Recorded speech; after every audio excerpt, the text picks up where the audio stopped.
Ìfẹ́ lọ sí. Okay, a ti wà lórí YouTube. Yeah, ó ti fẹ́ máa ṣiṣẹ́ yèyé, ó ti fẹ́ máa ṣiṣẹ́. Okay, a ti wà lórí YouTube. Now, Toyin, you can remove yourself. We are now nígbà password náà kẹ́ tó tún remove. Kì í ṣe bíbá sórí bíbá náà máa ti wá máa gbá ni. A fi ránṣẹ́. Yèyé ẹ máa ní.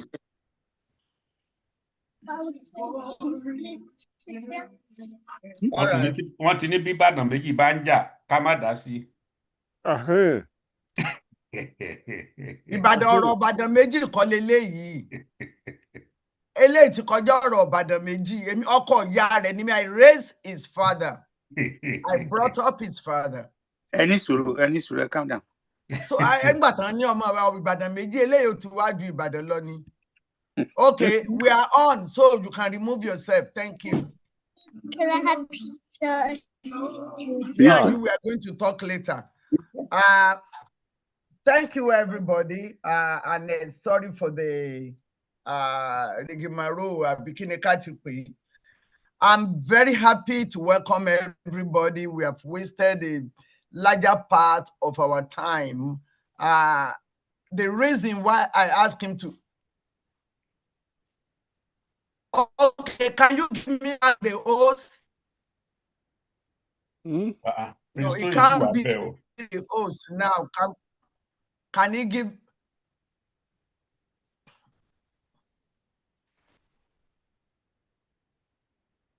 Can he give me back the host? Where I see.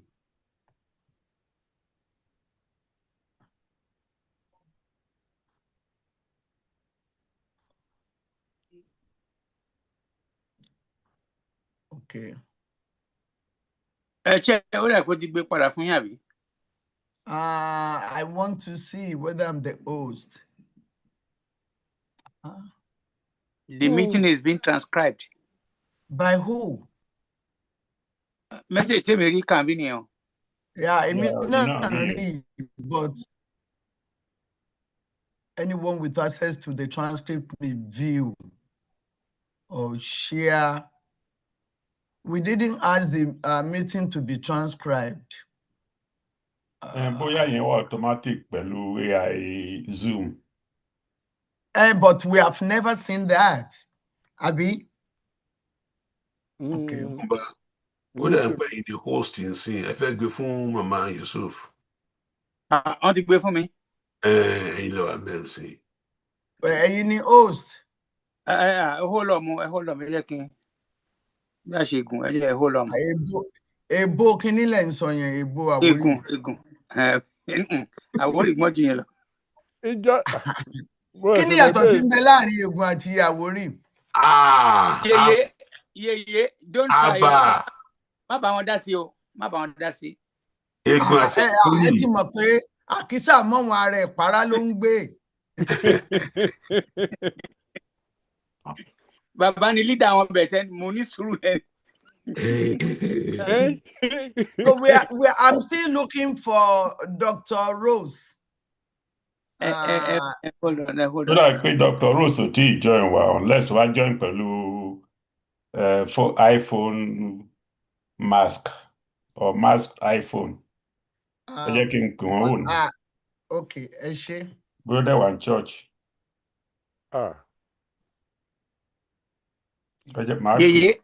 Church ni bàbá Adébóyè náà ti kúrò tí wọ́n fi sáré join ìwà báyìí nísìn. Ṣé torí ẹ̀ náà ṣe gẹ́ fìlà? Ẹ má bú mi o. Tó bẹ́ẹ̀ sà. Ǹjẹ́ wo lè rẹ́sẹ̀ mi bẹ̀? Okay, I'm the host now. Mo ti gbé fún yín. Am I okay, thank you. But are you still the co-host? Bàbá Ọ̀túnba. Ó dà bẹ́ẹ̀. Hold on. Ẹ̀yin ni co-host Ọ̀túnba. Bẹ́ẹ̀ ó ti wà okay, ó ti ṣiṣẹ́. Ó yá ẹja bẹ̀rẹ̀ ṣe. Okay. So,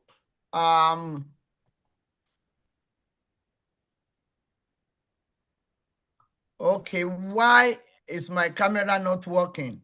All these are strange things that I'm here. Olótù. Yes, sir. Mo get Dr. Rose wọ́n ní ọkọ̀ tó yẹ kó gbé wọn kò rí wọn so a send ọkọ̀ míì sí wọn wọ́n lọ gbé wọn wọ́n fẹ́ẹ̀ dé iṣẹ́ gbọ́. Ẹ mọ́ send ọkọ̀ jẹ́ẹ̀tì ni ẹ send o. Please don't send ọkọ̀. Ọkọ̀ náà ni jet. Ọkọ̀ òfurufú. Ọkọ̀ òfurufú la fẹ́ o. Wọ́n láàárọ̀ pé aago 3 wa ni wọ́n mọ̀ pé aago 3 yín ni. Wọ́n gbàgbé náà ni kò sí. Mo ti send ọkọ̀ sí lọ gbé wọn ẹ má wọrí wọn ń bọ̀. Ṣé kìí ṣe ọkọ̀ jet Ògbómọ̀ṣọ́ lẹ fi ránṣẹ́? Kìí ṣe jomijepo àwọn Àwórì ni mo send ọkọ̀ jet mo send. Ọkọ̀ t'Ògbómọ̀ṣọ́ lẹ send. Jet kìí ṣe jomijepo àwọn Àwórì. Kìí dẹ̀ ṣe tí kò bù náà. Olóko sẹ́yìn. Ṣé rí tabati anyway capital Yorùbá land is Àwórì anyway so. Tí kò bù náà. Bàbá Adébóyè. Mo wà mí o. Ṣé ẹ mọ̀ ìtàn pè ní tí kò bù náà? Ó ti o. Mi ò mọ̀. Ṣakabula. Ṣakabula.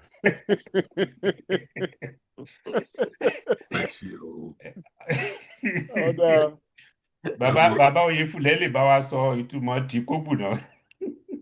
Ṣé Jẹ̀bú ni? Ṣé Jẹ̀bú ni? Ẹ máa ṣe ohun o. Ẹ máa ṣe ohun. Ṣé Jẹ̀bú nìyẹn ni? Ìyẹn ń ṣe Jẹ̀bú o bàbá kí lórúkọ òyìnbó wọn náà? Thomas. Thomas. Ẹ ṣe jàre bàbá Thomas. Bọ̀dá mi Sunday ẹ lè ṣe ìtọ́. Ta ló sọ pé Sunday? Èmi kọ́ o, mi sọ bẹ́ẹ̀ o. Bàbá l'Ògbómọ̀ṣọ́ ló sọ bẹ́ẹ̀ o. Jòhánù orí 14 ẹsẹ̀ 5. Ó sọ wípé Abọ́sọ̀dé náà sọ. Ọ̀sẹ̀ wo bí bá ti ṣe.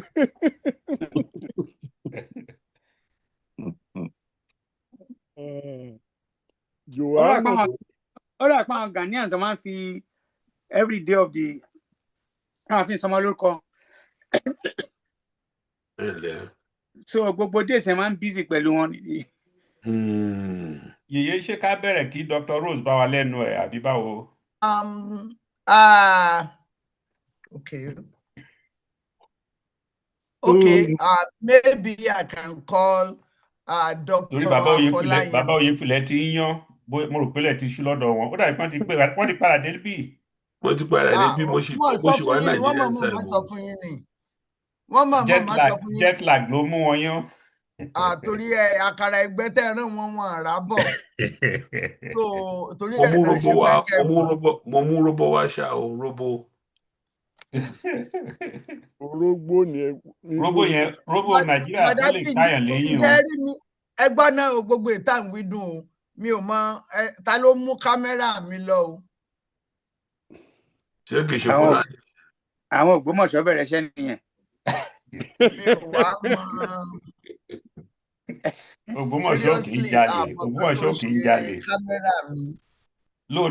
Lóòótọ́ asúmọ́ Ìbàdàn bẹ̀tà wọ̀ kì í jalè. Ẹ dákun Ọ̀túnba. Ẹ ṣe. Wàhálà fẹ́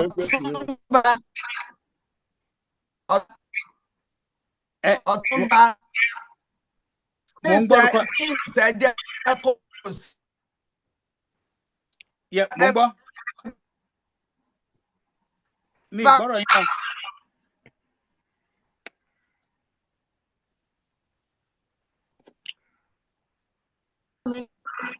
Ó dàbí pé fóònù yín crack o.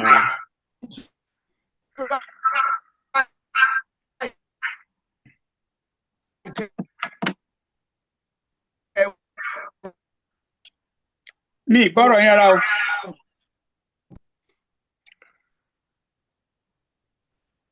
Alájà ọ̀pọ̀ yìí o. Àti ní ẹ má lo fóònù ẹ mọ́.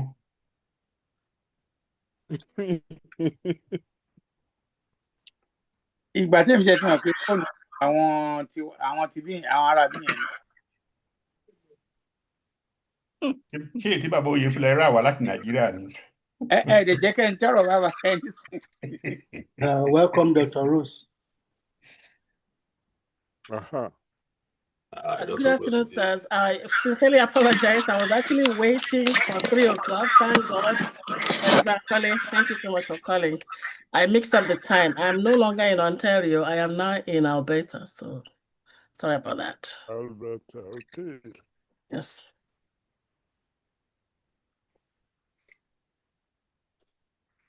Is Dr. Afalanyo here? Oh, okay. Dr. Sam, welcome, sir. Welcome, sir.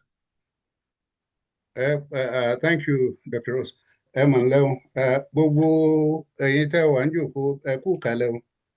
Àti bàbá wa Adébóyè gan-an náà lọ́run ẹ kú kalẹ̀. Mo ti ń gbọ́ bẹ́ẹ̀ ti ń sọ̀rọ̀ láti nǹkan. Àwa náà ń gbádùn àwàdà yín o. Ṣé mi ò ṣẹ̀yìn o? Kò jẹ́jẹ́ bẹ́ẹ̀. No, you didn't. Ẹ pẹ̀lẹ́. Ó jàre ẹ káàbọ̀.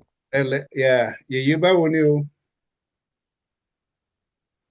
Ọ̀túnba ó dàbí pé Yèyé ní problem pẹ̀lú device wọn bóyá ẹ jẹ́ kí n take over. Okay. Welcome. I want to key everybody. Welcome to the show. We are really sorry for this.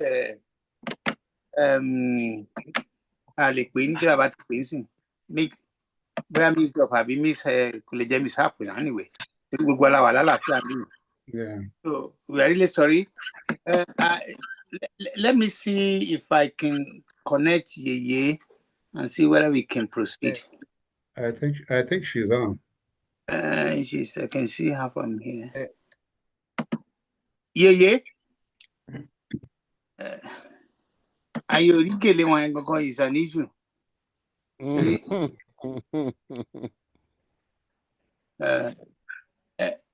Okay.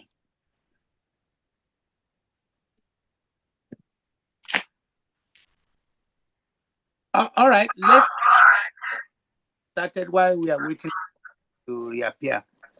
I want to welcome everybody to this yet another edition of Yoruba Gbode, 2nd November 2025. You are welcome to the show. I want to start by asking our alàgbà as well to introduce around so then go to our guest speakers, and then maybe we can get started.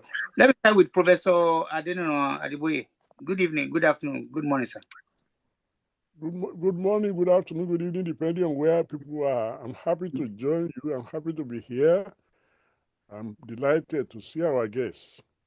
And hope we have a good meeting today, as we usually do. All the Moye and everybody, Ekabo, sit there the day. Thank you very much, sir. We appreciate you. Let me go to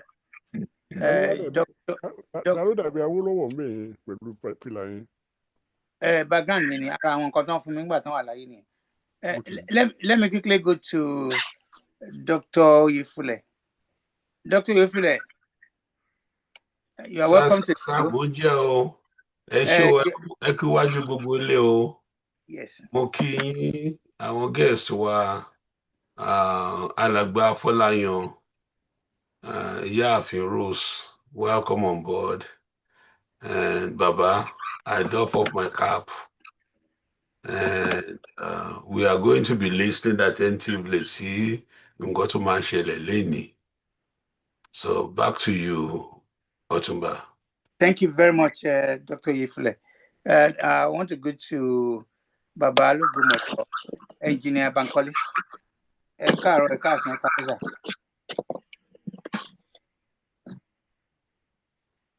Bankole, unmute yourself. Bankole, unmute yourself, sir. So thank you so much, everybody. Thank you, our guests, Dr. Rose, Dr. Afolayan, and Dr. Oyefule. So we are here. We'll be attentive. With rapt attention, we want to listen to a subject that's very dear to our hearts. Returning back to Nigeria is dear to everybody's heart here. So we hope we'll learn from the three of you. Aha. À ń gbọ́ sí yìí o. Okay, mo ń gbìyànjú láti move around to see bóyá ó máa help. Mo wà ní ilé ìtura where we come for the wedding of Lawyer Tinu's daughter. Okay. So my greetings to everybody. Like I explained to Baba Amoye, please, Amoye Bankole, Emani Mugbedun lọ́wọ́ yín Kegi. I'm going to let you finish. I'm just excited that you can hear me. So that's why it seems like I'm, taking the cutlass from you to cut the tree. So I want you to finish, then I'll come in. Thank you, sir. Okay, thank you very much. You sound loud and clear. I mean, clearer than on the first device you use. I believe this is real device from I don't know. I'm at from Canada. That's why. Okay, thank you very much. I appreciate that. That's complimentary. Thank you. Okay, over to you, Yeye and Otoba. Okay, Yeye, do you want to continue? Yeah. Okay, thank you very much. For some reason, another affliction that they sent to me is that you won't be able to see me. And this my gele on Kawaiani, but I don't know why you can't see me. First of all, my greetings to everybody. Venue. So what I did differently now is I brought myself to the lobby of the beautiful hotel where we stay. Hopefully, the reception at the lobby is going to be all right. So my greetings to everybody. And on behalf of Yoruba Gbode, I'm also taking this opportunity to congratulate the family of Akinshola, the Yellowfin Yoruba Gbode, for the wedding that they had for Tolulope yesterday. I also want to brag that we had the opportunity that the mother of the bridegroom gave us. Yoruba Gbode was duly represented, even though the Alaga Iduro that they did was purely Christian. She gave us the opportunity to do something cultural, the Iwure, and it was funny because they started the program, the Alaga singing Christian songs, and I mean, I don't have anything against it. It was beautiful. But when the Alaga was going to give me the microphone, she said, a ní nǹkan kékeré kan tí a fẹ́ ṣe níbí, màá pe Alhaja Yusuf láti ṣe ní ìṣẹ́jú méjì. So I told her, I said, ṣé ìṣẹ́jú méjì lẹ́yìn lò? I said, ẹ ti ń kọrin látàárọ̀, ìgbà tó kù nǹkan Yorùbá lẹ wá ní nǹkan kékeré kọ́ la fẹ́ ṣe o. So I was very happy because Baba Adeboye and Professor Ogedengbe and myself, we gave the traditional Iwure using Obi and Orogbo as symbolism. And I also had the opportunity to let them know, because Tolulope actually came to Yoruba class as a student, even though she has already, became a doctor at that time. And when she came, after a week, I'm like, you already understand Yoruba. What am I teaching you? I just don't want to be getting your money because I don't do it for free. So I said, there's nothing else for you unless you want to become a teacher at Yoruba Gbode School of Language. So I said that at the wedding on Friday to encourage other parents. So that is aside, our business today is about moving home. People will say east or west, home is the best. And I remember people like me when I came. It's not long. It's just should be 1989. Just 1989 right there. Just 100 years ago. No, 1989. So that was when we came, and we were like, okay, I want to go to school. At that time, I just had I had NCE from the Great Ife, University of Ife, and I said, okay, I'm going to have my bachelor's and probably master's and go back to Radio YO, where I used to be a broadcaster. That was my intention. I'm still spending my 5 years, right, Baba Bankole?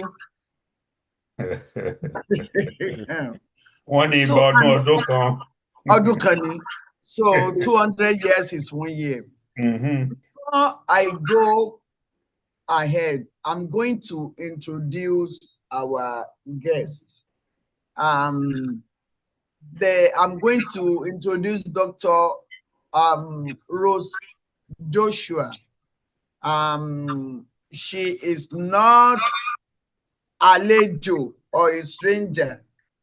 And actually, I was going to ask from Ibima Musheshi because I really wanted to confer on her the title of Iyalaje Yoruba Gbode.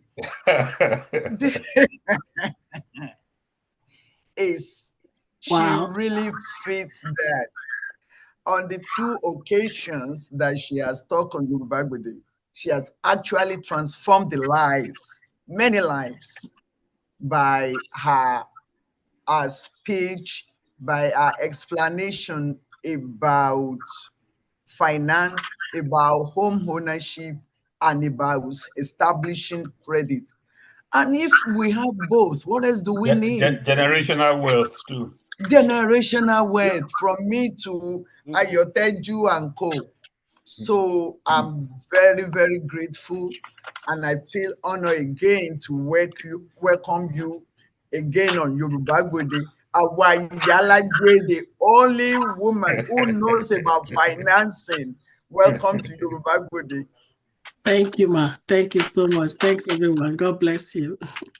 Yeah, thank you. I have my dear brother, Dr. Sam Afolayan, and I want to take this opportunity to apologize that the person who made the flyer put professor. What happened is on Yoruba Gbode, most of our lecturers are professors, because even if you were not a professor, by the time you come on Yoruba Gbode, you're a professor. So that was why the person who made the flyer went ahead and put Dr. Professor. And I'm glad that you caught it on time and were able to take it off. So yeah, I'm going to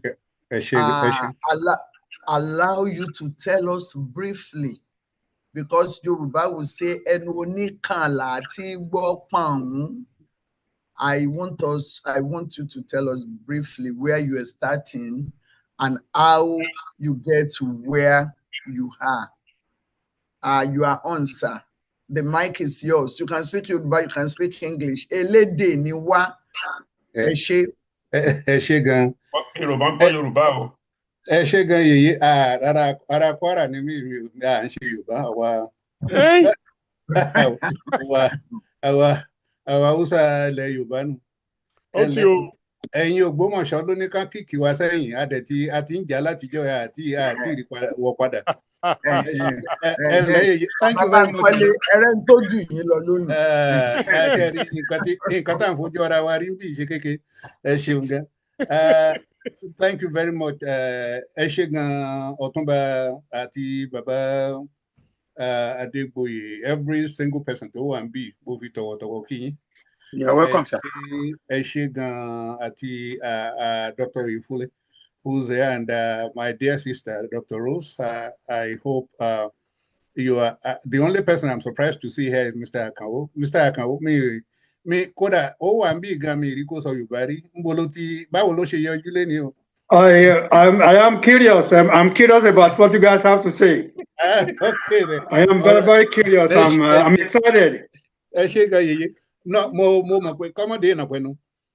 Gbogbo wa tá a wà nbí ẹ mọ̀ pé kò sí wọ́n ní kò sí bàbá kò sí igi tí ò ní tàkùn tiẹ̀ oníkálùkù ló ní gbòǹgbò tiẹ̀ we came from a root. Gbogbo wa as Yorùbá, very very proud Yorùbá. The way we are, it doesn't matter what side of Òkè Ọya àbí Ìsàlẹ̀ Ọya tán pín wá sí. That's something that has been part of our history, but the major part ni pé wọ́n bí wa wọ́n dẹ̀ sọ pé tán bá ń sọ̀rọ̀ ọmọlúwàbí Yorùbá jẹ́ kan nù wọn wọ́n ní ọmọ tán ti inú ìwà bí kì í ṣe eléyìí tó ṣe pé ó déta tó ṣẹ̀ṣẹ̀ ń kọ́ bọ́n ṣe ń hùwà. Ẹ ṣeun gan.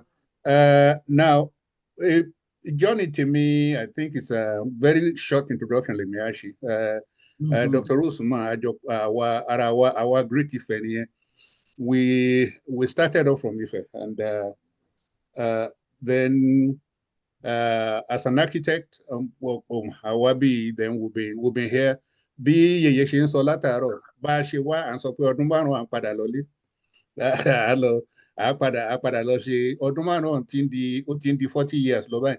So it's but one major thing ni pé wọ́n ní ibikíbi tí ẹsẹ̀ wa bá wà tá a bá gbé ẹsẹ̀ wa tẹ̀ tiwa náà ni bí Ọlọ́run ṣe sọ pé ti Olúwa ní ilẹ̀ àti ẹ̀kún rẹ̀ gbogbo wa we are anywhere tá a bá wà we have to actually work towards making sure pé àwọn èèyàn mọ̀ pé a matter.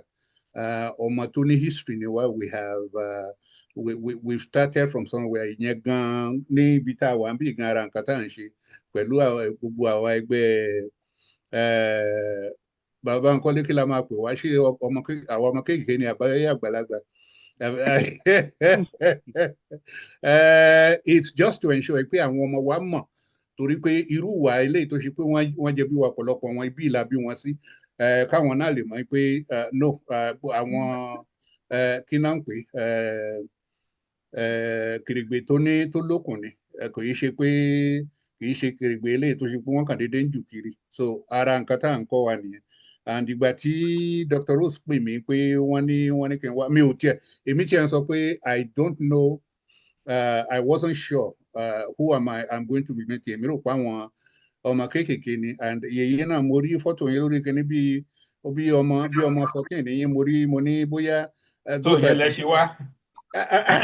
Rárá ipe bí wọ́n ṣe young yìí pé àwọn young and everything, but now we are here. I'm like, thank you very much. So, as you are aging, you are going to be aging with grace. Like Amen. So that's just my demo that you want be. We have been in Canada for a number of years. Nigeria.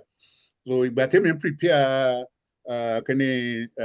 Nǹkan tí máa ṣe léni èmi rò pé àwọn tó ṣe pé wọ́n ti wà níbí tí ò tí ì lọ léni but mo rí pé it's a mixture àdúpẹ́ lọ́wọ́ Ọlọ́run so bí it may be relevant very relevant to some ọ̀pọ̀lọpọ̀ wà tó ṣe pé kò ní wà that relevant but mo kàn fẹ́ ká fi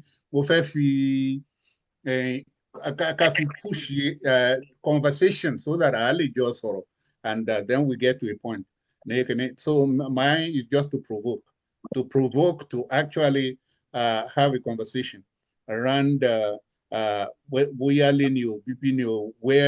is business or at least where is our business going to be well taken care of, and I hope that I might enjoy anything. Ẹ ṣé mo dúpẹ́ Yorùbá ní tí awo bá kì fún ni àákì fún awo máa fi àwọn amòye Yorùbá Gbòde hàn yín àwọn igi lẹ́yìn ọgbà àwọn bàbá mi àwọn ojúlówó ọmọ Yorùbá àwọn tó ṣe pé tí wọ́n bá sùn tí wọ́n bá ń jí bí ó ṣe dáa fún Yorùbá ni wọ́n máa ń rò àwọn tó ṣe pé tèmi bá rírú wọn àwọn ni mo máa ń rí lẹ́yìn tí mo lè sọ pé mo lè gba eégún lójú àwọn ni mo máa ń rí lẹ́yìn mi tí mo máa ń sọ pé mo lè ta àrọ̀nì lọ́fà torí pé ojúlówó ni wọ́n sì nífẹ̀ẹ́ màá fi bàbá Bánkọ́lé màá fi hàn gbogbo wa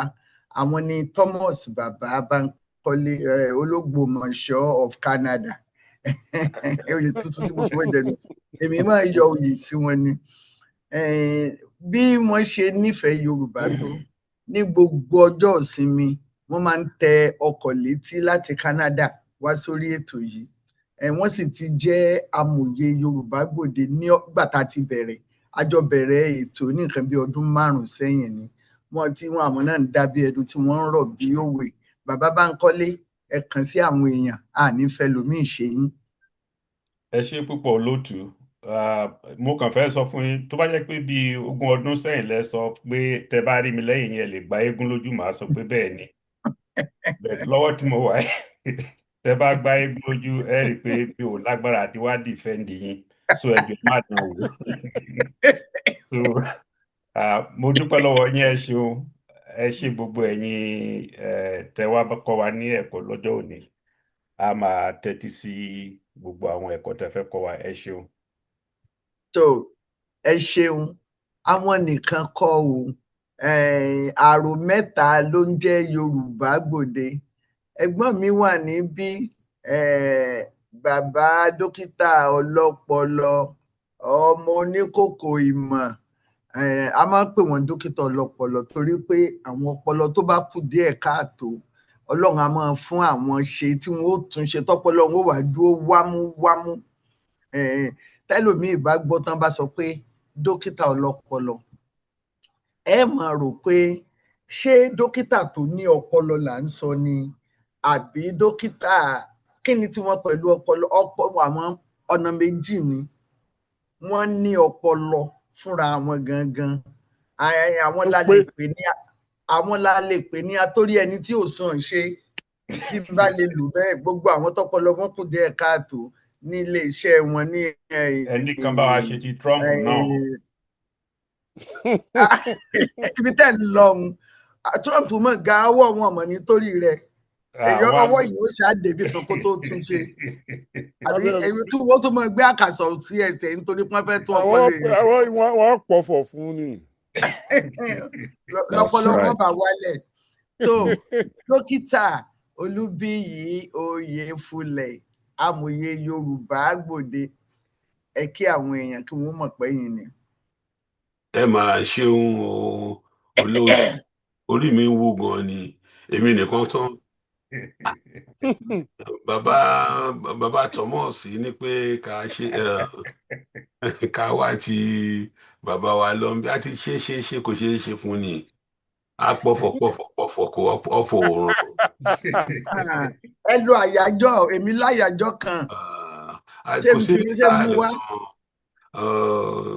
ìyá Yusuf kò sí eléyìí tá a lò tán kò mú ní. ó máa ṣe o orí rẹ̀ gbàbọ̀dé nù. ìyẹn náà ni pé má darí kàn kì í ṣe oògùn tó dáa láti lò nílẹ̀ Yorùbá bí ibi ò tí ní bá onítọ̀hún bẹ́ẹ̀ náà ni ire ò kì í bá má darí má súnmọ́ o.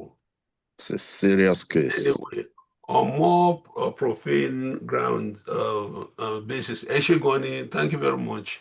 Màá look forward láti gbọ́ nǹkan tí àwọn tó wà lórí host list Dr. Rose mo ti gbọ́ àwọn yẹn rí lẹ́ẹ̀kan I dey enjoy wọn àti máa listen sí nǹkan tí ọ̀jọ̀gbọ́n Dr. mo ń wá mi rí bíbá yìí mi rí Dr.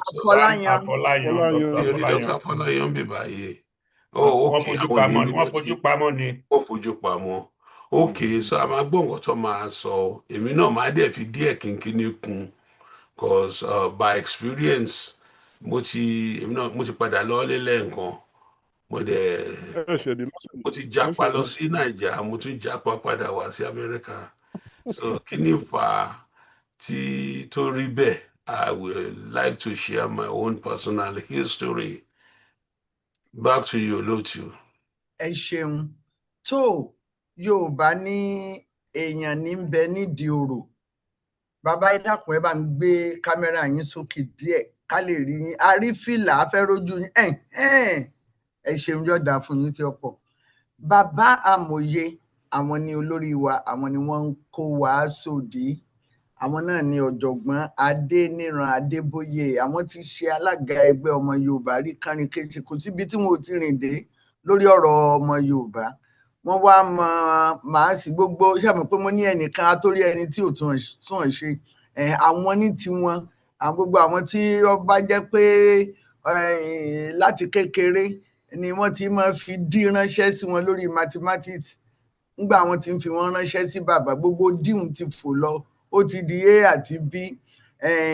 Bàbá Adéníran Adébóyè, àwọn ni bàbá amòye Yorùbá Gbòde látìgbà tá a ti bẹ̀rẹ̀. Bí wọ́n bá ń sọ̀rọ̀ ńgbà mí, ẹ mọ̀ béèrè pé is this man historian or mathematician or Yorubarian? Gbogbo ẹ̀ ni wọ́n. Inú mi dùn láti fi bàbá amòye Yorùbá Gbòde hàn gbogbo ilé lónìí gẹ́gẹ́ bí ìṣe wa. Bàbá ẹ kàn sí wọn, ànífẹ́ lómi ìṣe yín. Ẹ ṣe púpọ̀ Olótù. Ẹ kú iṣẹ́ ribiribi tí ẹ ń ṣe, tí a gbọ́dọ̀ mọ mẹ́nu kàn lọ́sọ̀ọ̀sẹ̀, torí bí ò bá sí yín bẹ̀, ìwọ̀nba táwa mọ̀ ṣe, tá a bá mọ̀ ṣe kò ní ká ní lè ṣe. Ẹ̀yin lè ní experience tí ó gbé gbogbo wa papọ̀ báyìí tó sì máa ṣe àǹfààní, tá a mọ̀ pé ó yẹ kó ṣe àǹfààní fún gbogbo àwọn èèyàn wa nílé. Kódà inú mi dùn. Mo kí gbogbo àwọn tó wà níjókòó, àtàwọn tí wọ́n wá ní ọ̀sọ̀ọ̀sẹ̀ ni o, àtàwọn tí wọ́n wá ńgbà tí tá a bá fìwé pè wọ́n ni o. Ọlọ́run ó kẹ́ wa. Gbogbo nǹkan tí à ń wá fúnlẹ̀ wa, Ọlọ́run á jẹ́ ká rí i, torí pé àwọn èèyàn wa ò sọ pé kí tẹnikẹ́ni ó bàjẹ́, wọ́n fẹ́ kí tiwa ó ṣe é túnṣe ni. So inú mi á dùn láti kọ́ nǹkan lọ́dọ̀ Dr. Rhodes, Dr. Afọláyan àti gbogbo àwọn èèyàn wa yòókù. Ìbéèrè, kódà nǹkan bí wọn ò pè yàn pé kó wá sọ̀rọ̀ fúnra rẹ̀, ìbéèrè tí wọ́n máa ń béèrè lọ́wọ́ àwọn tí wọ́n pè, a máa ń kọ́ oríṣiríṣi nǹkan nípa ẹ̀. Mo sì rò pé àwọn èèyàn tó ń fetí sí wa, àwọn náà máa kọ́ nǹkan nípa ẹ̀. A gbọ́dọ̀ máa fi inú dídùn pàdé lọ́sọ̀ọ̀sẹ̀, torí àyípadà tá à ń wá pàtàkì rẹ̀ ó ṣẹlẹ̀ lọ́sẹ̀ yìí nígbà tẹ́nìkan sọ pé òun ó lọ ju bọ́ǹbù sí Nàìjíríà. Nǹkan tí a bá mọ̀ tí irú nǹkan bẹ́yìn ò fi ní báyé wa jẹ́, tí ò fi ní dàlú wa rú, òun ni àwọn nǹkan tí mo gbé mi wá bí lọ́sọ̀ọ̀sẹ̀, pẹ̀lú ní dídùn, pẹ̀lú orí yíyá pé àwọn èèyàn wa wọ́n lọ́pọlọ débi pé wọ́n mọ̀ bí a ṣe lè lo ayé ta tí gbogbo nǹkan tí èròkérò tẹ́nìkan bá ń pè sí wa kò ní bá ayé àwọn èèyàn wa jẹ́.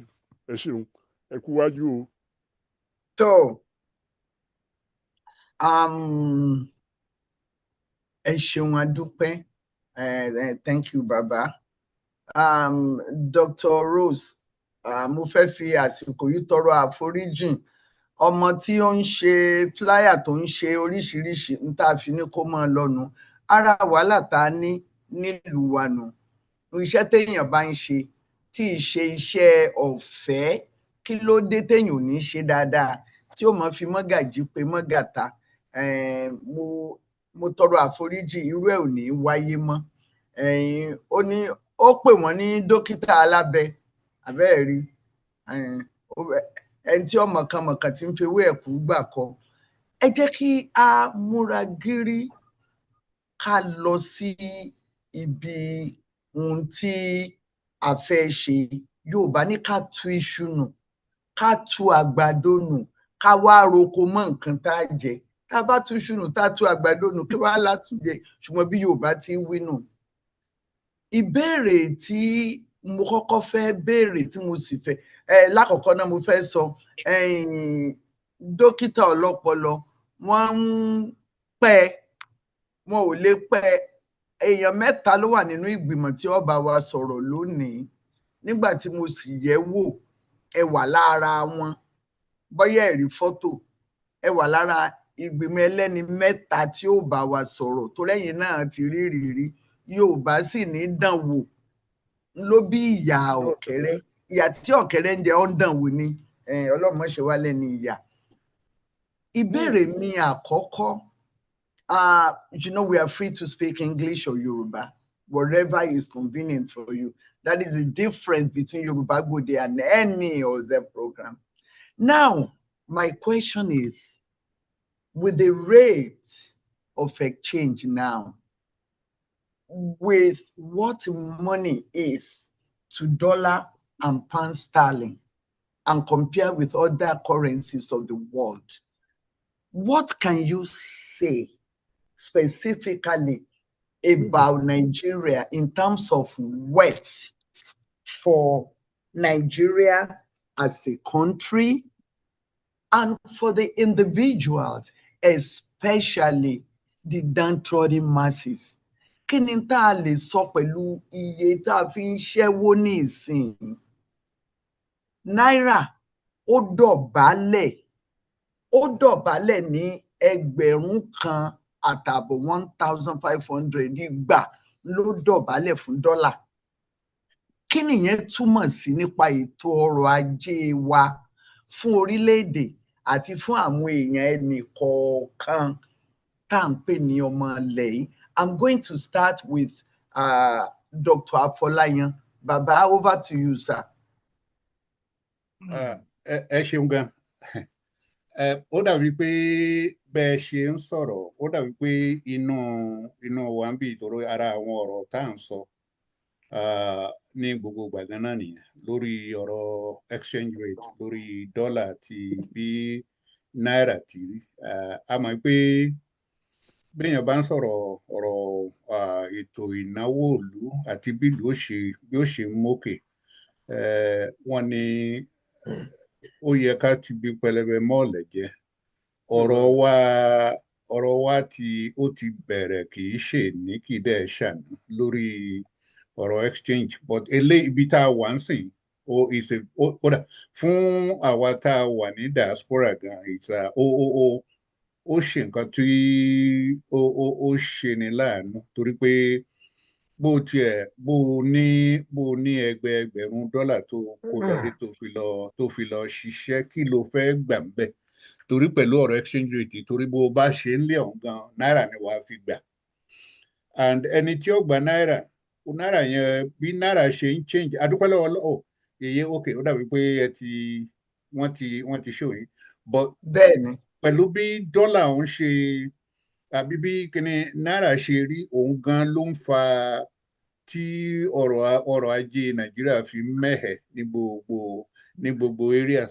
Lóòótọ́ wọ́n á sọ pé bàbá ń import nǹkan tá a bá ń kó wọlé will be a lot more costly for us, but eléyìí tá à ń kó jáde torí pé ó wà cheaper, àwọn tó wà ń ta àwọn aráàta ó máa rà torí pé owó tásọ̀rẹ́ náà máa rà, but nǹkan téèyàn bá rà náà ni ó tà. So bí wàhálà kìnìún béèyàn bá ń wò lára ti àwọn mẹ̀kúnnù, ìyẹn gan ló ń ká wa lára jù pé bàbá tiẹ̀ ń sọ pé èèyàn wà ń bí òun rí dọ́là, àwọn tó wà nílé tí ò ní advantage pé wọ́n ń lo dọ́là ńkọ́, báwo náà ṣe fẹ́ wẹ̀ tán máa yán kàn lórí àti bọ́ ẹbí àti bọ́ ọmọ ní kìnìún. Wàhálà gidi gan ni, but ara àwọn nǹkan tó ṣe kó ṣe challenge, inú mi dùn nípa ẹ̀dá ọ̀rọ̀ ìkàlẹ̀, challenge tá a ní gan nìyẹn, tó ṣe pé a máa wo bí a ṣe máa overcome ẹ̀. Ìgbà tí Tinubu bẹ̀rẹ̀ pẹ̀lú kíní, gbogbo wa là mí pé wàhálà wàhálà ṣẹlẹ̀ ní kíní àwọn tí ò fẹ́ kí nǹkan ṣeé ṣe wọ́n mọ̀ wá bọ́n ṣe dàrú but ibi tá a wá dé sí àwọn mò ń gbọ́ àwọn èèyàn sọ pé nǹkan ó ń stable díẹ̀díẹ̀ nílé but stability yẹn ó wá yẹ ká wá reverse nǹkan tó ti ṣẹlẹ̀ níbi ọdún méjì sẹ́yìn tó ṣe pé àwa gbé náírà wa dé level eléyìí tó ṣe pé á tiẹ̀ wà comparable sí cedi Ghana. City Ghana was kò lẹ́gbẹ̀ẹ́ wa tẹ́lẹ̀, but you know where we are right now. So it's a big challenge. Ẹ ṣé gan. Ẹ ṣeun. Dókítà Oyèfúlẹ̀, ibi tí náírà dọ̀bálẹ̀ dé, kí ni ó ṣe fún mẹ̀kúnnù? Kí ló ṣe fún orílẹ̀-èdè wa? Kí ló ṣe fún àwa ààrẹ tá a wà nílẹ̀ yìí? Please, can you analyze it for us, sir?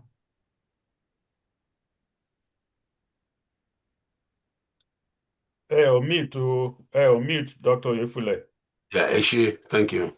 Yeah, màá kọ́kọ́ answer kí ló ṣe fún àwọn tó wà nílẹ̀ yìí.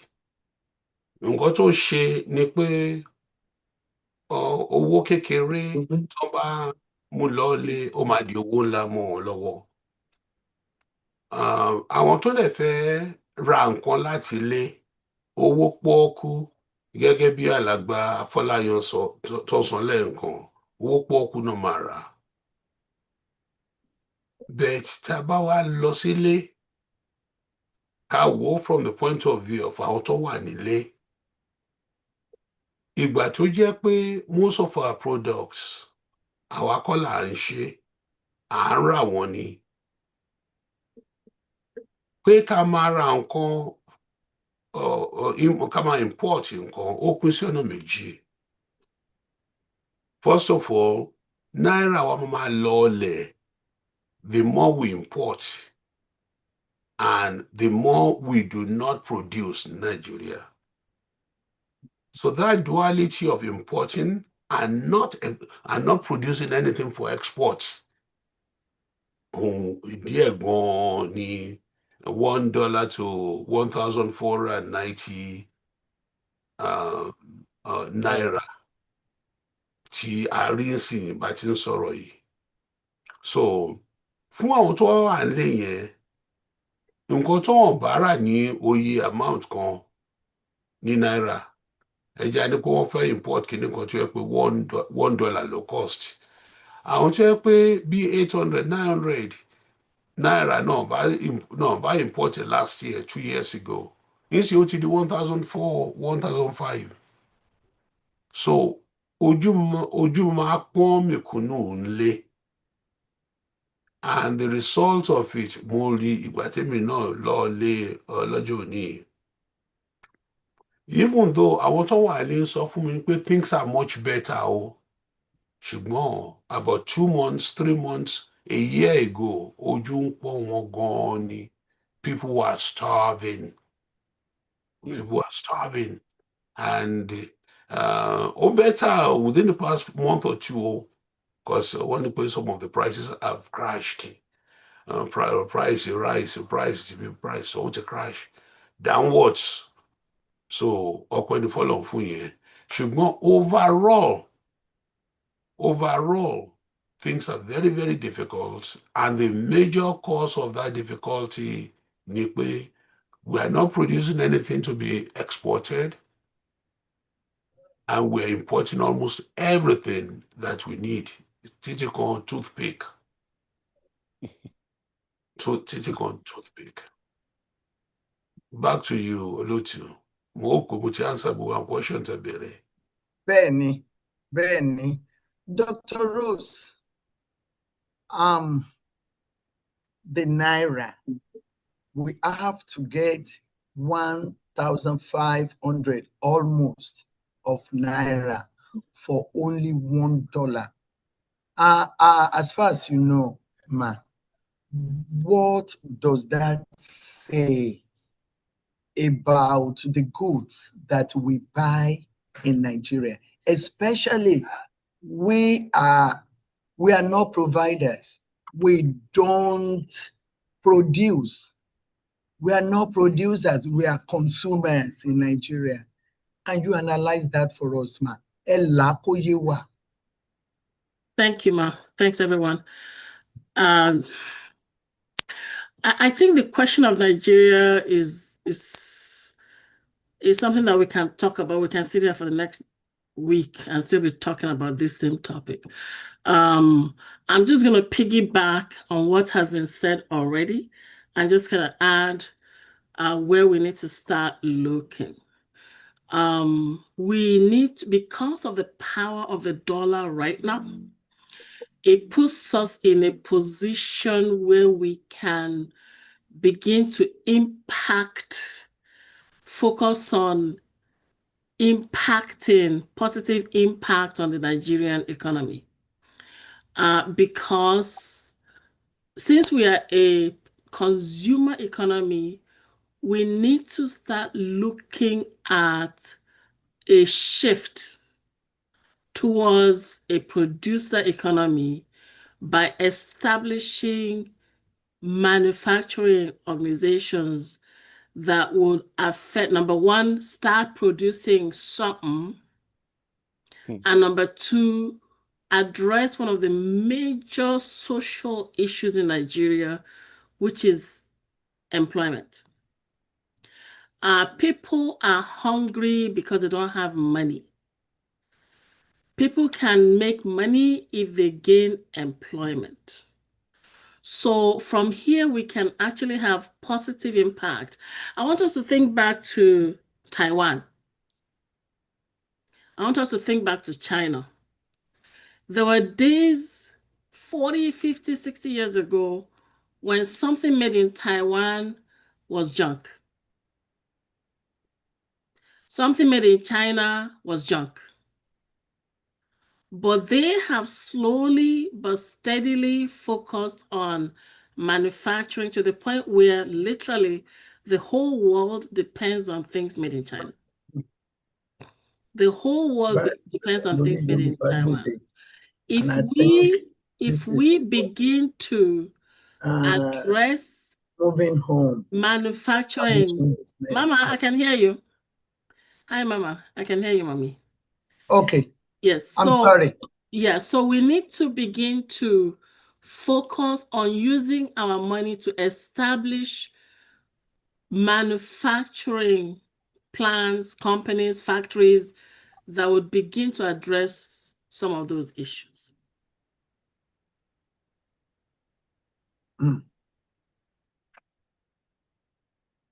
Thank you. Thank you. Thank you, ma. If you are just coming in, this is Yoruba Gbode.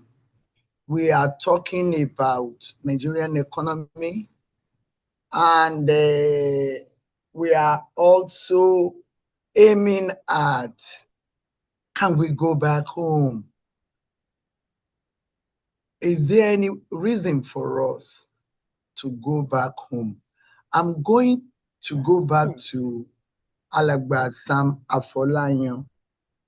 Yoruba would sing, "Ẹ jẹ́ ilé la ń lọ, àjò kan ò gbéni kó dàbí ilé."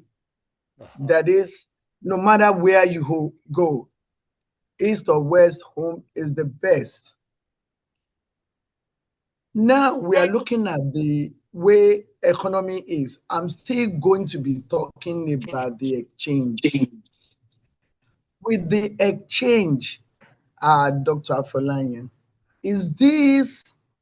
what is this going to do for our going home to go and establish?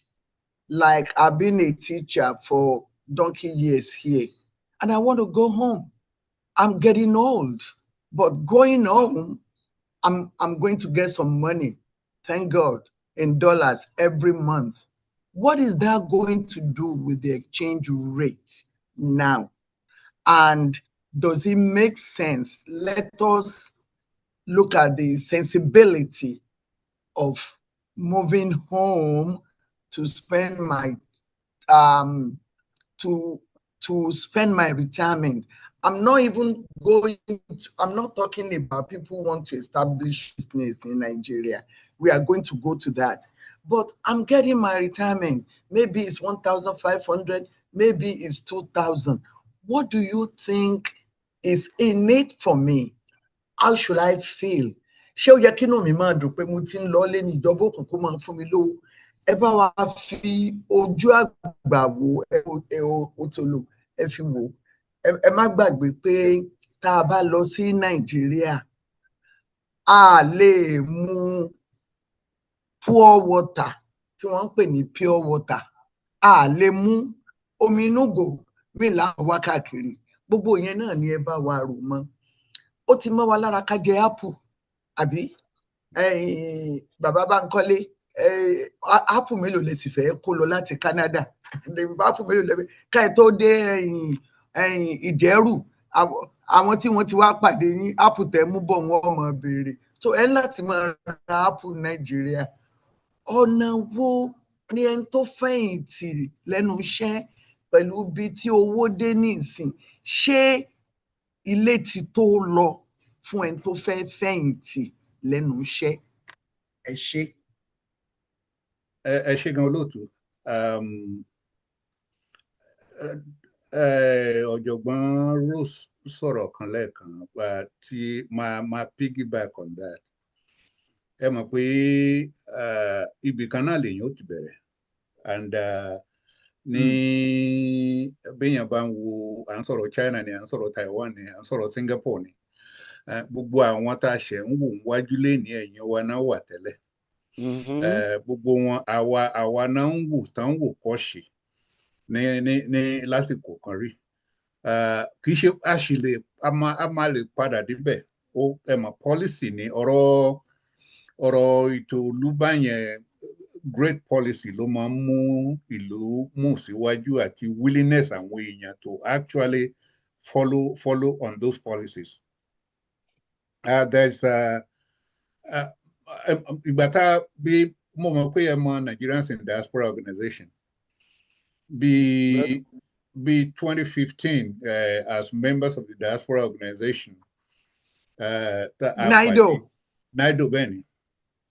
A ṣe àwọn pàdé kan ní Washington DC, a ṣe ní New York lórí ọ̀rọ̀ kí la lè ṣe ní Nàìjíríà. Ẹ mọ̀ pé ọ̀rọ̀ kẹ́ni remittance là ń sọ̀rọ̀ ẹ pé ó ti pẹ́ tó ṣe pé in billions ní owó tó ń wá láti ìlú kíní bọ̀ láti òkè òkun, but ọ̀pọ̀lọpọ̀ owó tá à ń fi ránṣẹ́ sílé fáwọn ilé kan fi róúnjẹ jẹ ni, kì í ṣe láti dá nǹkan gbòógì ilẹ̀ bíi pé à ń dá industry kalẹ̀, à ń dá kíní kalẹ̀. La fi ń sọ pé báwo la ṣe lè parapọ̀ tá a máa ṣe investment. Ẹ rí nǹkan tí Awólọ́wọ̀ ṣe ní West ní ayé ọjọ́ sí.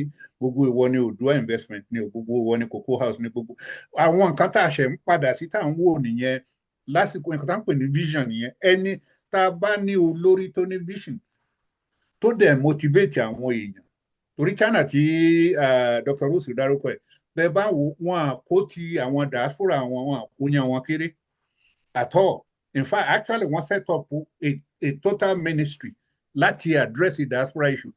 Àwọn làwọn ń wò ń sìn tó ṣe pé gbogbo kódà nǹkan tá ń gbé ṣe gan-an wò ni. But tiwa. Alàgbà Afọláyan, mo fẹ́ tó ìbéèrè yẹn, mo fẹ́ tún tò. Torí mo fẹ́ kẹ́ bá wa sojú abẹ níkò. Àní níbi tí nǹkan dé dúró yìí, ǹjẹ́ ó rọrùn? Ǹjẹ́ ó ṣeé ṣe? Ǹjẹ́ ó mọ́gbọ́n wá wípé a lè lọ́ọ́lé níbi tá a wà yìí? Ẹ bá wa wo àárín yẹn wò pẹ̀lú ètò ọrọ̀ ajé síbi tá à ń gbé àti ibi tá à ń lọ. Ẹ ṣé gan. Ṣé rí kò sí bẹ́yìn ó ṣe analyse kíni yẹn. Mo ní òní màá pa ọ̀la màá pa, ẹnu lẹ́sẹ̀ fi ń pè kúrò ojú ọ̀nà. Gbogbo wa là ń múùvù kíní yẹn síwájú.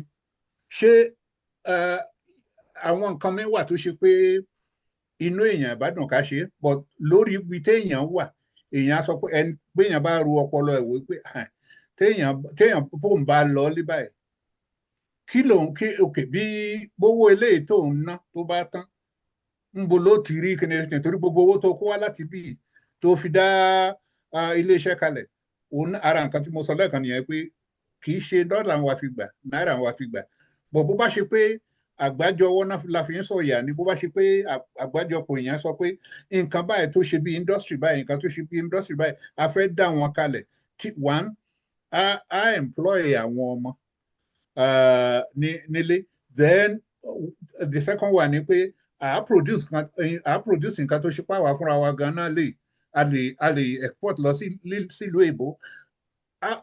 By that, getting more money to our cheaper fún wọn nílùú èbó, but they will get it. But a gbọ́dọ̀ bẹ̀rẹ̀ now. That's the biggest thing. But in making a decision, pé èèyàn á lọlé, I think it's a personal decision. Ara àwọn nǹkan tí mo try láti address nínú presentation mi nìyẹn, but ọ̀rọ̀ lé ẹ jẹ́ kí n àti gbogbo ẹ̀yin lẹ́gbọ̀n níwájú àti ẹ̀yin ọ̀nkú mi tó wà ní orí ẹ̀rù Nàìjíríà bà mí. Bínú mi ṣe, bára mi ṣe fà láti lọlé tó, tẹ́ ẹ bá débẹ̀, àwọn tó wà ń bẹ̀ nǹkan tán ń wò yín fún yàtọ̀ sí nǹkan táwa ń wo fúnra wa. Kò dẹ̀ sí bá a ṣe máa ṣàlàyé sí wọn tán máa mọ̀, torí wọn àmọ́ reality nǹkan táwọn èèyàn ń gbé ṣe ń bí.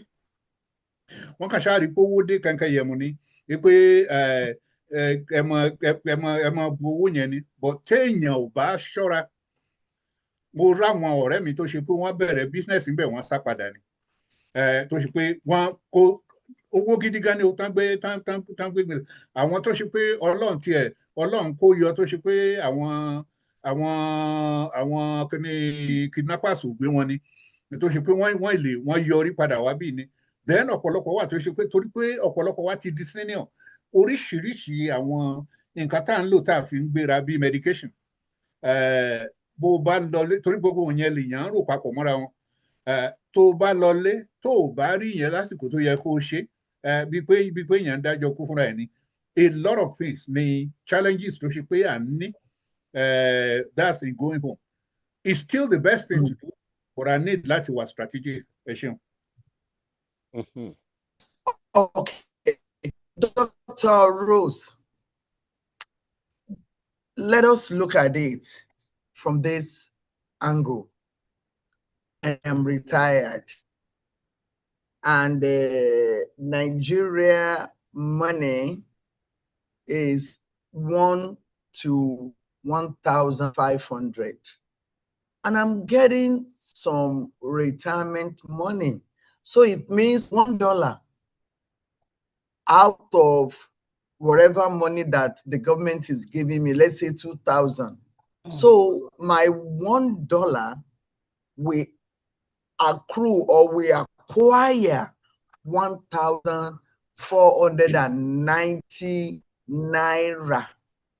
So I can go home now. What do you think? What will that money do?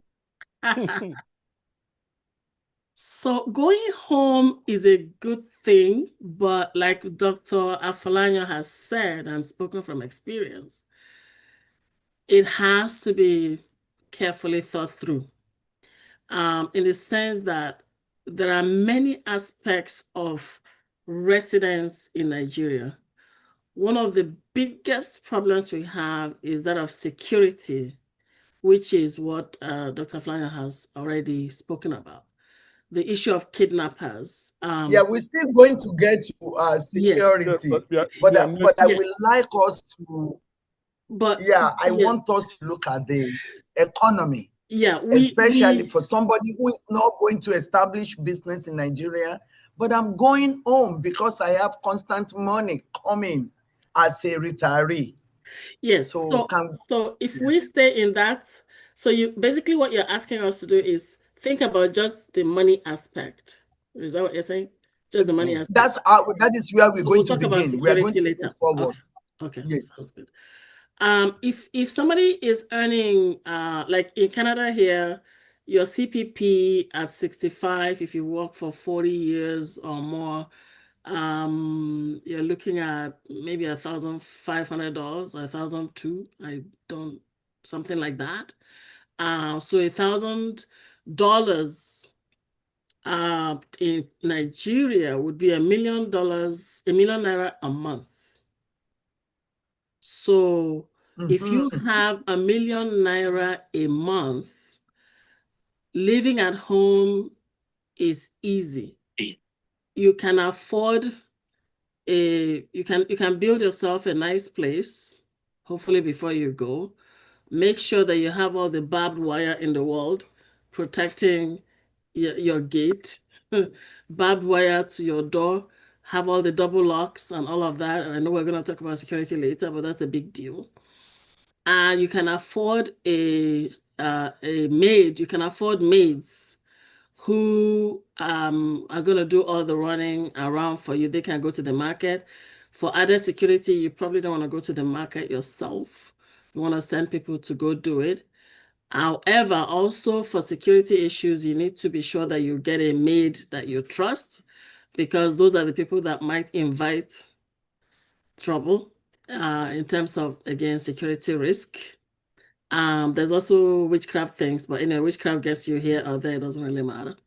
I think the key thing is that of security.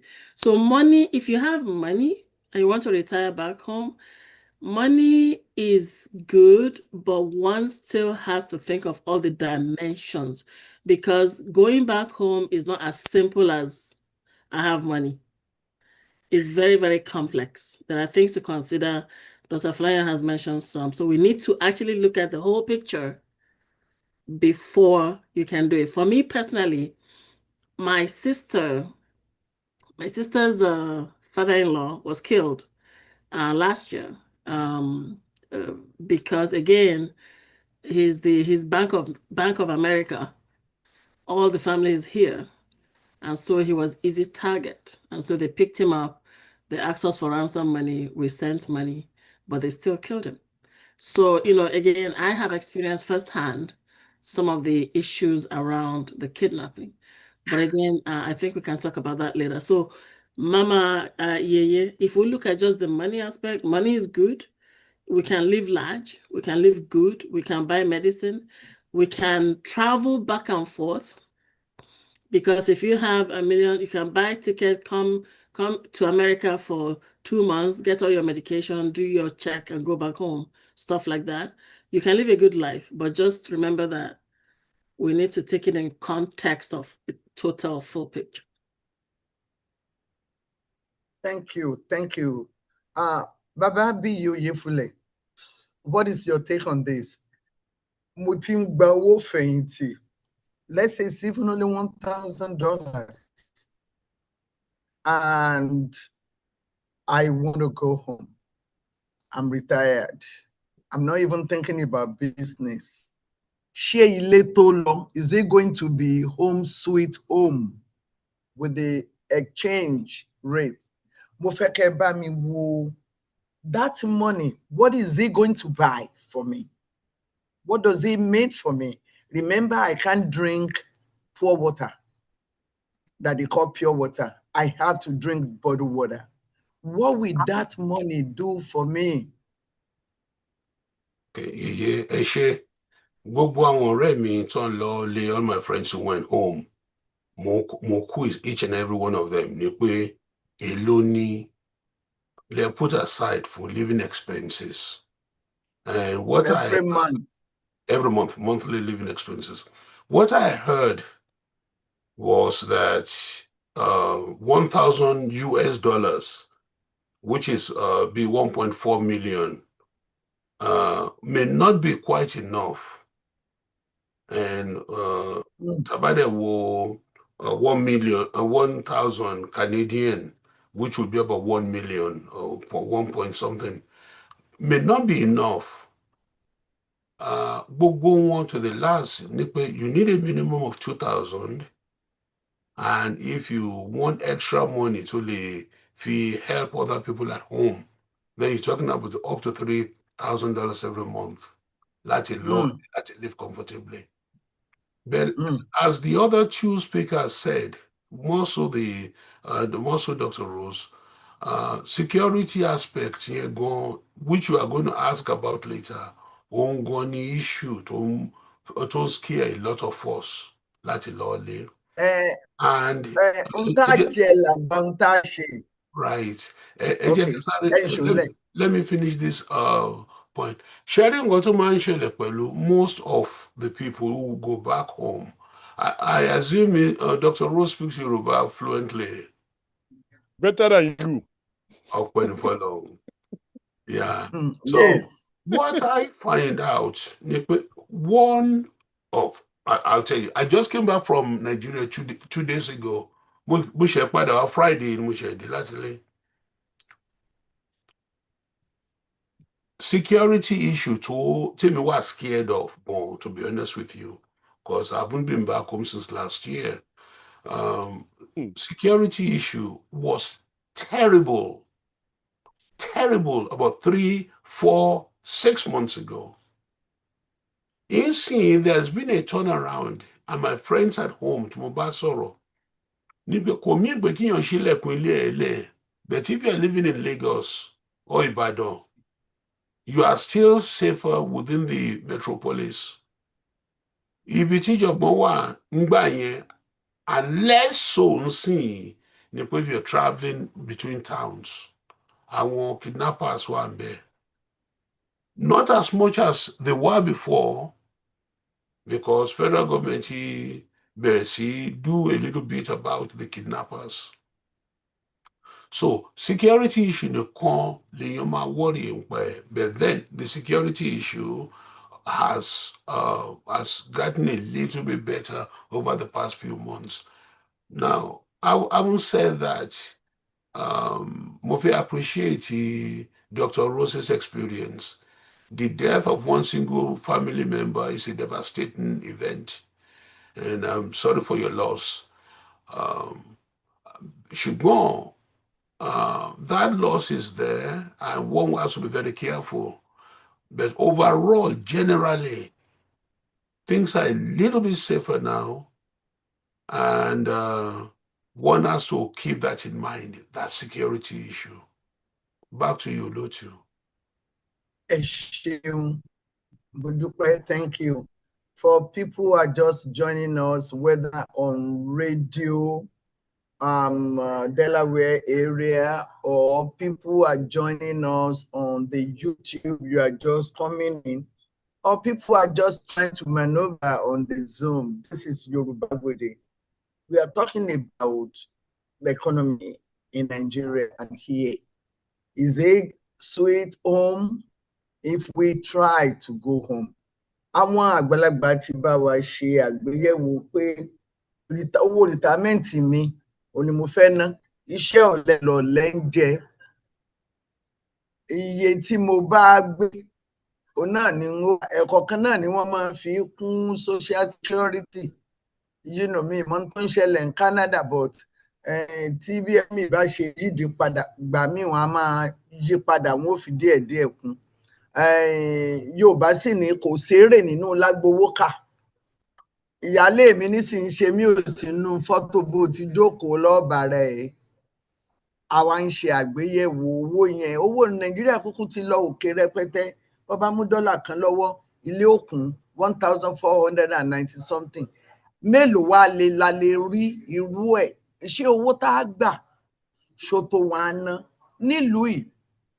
Tá a bá gba tán bá fúnyàn ní retirement, ká tiẹ̀ bó ṣe lè wù kó kéré tó, ibi tó ti máa gbóúnjẹ ọ̀fẹ́ wà. Mo mọyì àwọn client mi ní orí Islamic American Zakat Foundation, bí ta ti ń fún àwọn èèyàn lówó. Tó pé ńgbà bá tún fún wọn lówó tán, á tún fún wọn níwèé pé ibì kan wà tó ọmọ lọ ń jọ́ mẹ́ẹ̀ẹ́dógún, wọ́n á fún ẹ ní mílíkì, ìrẹsì, igbá àwo nǹkan. A máa ń ṣe yẹn, ṣùgbọ́n kò sí irú èèyàn ní Nàìjíríà. Ta ni ó fún ẹ lóúnjẹ? Ní nǹkan bí ọdún 4 àbí 5 sẹ́yìn tí ọmọ mi lọ sílé, ó wá lọ ṣe ìrànlọ́wọ́ níbi tí Tinubu ti ń pín oúnjẹ fún àwọn èèyàn nínú ààwẹ̀. Ìwé ìròyìn ò gbé, ṣùgbọ́n àwọn èèyàn kú nítorí pé wọ́n ń fa búrẹ́dì mọ́ wọn lọ́wọ́. Ọmọ mi níbi tí ẹ̀rù bà òun dé, ẹni tó kú sílẹ̀ báyìí, àwọn èèyàn sì gbà, wọ́n sì ń fa búrẹ́dì ọwọ́ rẹ̀. Kí ló le tó yẹn? Kí dẹ̀ ni wọ́n fún wọn? Omi, búrẹ́dì, gbogbo ẹ̀. Ọmọ yẹn ní ohun òrírú eléyìí rí o. èmi gan tí wọ́n bí èmi ìyá rẹ̀ tí wọ́n bí síbẹ̀ èmi ò rí bí èèyàn ti kú lórí pé ó fẹ́ tọrọ búrẹ́dì jẹ. Kò sí àǹfààní tá a ní ń bí, kò sí lọ́hùn. La fi wá ń wò pé owó tá à ń gbà yẹn kí ló lè ṣe tá a bá ní mo ti rìtáyà kí n máa lọ́lé. A ti gbọ́ kókó ọ̀rọ̀, a ti gbọ́ ibi tí àmàlà sílè kan, ibi tí ẹran sílè méjì, ibi tó ti lè jàmàlàdé kó tó dúró. Mọ́ínmọ́ín sílè 5 kò níye tí ó jẹ́nu ẹ̀kọ́ kéèyàn mọ́ tan rẹ̀. Wọ́n ní 3,000, èèyàn mélòó ni ó sì gbé 3,000 lóṣooṣù lọ́dọ̀ ìjọba. Ẹ ṣeun, mo dúpẹ́. Àwọn retirees nìyẹn pé mo fẹ́ lọ sinmi. Those are retirees. Let's look at our people who are like, I'm going home to establish business. People who are going home to establish business. Dr. Afolayan, what do you think? What do you see? Kí lẹ rí àwọn tí wọ́n kóra tán ní àwọn ń lọ dá kínní lẹ̀? Ó pọ̀ o, àwọn míì ò ní omi làwọn fẹ́ máa pọn. Èmi ò ní sọ ọ̀pọ̀lọpọ̀ ìrírí tí mo ti rí. Àwọn ẹlòmíì wọ́n lè ní àwọn fẹ́ lọ sí iléeṣẹ́ búrẹ́dì, àwọn ti kọ́ ẹ̀kọ́ ń bí báyìí. Àmọ́ bóyá bọ̀dá mi dókítà ọlọ́pọlọ àwọn lè ní ẹjá wọn lọ pé àwọn tọ́pọlọ wọn ò pé pọ̀ nílùú wọn, ẹjá wọn lọ sí iléeṣẹ́ ọlọ́pọlọ sílẹ̀. Bó o ní ó ṣe pé wọn ṣó mọ́gbọ́n wá? Does it make sense? Is it reasonable? Is it sensible to do? Dr. Afolayan, over to you, sir. Ẹ ṣé gan lótú. Ẹ jẹ́ kí n rọra. Wọ́n ní ọ̀rọ̀ kíní Yorùbá bọ̀ wọ́n ní àtòkèrè lójú jíjìn tí gbẹ́kun sùn. Ẹni bá máa lọlé kò sí àti bí ni o àti ilé ni o. Èèyàn gbọ́dọ̀ ṣe ètò bó ṣe máa lọlé yẹn, more like a business plan, nǹkan tó yẹ kó lè ṣe. Yàtọ̀ sáwọn tó wà lẹ́gbẹ̀ẹ́ wa, àwọn bí ẹgbẹ́ àbúrò wa. Torí wọ́n níbi téèyàn bá ń lọ tí ò bá ṣètò nǹkan tí ó ṣe ń bẹ̀, nǹkan tó bá rí ní ọmọ jẹ. There are ways of going home and there are ways of not going home. Ilé ò bad. Gbogbo àwọn èèyàn tó ti ń sọ̀rọ̀ kọ́nẹ́sì mi gan mo ṣe ti Nàìjíríà dé ní lọ́dún yìí. But there are challenges eléyìí tó wà ń bẹ̀ ni pé anybody tó bá fẹ́ lọ fún business bó ṣe bí ní a ṣe business plan, èèyàn á ṣe ètò bó ṣe máa ṣe. Then beyond business plan, á béèrè, á ṣe investigation kan tó ṣe pé bóun bá dán irú nǹkan wo ni gbòógì tó ṣe pé yẹ kóun lè ṣe. Research nìyẹn. Everywhere náà ti ń ṣe. Àwọn ọmọ wa gan, they are better at it ní Nàìjíríà sìn.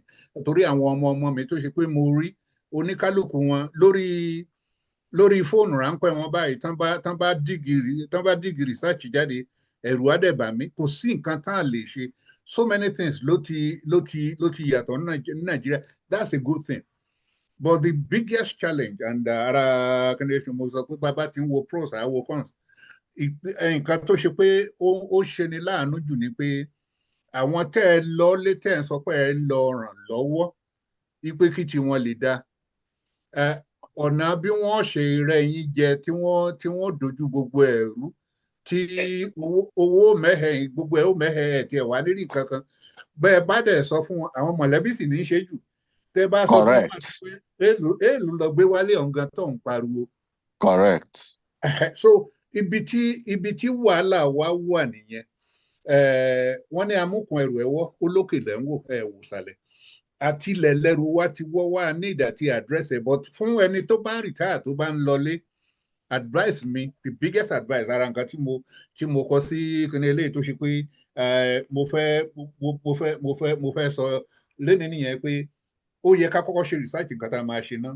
Then ẹni bá máa tó bá ṣe pé èèyàn bá fẹ́ lọ dálé iṣẹ́ lẹ̀ ó kéré jù ọdún 2 ló yẹ kó fi ṣe planning tá a fi ṣètò nǹkan báyìí ló torí ìwọ tó fẹ́ ṣe business ní Nàìjíríà CAC wà ń sìn àwọn Corporate Affairs Commission wà ní ìdàtí lọ register kẹ́ni business ẹ̀ then bó bá ṣe business ni wàá gba tax identification number TIN ẹ̀ gbogbo nǹkan báwọn yẹn gbogbo ẹ̀ ló yẹ kó ti ṣètò ẹ̀ kalẹ̀. Mo ráwọn ọ̀rẹ́ mi tó ṣe pé ó ti tó 45 years tán ti délé, wọ́n ṣàtọ̀ pé àwọn fẹ́ lọ lé ní àwọn aṣekínní, ọ̀pọ̀lọpọ̀ wọn bíi pé wọ́n lé bíi pé wọ́n fi òkété nínú ihò ní oníkálukú wọn fẹ̀yìn pa náà fẹ̀yìn sùn padà wá bí because research nǹkan iṣẹ́ tó yẹ kán gbé kalẹ̀ nǹkan tó yẹ kán ti ṣe kán tó délé tá make it easier fún wọn ṣe.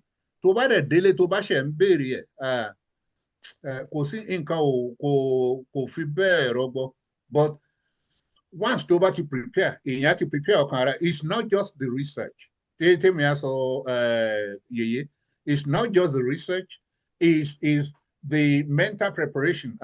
Adúpẹ́ pé alàgbà bí yìí wà bí the mental preparation torí yẹn téèyàn ò bá mọ́kàn ara ẹ̀ pé nǹkan tó ń fẹ́ lọ ṣe rè kọ́lọ́ àfàìmọ̀ ni omi ò ní tẹ̀yìn wọ̀gbìn. Èèyàn á débẹ̀ tán á máa sọ pé ǹbámọ̀ tiẹ̀ tí bá tí bẹ́ẹ̀ lùdò yìí ara wàhálà téèyàn máa rí nìyẹn. But it's a very good place láti ṣe business.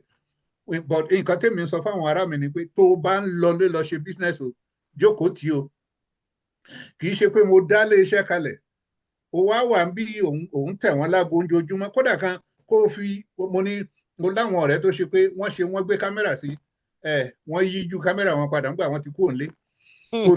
Kò sí tí kámẹ́rà rí mọ́. So èèyàn kàn mọ bíìtì ara ẹ̀ ní àti ọ̀rọ̀ trust ní wàhálà lé very many people tí wàá sọ pé kìíní but àwọn èèyàn àwọn ọmọlúwàbí èèyàn sì wà nílé tó ṣe pé tó bá fi wọ́n sí ọ̀pọ̀lọpọ̀ wọn dẹ̀rẹ̀ àwọn mẹ̀kúnnù ni wọ́n kì í ṣe ilé olówó kan náà ti wá but wọ́n á ṣe iṣẹ́ tó yẹ kán ṣe wọ́n á ṣe taratara wọ́n á dẹ̀ jábọ̀ fún ẹ but èèyàn gbọ́dọ̀ manage wọn. Pé ní school of business wọ́n á sọ pé you don't get what to expect, you get what to inspect. If you don't inspect it, it's not going to happen.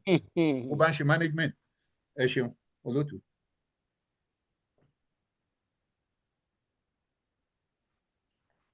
Olótù mute. On mute ọ̀rọ̀ yín olótù on mute. Okay, I'm going to go to Dr. Rose. I want to establish business in Nigeria. Does it make sense? Now, look at the exchange. Does it make sense? Look at how much money I'm going to be paying in Nigeria. How much money I will be spending versus the money that will be coming back. Does it make sense? The people that I'm going to be surrounded with in making this business work, does it make sense? How much sense can we create from establishing business in Nigeria now? How much money can I get back from my investment? Does it make sense? I'm not even talking about security, but let's face it, the money that goes in and the money that come back. The people that work with me to make this money that goes in to come back. Yes, ma'am. I think that, and this is my personal opinion, okay? And then I'm going to talk about, I'll say why. I think that anybody right now who wants to go back home to establish a business should look at it more from a sacrificial impact position, from a patriotic perspective, rather from the perspective of economic gain for themselves. So I think that we should be more of economic missionaries back to Nigeria to help Nigeria to develop again from a sacrificial perspective. Okay, the reason being that the business environment in Nigeria is extremely complex. Okay, it's complex because if you look at the way we do business here, we do business is clear as day. But in Nigeria, you have to give money under the table. You have to bribe the contractors. You have to bribe the people in the local government chairman. You have to bribe the governor.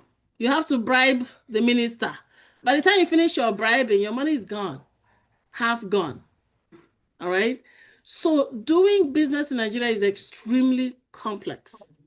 So I think that whoever wants to do business, and it does make sense, if you are so inclined to do, because to be honest, Nigeria can be fixed. It's extremely difficult to fix it from an outsider going in. It's probably going to be a bit easier to fix it from internal organic change within the system. But that's going to take, kind of revolutionary shift, paradigm shift, and mindset changes. But it's going to be gradual. But I'm a strong believer in Rome being built. Rome was not built in a day, but it was built. I believe that if there is concerted effort from diasporans, and we do it consistently, concerted diaspora from UK, from US, from Canada, from Australia, we all kind of bombard the country with impactful sacrifices. I think that eventually the country is going to hopefully start turning, but it's going to take time. It's not going to be a one-man effort. So to your question, ma'am, it makes sense, but it's not for everybody. Okay? It makes sense, but it must not be gone into without what Dr. Sam just said. You must do your feasibility studies thoroughly. You must have a strong business plan, and you must factor in the complex bribery and corruption in the system. You also must factor in I know we've talked about security, but there are elements in Nigeria who don't want to see change. There are people in Nigeria who will say to you, you where come from, where they come from. You won't come, me will change things here. Right? There are people who will challenge you simply because you have come from outside in to cause change. That's why the change is going to come over time, but it's going to come from internal organic shifts, which we will develop, by going to change it. Now, that means then that whoever is going to do business back home, don't go with the mindset of I'm going to live here and die here. Go with the mindset of touch and go, touch and go, touch and go. Establish yourself, your base in America, but establish strong people, leaders. It takes time. I can talk about this for a long time, but Mama, it makes sense, but it's not for everyone, and it must be carefully thought through. So you said eventually. So what I'm getting is, it's not something that is doable now. If I go back, I'm going next month. Because everything that needs to be done to fix the place has not been in place. Baba Biyo Yefule, I want to go to Nigeria to establish a business. In fact, one of the things that I'm going to do is, I know that some people who work at the bank. I don't know whether that will work. I want to see if I can use some credit card to get some loans here and there and put it together so I can go and establish money in Nigeria. Because guess what? If $1 will give me 1,490, then maybe I'm going to make gain. And whoever I get loan from to establish business in Nigeria, I'll be able to pay them. What can you tell me from experience? Eshe? And where is the source of this loan? US or overseas or in Nigeria?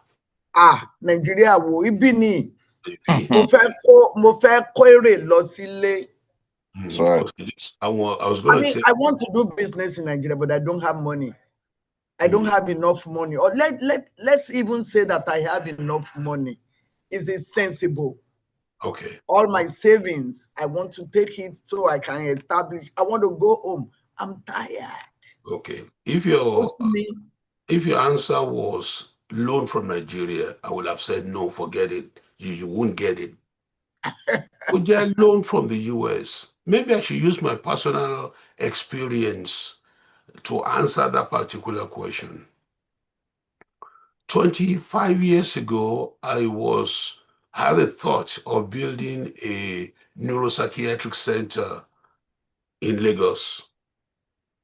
I used to give free services at the Yaba Psychiatric Institute. And I used to take medications there.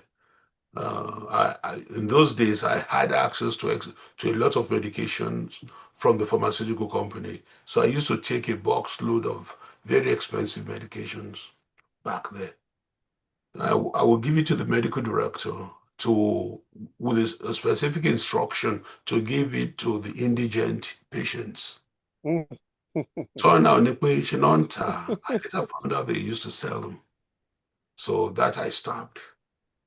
So my services, they were going to pay me some peanut. I said, no, use it to run the hospital. I don't, my service will be for free. And I used to do this all the time. Then I saw that the quality of the services provided to the patients was not, could have been better. So I decided, let me get a piece of land and build a neuropsychiatric center. Well, we did the feasibility studies, came out well. We got a piece of land, went out well. Those who had promised here in the US to be part of the project, these were all my American friends. And they just knew I was going to start something in Africa. Of course, at the time, and they told me, come back when you're about ready for the financial part of it, we'll discuss it. Anyway, I gave a very nice speech. Everybody liked it. They were asking, where in Africa was I talking about? One said, oh, it's got to be in Johannesburg in South Africa. Money, no, it's not in South Africa. Then another one said, oh, yeah, it's got to be in Kenya because there are some sophisticated systems there. No, it's not Kenya. Well, I said, wait, let us know, where is it? I said, it's in West Africa. And one said, oh, yeah, Accra, Ghana. And of course, when I finally let out that this is in Lagos, Nigeria, they said, Lagos, where? They'll call me back. And I've not gotten any call back from them since then. Wow. And I thank God Almighty that I didn't take these people's money to Nigeria because I decided to break my own retirement fund. Up to that point, I'd been a physician for 15 years. And being a good Ijebu man, I saved more than I spent. So I was going to sell my clinic. I had 2 clinics, one drug and alcohol, one outpatient psychiatric, with 3 doctors in one, 2 doctors in the other one, with a lot of nurses and psychotherapists in the outpatient behavioral health clinic. So I was going to sell, and I had offers so people were going to buy. But something just told me, do not sell. Do not sell. So I leased one out to a colleague, and the other one I will be managing it from Nigeria. So, long story short, took all my retirement funds, no loan. You know, we Ijebu don't like taking loans.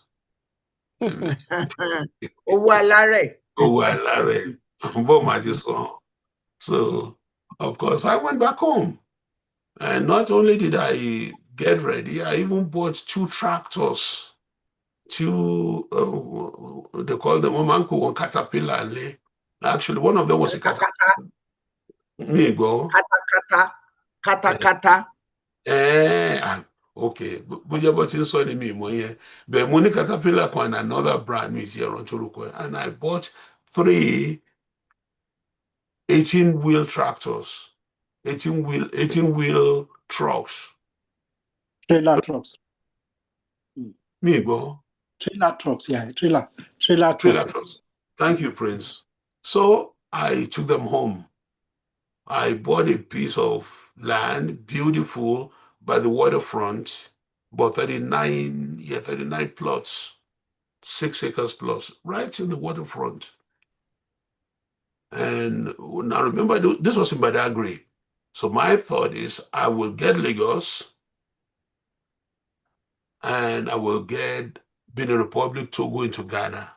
Because I knew in those areas there were no Kosi Neuropsychiatric Center to Jojumbe. So I was going to serve the West African area there. Of course, after my colleagues said they couldn't go into the business because it's Nigeria and not Johannesburg. So I decided, money enough for to build a water and juice factory. So I built a purposely built building.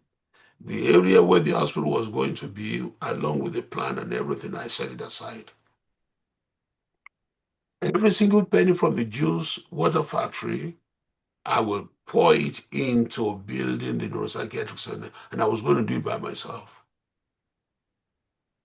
Well, after pouring 100 million naira, that was when naira was about, when I first went home, I think naira was about 80 naira, shortly after Abacha and the other fellow. So by that time, I think it was about maybe 100, maybe 120 million roti, but I'm just saying. And by the time I was fully into it, naira had gone to about 600-700 to the dollar. So my thought was, I'm going to build this thing and I'm going to get it done. I actually went with the workers. I worked with them. And I decided to bring a manager who was from the northern part of Nigeria. You know, in those days, we had this wrong notion. We are northerners. They are more trustworthy than southerners. And I was one of those who had that wrong impression. Hell no. To cut a long story short, my friend this rascal built a mansion is from somewhere around Sokoto State, Sokoto, Kebbi. He built a mansion in Kebbi. I didn't know. It was after he died that I heard. So he built a mansion, stole all my money, all the money from the juice production, water production. I can tell you comfortably, I did not spend one single penny out of the money. It was supposed to be going towards building the hospital. Everything went kaput. It did not work. It did not work. Not from not trying, but from the fact that corruption level in Nigeria is outrageous. I think one of the speakers mentioned about even family. Fortunately, I didn't have a family who was a thief. So that one I could quickly punch in the nose. But I don't have one who was a thief. But it's all these people who came to work with you. They will steal, they will cheat, they will lie, they will do so many different things. So Correct. Eventually, for my own sanity, not only did I leave the factory locked up with all the million naira worth of equipment, they're still there right now. I think Yeye went to see the building from outside. Looks nice, looks gorgeous and everything, but it's a business that had gone kaput. And the only point I would like to make about that is trustworthiness,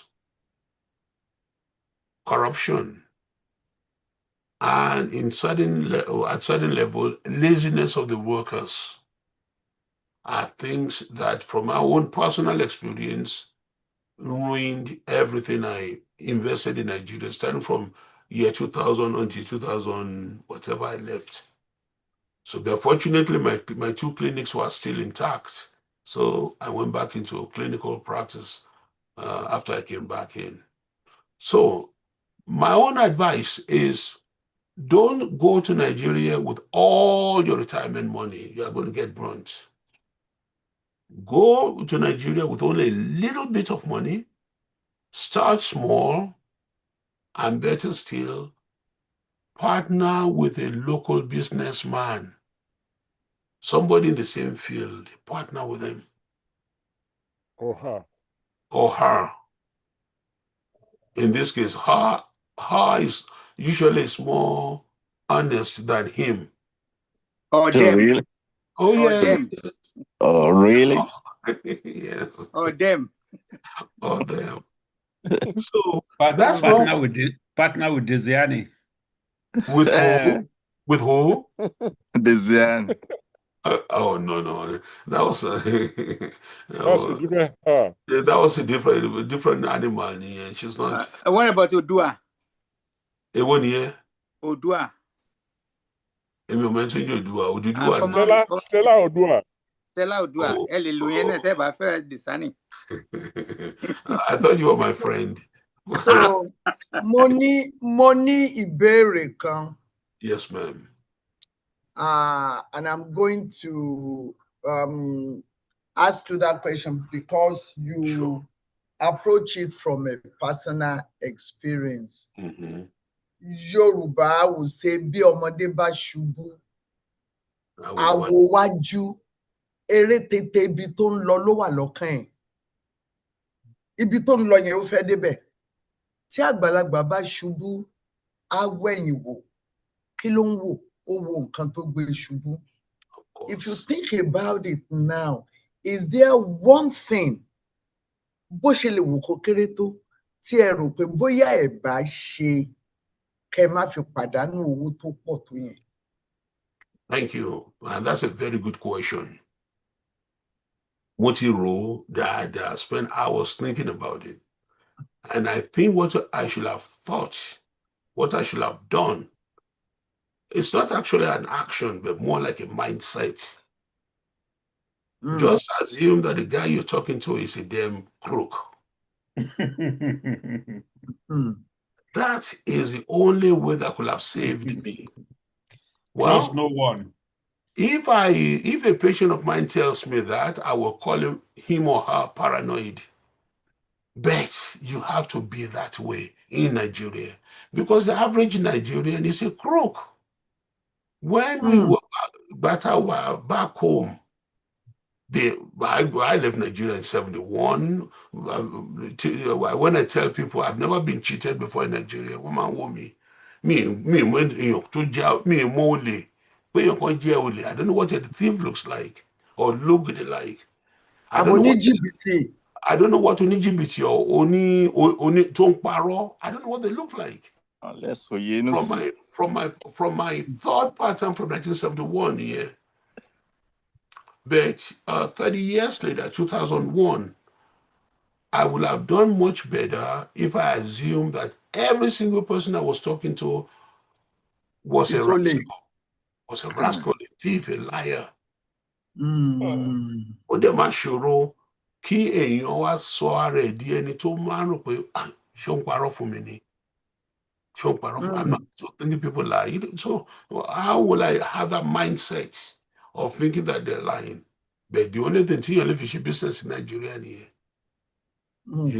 I think the other alàgbà said it, pé business kì í ṣe.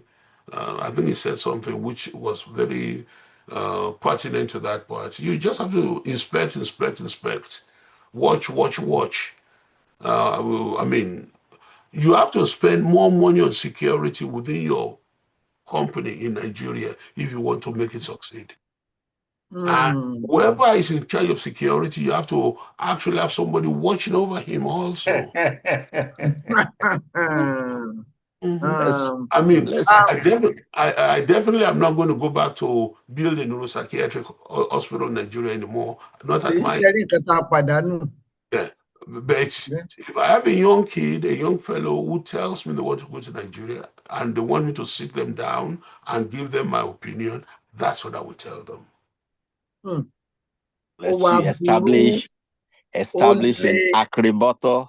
Ó le nítorí pé ọ̀pọ̀lọpọ̀ àwọn èèyàn tí n bá ní kí n ka ení èjì ẹ̀ta ẹ̀rin àrùn mú lè ka èèyàn mẹ́wàá tí wọ́n ti lọ ṣe business ńlé.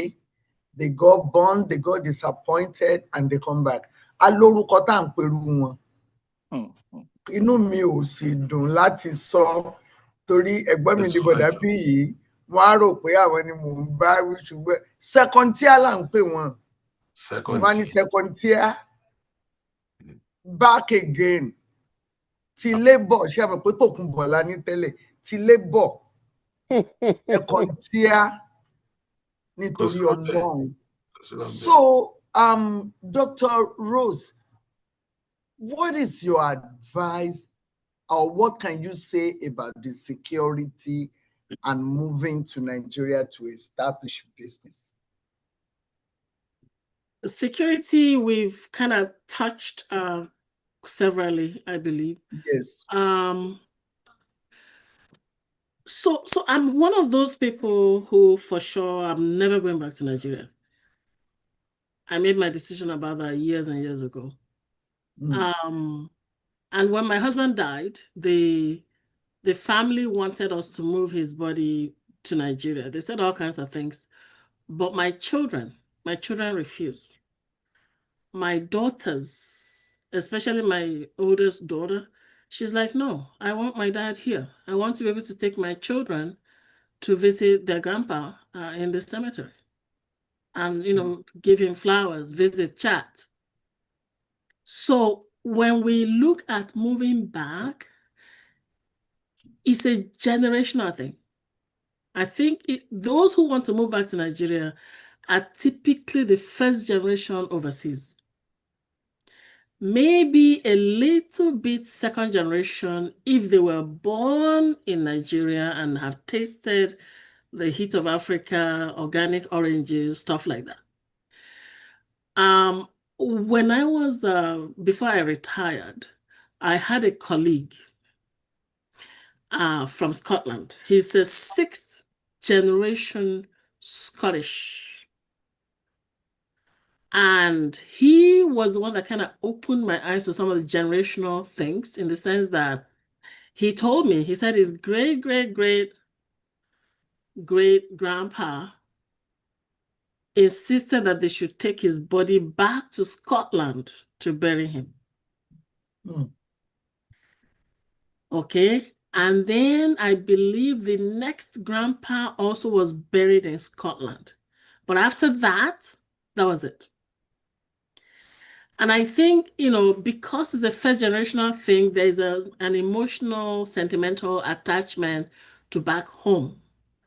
But then as the generations come, there will be generations that do not remember Scotland.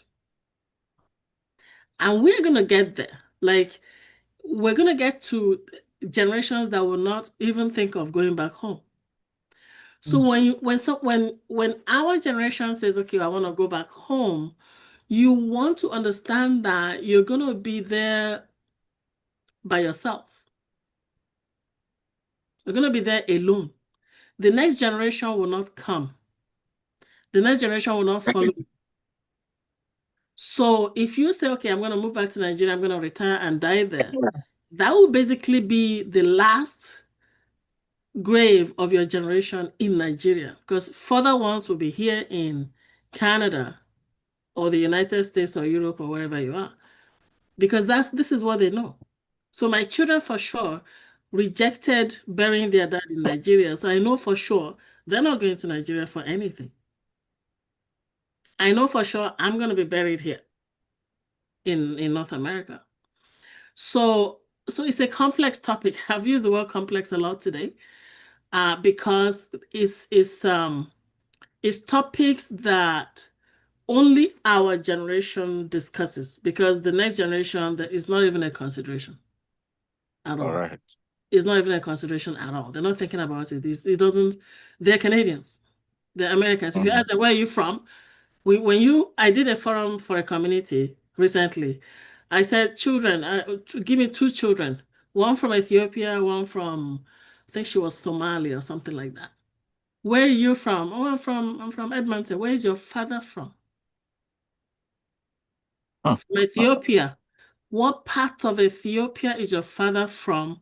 And that was the end of the line. I don't know. So we can, we can do whatever we want, but just know that when you say, I want to go back home, you're going to be on your own. Okay? Minus all the security questions. Now, having said that, like, it sounds bleak. Those who will go home will go home. And then, just make sure that you're praying a lot for your safety. Pray a lot that God will cover you. Blood of Jesus, cover me every day. Don't let my enemies see me. Blind the eyes of my enemies. So all of that anxiety too, all of that anxiety could actually shorten your life. Because you're worried about safety, you're worried about security, you're worried about food, you're constantly afraid. All of that anxiety can shorten your life. Okay? And for me, my definition of home is where I feel safe. If I don't feel safe there, it is not home for me.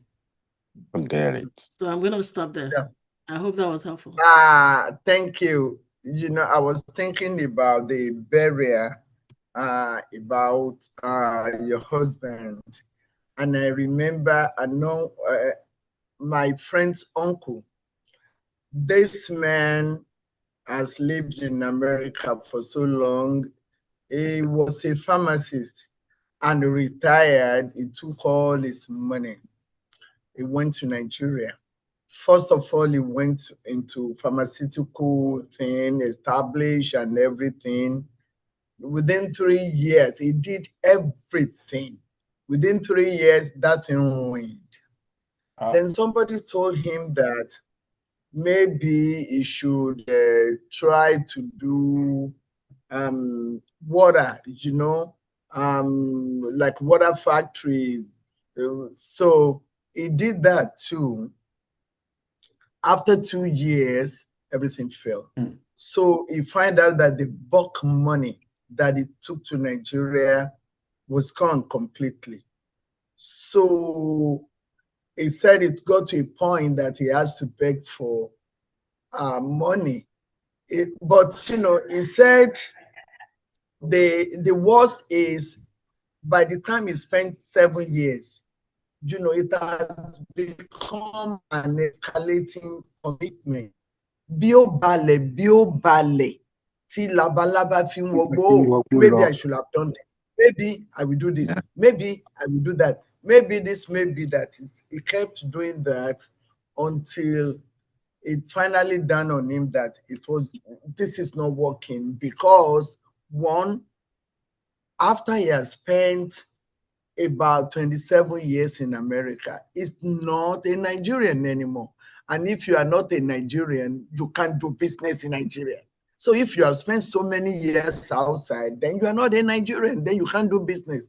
So fast forward, this man got disappointed and he came back to America. And he was having a conversation with his children. And, he told the children, please, fellow Nigeria, I'm done with Nigeria.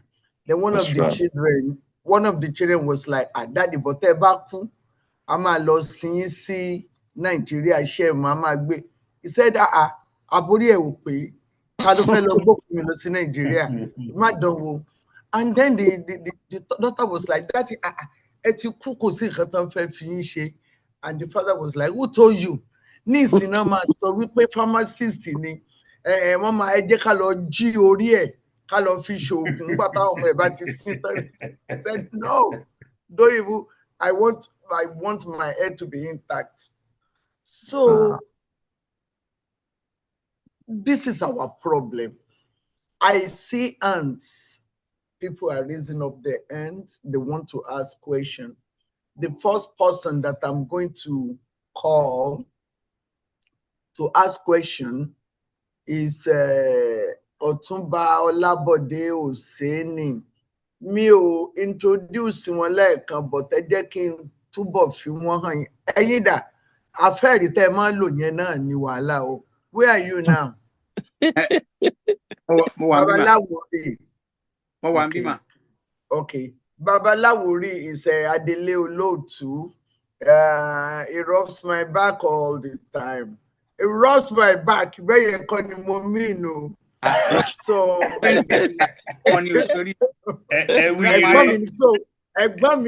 it's not going to be, I'm not talking about rubbing back like that. So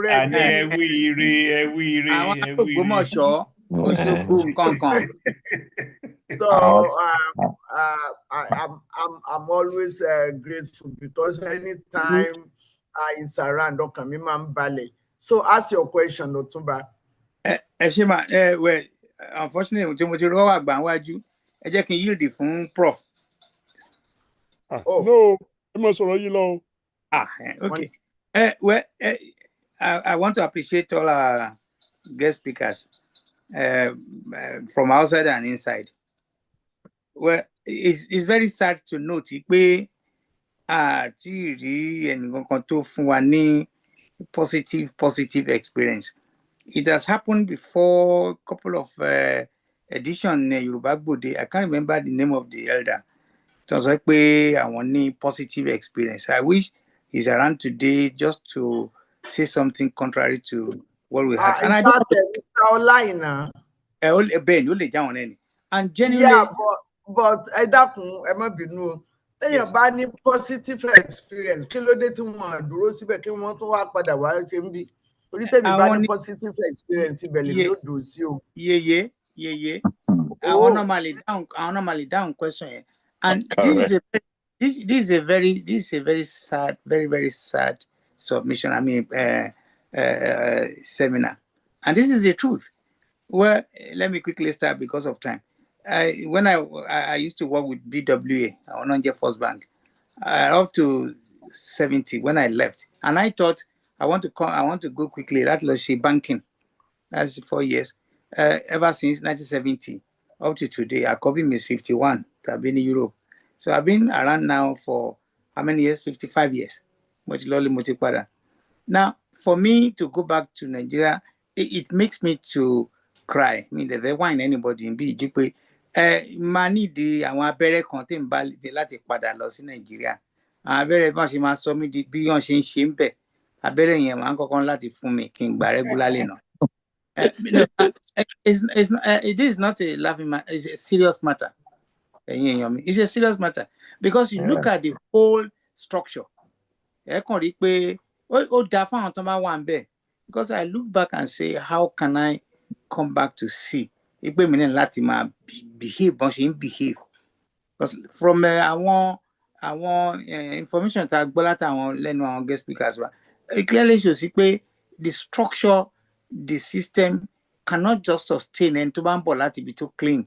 Well, clean does not mean it be in a clean ready. But the truth of the matter is you need to either join them or you want to beat them and you join them. And if you don't want to do that, you have to find a way, and it's difficult to achieve. Listening to what Dr. Oyefule said and Dr. Joshua and also Alagba Fola, it's just not possible. So I think probably another seminar to symposium change our conundrum here. Maybe that, because we cannot just leave it like that. For me, I've given up. I'm 78. I don't know. But the truth of the matter, is going to be cheap matters. Give me those kinkusun. But there's nowhere for me there. I cannot. It's not just going to happen. Dr. Joshua was talking about Oku la wa fi wa alaye nílùú òyìnbó. Oku ni a fi burial ground láti find the address alaye. Whereas the bad we don't see and when you're seeing talk about even involved is gone. So again, I'm really sorry to want to be in a place where gbogbo nta n sọ yìí is negative. I'm sorry, it's not negative. It's the correct. It's positive. Negative ta n sọ ni is positive. That is the truth. So boya can see another get together to start to work on how we can change this solution to it. I want to do well everybody. It's very sad. Dr. Lokpolo, any iṣẹ́ tẹ́ máa ṣe pọ̀ because àwọn tẹ́ máa ní láti máa fún lábẹ́rẹ́ káwọn náà máa behave bọ́n ṣe ní Ìjẹ̀bú kọ́má àtàwórí àwọn Àwórì ṣáà tiẹ̀ ṣe wà sanity tó wá tiẹ̀ level sanity ti Àwórì ó high gan jù. Tí olóòtú bá fún mi láàyè láti sáré respond kínkínní sí. Bẹ́ẹ̀ni ẹrẹ. Ẹ ṣé gan, thank you very much. Yes, sir. What Tumba saw is very true. A few years ago, Nigeria had many years ago, let's say, àǹparọ́ èèyàn lè gbé ọjà ẹ̀ síta kó ní pé kó fi òkúta méjì sí fún kọ́ méjì òkúta fún tọrọ kò dẹ̀ sẹ́ni tó máa jí ọjà ẹ̀. Ní 1959, one of the Minister of Agriculture ó gba £1,000 bribe. And based on taking a £1,000 bribe, he got fired from the government. Or at least once we are going to fire you by 7 o'clock in the morning if your resignation letter is not. Resign. So Western region, you know. And Western region. Western region. Babo doing dárúkọ ẹ. Mo mi ò fẹ́ dárúkọ ẹ ní, but mo kàn sọ fún pé kì í ṣe Nigeria, Western region. Did I say Western region or did I call it something else? You said Nigeria, one Minister of Agriculture. Federal government on the Ministry of Agriculture. In fact, there's no federal government when he was fired. I meant to say Western regional government. Oh, there was federal government in 1959. Anyway, Anyway, so the point I'm going I'm trying to make ni pé nǹkan ti change, and what we need to do, and I know Baba Otumba and I have gone over this many times. We have to go back to the drawing table. Let's understand it. Once we understand it, then we'll start figuring ways to reverse those things. Unless we do that, the next generation will not be happy with us. Back to you, Lord. Like I was trying to say, just one moment, please.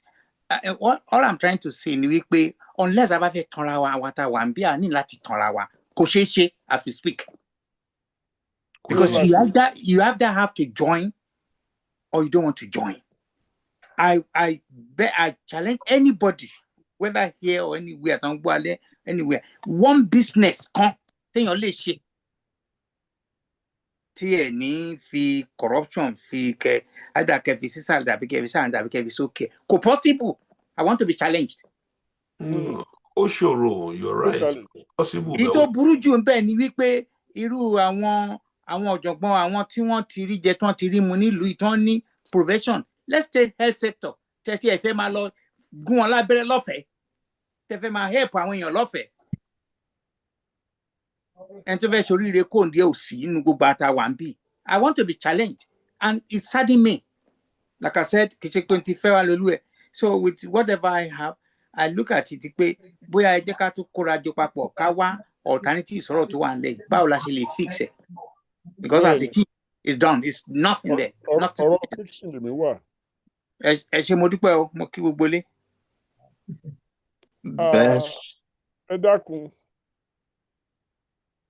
Ṣé mo lè sọ̀rọ̀? Ìṣẹ́jú mélòó ni mo fi lè sọ̀rọ̀? Ẹ̀yin ló kàn. Ìṣẹ́jú mélòó ni mo lè fi sọ̀rọ̀? Ẹ bá gba the whole day, ẹ kàn sọ owó ẹ̀ ní má worry.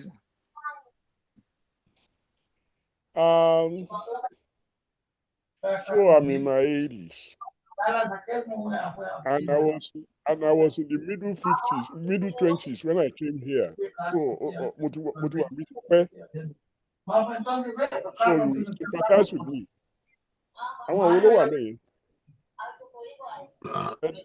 Ọ̀túnba mute yèyé. In a co-host. But you mute, continue, sir. So sympathize with me.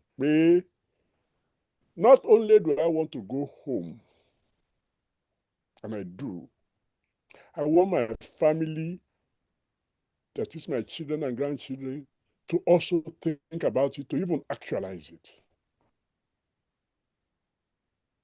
Why? Mo ṣe béèrè àsìkò mélòó ni mo ní láti fi sọ̀rọ̀. Continue, sir. In 1953, when I was promoted to Standard 3,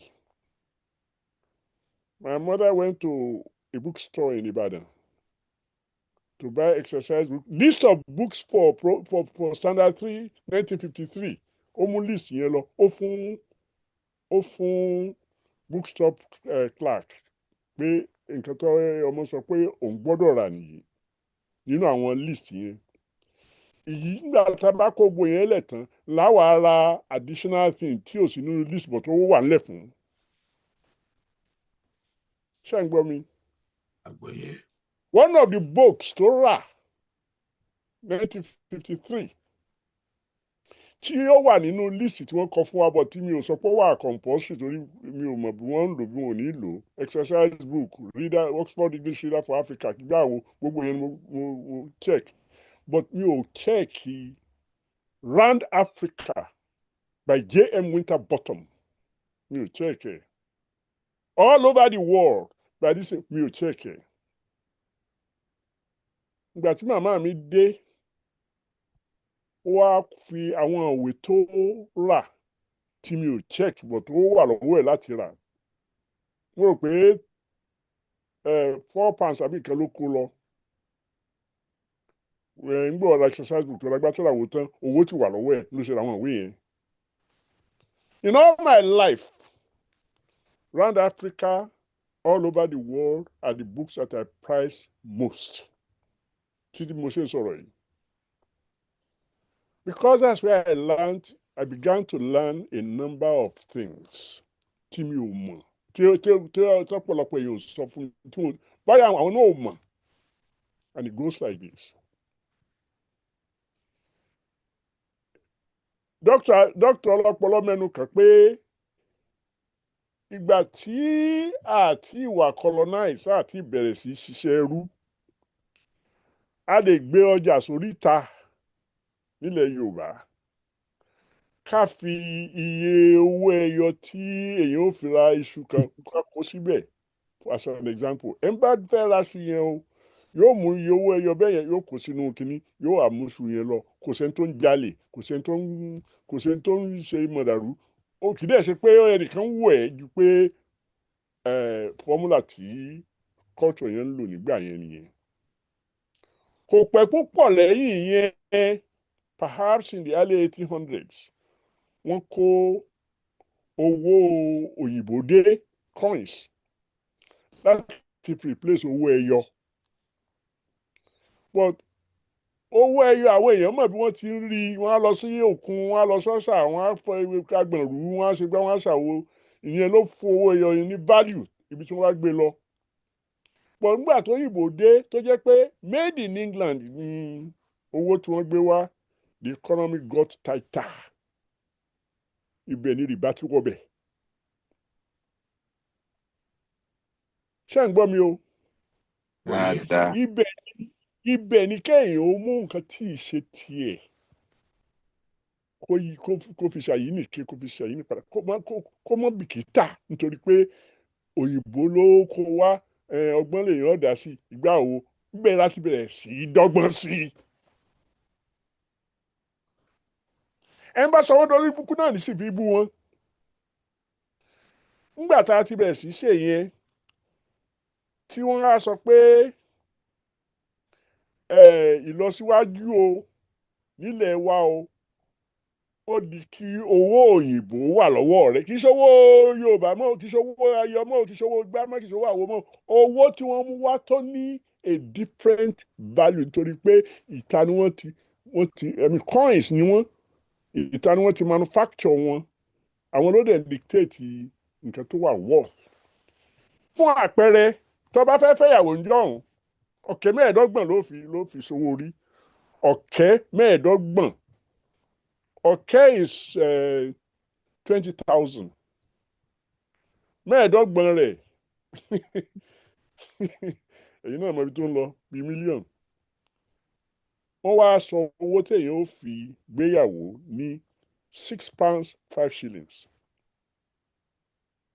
In other words, 1 million cowrie shares ni wọ́n sọ di kìíní. Cowrie shares yẹn ó lè rí nígbà tó bá fi di ọmọ 18 years old tó ti ṣiṣẹ́ bí akúra wàá rí ibi tí wọ́n á yẹ ẹni wá kó ni wàá rọ̀kẹ́ mẹ́ẹ̀ẹ́dọ́gbọ̀n. Owó òyìnbó £6 5 shillings mo ló ti fẹ́ rí yẹn. Ìgbà tí mo wà ní kékeré yẹn náà mi ò rí àgbàlagbà tó fẹ́ jẹun tí tọ́rọ̀ ò tó jẹun. Tọ́rọ̀ was what? 3 pennies. Èló lówó ẹyọ tó màmọ́ sí tọ́rọ̀? Kọ́bọ̀ was ọdún. Tọ́rọ̀ was ẹgbẹ̀rún. Ẹgbẹ̀rún is what we call 1,000. 1,000 cowrie shares ó ní tọ́rọ̀. Tó o bá ra ẹ̀bà kọ́bọ̀ méjì àti ẹran kọ́bọ̀ ní búkà wàá jẹ yó bó ti wulẹ̀ ọjà gbàlagbà tó. Àwa ọmọdé àkì ń jẹ odidi èkìrí ẹran kan wọ́n máa gé sí méjì ni tá a bá rẹ̀ jẹ àtọ́. I want you to look at the economy as it was. When we were the producer of the money and the manager of the spending. Ìdí rẹ̀ tí àyípadà yẹn fi wà ni pé wọ́n gbalẹ̀ lọ́wọ́ wa, wọ́n gbà lọ́wọ́ wa, wọ́n gba creativity wa, wọ́n gba labour wa, wọ́n gba gbogbo rẹ̀. Tí wọ́n bá gba gbogbo wọ̀nyẹn, a gbọ́dọ̀ ní a spirit of sufficiency. Torí tó bá wà sufficient to yourself, ò ní ṣerú. Wèrè òyìnbó. So bọ́rọ̀ wa ṣe bẹ̀rẹ̀ nìyẹn. Ìgbà táwọn èèyàn wa sì lọ sí iléèwé tí wọ́n ka san 2 san 8 nígbà tí wọ́n bá àwọn tó bá kàwé ló máa ń ní owó oṣù ló máa ń ríṣẹ́ tí wọ́n fi máa gba owó oṣù. Káràkátà ni àwọn yòókù ń ṣe àti àgbẹ̀. Now bí tá a ti ń ṣe káràkátà tá a ti ń ṣàgbẹ̀ ibẹ̀ lọmọ oníṣòkòtò tìrín kan tó gbé ọdún 3 ní school òní ọ̀jẹ́ ọ̀gá ní local government. So gbogbo wa máa wá wò ó ẹtikísà ìgbà àwo kìíní kẹsàn wọ́n jọ wá lójú torí pé àwọn tátà òyìnbó tó ń gbà àwọn ló lè bóyìnbó sọ̀rọ̀ òyìnbó ló dẹ̀ ń control economy. So gbogbo wa fẹ́ jọ wọ́n. I mean it makes sense. Nínú ìwé tí mo kọ ní 2003 mo ṣàlàyé pé ní Gbọ̀ngán city ni mo ń sọ yìí o, capital of Gbọ̀ngán empire. Ní Gbọ̀ngán city mi ò pàdé any single soul tó ka school start nígbà tí mo wà kékeré. Kì í ṣe pé ọmọ Gbọ̀ngán ò ka school start tó wọn ò kì í gbélé. Àwọn ló ń ṣiṣẹ́ lÉkòó, àwọn ló ń ṣiṣẹ́ n'Íbàdàn. Ntí ò jẹ́ kí n mọ̀ wọ́n ni pé ìgbà tí wọ́n bá wálé wọ́n lè wálé nígbà tí mi ò sí ń ta kíní kẹsẹ̀ lẹ́nu ìpàkọ́. But ibi tí mo bá ọ̀rọ̀ lọ ó ní pé school mẹ́ta ló wà lọ́dọ̀ wa. School mẹ́tẹ̀ẹ̀ta kò sí tó ní 1,000 students nínú wọn, kò tẹ̀ sí tó ní 300 nínú wọn. Kì í dẹ̀ ṣe ọmọ Gbọ̀ngán nìkan ni wọ́n ń sà, àwọn tó ń wá látọ̀dí Òmu, láti ìgbèríko, láti gbá àtàwọn ló ń lọ sí school bẹ́ẹ̀ yẹn. So ẹ mọ̀ pé the production of school people was very low. It's almost an economic commodity pé tó bá ti pọ̀ jù wọn ò ní wúyì mọ́. Ṣé ń gbọ́ mi? But gbogbo wa fẹ́ dàbí wọn. School rẹ̀ kì í ṣọ̀fẹ́. But táwọn náà bá ti parí ìwé tí wọ́n parí ìwé wọn tán wọ́n ti fẹ́ dọ́lọ́run. So gbogbo wa fẹ́ dàbí wọn. Bá a ṣe fẹ́ dàbí wọn tí owó ò sí. Kí ló dé tí owó ò sí? Torí tí mi ò bá sọ gbé léyìí jálẹ̀. as recently as 1959, 100 weight of cocoa was 7 pounds, 7 pound sterling. And by 100 weight is 112 pound weight. 100 pound weight yẹn àgbẹ̀ tó bá ní kòkó tó ṣègbà tó tà láàárọ̀ èrì ó lè ká òkúta mẹ́ta lọ́dún. 7 times 3 is 21. The last time I checked. Owó school ní Ìbàdàn grammar school ni o àbí Igbó Elérin àbí gbàwó ó kọjá yẹn. Kò dẹ̀ sí nǹkan bí táwọn àgbẹ̀ ṣe ju pé kí wọ́n ká kòkó wọn kí wọ́n tà á kí wọ́n dẹ̀ gbé oúnjẹ táwọn èèyàn wọn jẹ. Ebi ò pa wá o but àní owó tá a lè ná fún nǹkan tó bá wà bí táwọn òyìnbó ń pè ní capital expenditure. Àbẹ́ ṣé ń gbọ́ mi? So tẹ́ bá ń gbọ́ mi ẹ wà rí pé àwọn èèyàn tí wọ́n ń jẹ gàba lórí wa aláàdálẹ̀ ni DO district officer tó ń sáàfù gbọ̀ngàn Ìwó ló wà Ìwó town 90 miles away. Ẹ̀ẹ̀kan lọ́dún ló máa ń wá sí gbọ̀ngàn ju Empire Day ẹ̀mí kò tiẹ̀ sóun ló ń wà ìkànnì àwọn ọmọ ìbọ̀ rẹ̀ òyìnbó náà ló ń wà tún ní rí for the next year. Àwọn tá à ń rí àwọn oní Psalm 3 Psalm 4 tí wọ́n record bí akọ̀dẹ́símà tí wọ́n jáde àwọn ló ń ṣọ̀gá wa locally. Nígbà bá wá yẹ̀wò a rí wípé owó táwọn náà rí gbà kì í kúkú ṣe pótó iyì tí wọ́n ń gbà lọ́jọ́ wọn lójú. Bọ̀ tó bá ti dọ̀rọ̀ olówó nǹkan tí yìí ò bá rà tó jẹ́ pé owó ló rà á kò sígbà tí èèyàn ò ní í ṣe bìrìbìrì. Ẹ bá wá sọ̀rọ̀ bìrìbìrì bí ìgbà párọ̀ èèyàn dúdú ni ẹ ti gbàgbé pé Amẹ́ríkà tí mo wà yìí àwọn náà ní culture tí wọ́n bí wọ́n ṣe evolve. Àwọn kan wà tí wọ́n ń pè ní rubber baron.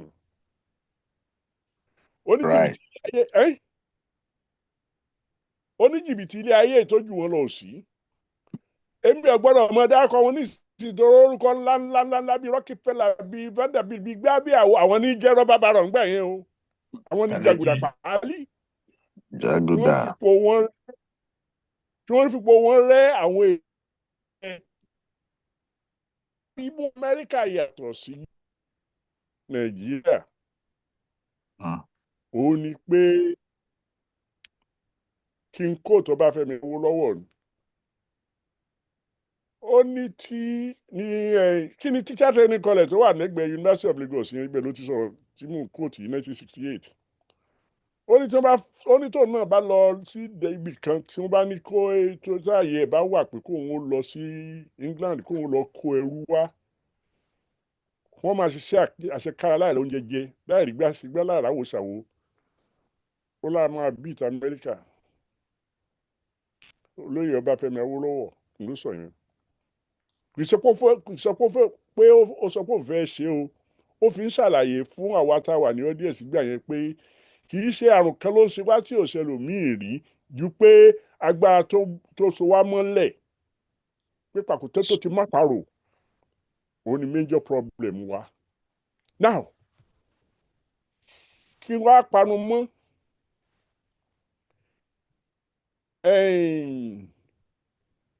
ta ló sọ pé ká ti bi pẹlẹbẹ mọ́ọ̀lẹ̀ jẹ kó lè bá a dùn mo ẹ kó olúwa ẹ̀ nítorí pé in the late 1400s early 1500s ni wọ́n ti determine pé àwọn máa kó wa lẹ́rú. Fatherless casas ní America being one of these Latin American countries òun ló lọ béèrè Reverend Father Las Casas ló lọ béèrè lọ́wọ́ Holy Roman Empire pé ṣé káwọn máa kó ẹrú wá láti West Africa wá síbí láti wá ṣiṣẹ́ tí àwọn India tí wọ́n bá níbí àtàwọn òyìnbó tí wọ́n jọ wá bí tí wọ́n ò lè ṣe pé àwọn African lè ṣe torí pé wọ́n lágbára wọn nígbà wọn láwo kò dẹ̀ ní kọ́ọ̀sì wọn ní. The Holy Roman Catholic Church the only Catholic Church approved. Bá a ṣe délẹ̀ nìyẹn. Ẹ jọ̀ọ́ sà, ẹ jọ̀ọ́ ẹ fún mi ní ìṣẹ́jú méjì sí i. Bá a ṣe débì nìyẹn, wọ́n dẹ̀ ti determine pé ohun ìní tó wà nílẹ̀ wa pé àwa kọ́ la gbọ́dọ̀ mọ jàǹfààní ẹ̀. Nǹkan tí ọba gbà láà fún so wọ́n á dá wàhálà alẹ́ dọ́dọ̀ wa á jagun á para wa nígbà míì sọ́jà tá a bá mú ní tí gbọ̀ngàn bá mú ní ayégòótọ́ òyìnbó á ní fún mi kí wọ́n mú wọn lọ kẹ́ ẹ mọ́ para yín kí ṣẹ̀ṣẹ̀ lè papọ̀ bá a ṣe gbogbo ẹ̀ ṣe ṣẹlẹ̀ nìyẹn títí di ìsìn yìí. We look a little better now. We can speak English through the nose. We can even learn enough to come and be economic assets inside the country of the colonial overlords. So how are they going to handle that? Keep their economy poor. Keep them dependent. If any one of them becomes usable here, not only do you bring him here, but make sure you are he will never be the richest person around us, but he will never want to go back home. Because we would have impoverished them, we would have made the place uninviting, we would have changed, instead of allowing them leaders, we will only have dealers, so that there will never any talk of their going back to go and benefit their land and compete with us on their land. Wicked evils. So, ibi tí mo bọ́rọ̀ yìí, àkọọ́lẹ̀ rẹ̀ wà. Òyìnbó kọ́ fún wa. Torí mo bá ti yó tán tí wọ́n ti jẹ tán tí wọ́n rò pàgbára kankan ọ̀ká wọn mọ́. Àṣírí bí wọ́n ṣe sọ wá débẹ̀, wọ́n á ní kò sí nǹkan tá a lè ṣe ń bẹ̀. When I got to Howard in 1974, one of the places I went whenever I wasn't teaching was the Moreland Spingham Library, which is a part of the library, the main library. Lè múwèé jáde ń bẹ̀. Wàá jókòó síbẹ̀ wọ́n á lọ múwèé tó béèrè wá, wàá kà níbẹ̀ wàá dẹ̀ dá padà. Almost like Library of Congress. Ibẹ̀ ni mo ti ka oríṣiríṣi kan táwọn òyìnbó kọ́ ní tí wọ́n ṣe báyé èèyàn jẹ́, bí wọ́n ṣe fi smallpox blanket fi pa Indians níbí yìí, bí wọ́n ṣe da poison sínú omi wọn ní Australia, New Zealand. Táwọn yẹn fi parẹ́, tí wọ́n fi parẹ́, tí wọ́n fi parẹ́, tí wọ́n fi parẹ́. Àwa táà tí ì parẹ́ physically. Èyí tí wọ́n ṣe fún wa ràbàràbà rẹ̀ tí wà nílẹ̀. I'm not making a judgment about what people did if they thought that's the way to go. I mean, I will leave that judgment to other people. The judgment I want to make is this. Gẹ́gẹ́ bí alàgbà kan ṣe sọ, ó ní alàgbà Afọláyan, mo rántí pé alàgbà Afọláyan ló sọ yẹn, pé àwa làwọn Korea àti China àti gbà tí wọ́n ń wò in the 1940s pé nǹkan táwọn eléyìí mọ̀ ń ṣe níbi tí wọ́n wà ó, nǹkan tí wọ́n jẹ́ ká ṣe. Táwọn náà bá lè ṣe, àyípadà rere á dé fún wọn. So wọ́n á ṣe kinní kan Korea, made in Korea, poor quality. Ẹnu tẹ́ fi ń ṣe poor quality, ẹni tí ìgbín fi bú òòṣà yóò fi lọ́lẹ̀. Ibo la wà báyìí is question number 1. Question number 2, báwo làwọn tó wà lẹ́yìn ìwájú òní ṣe kọjá ibi tá àtọkùn bàtà wọn bọ́ tú?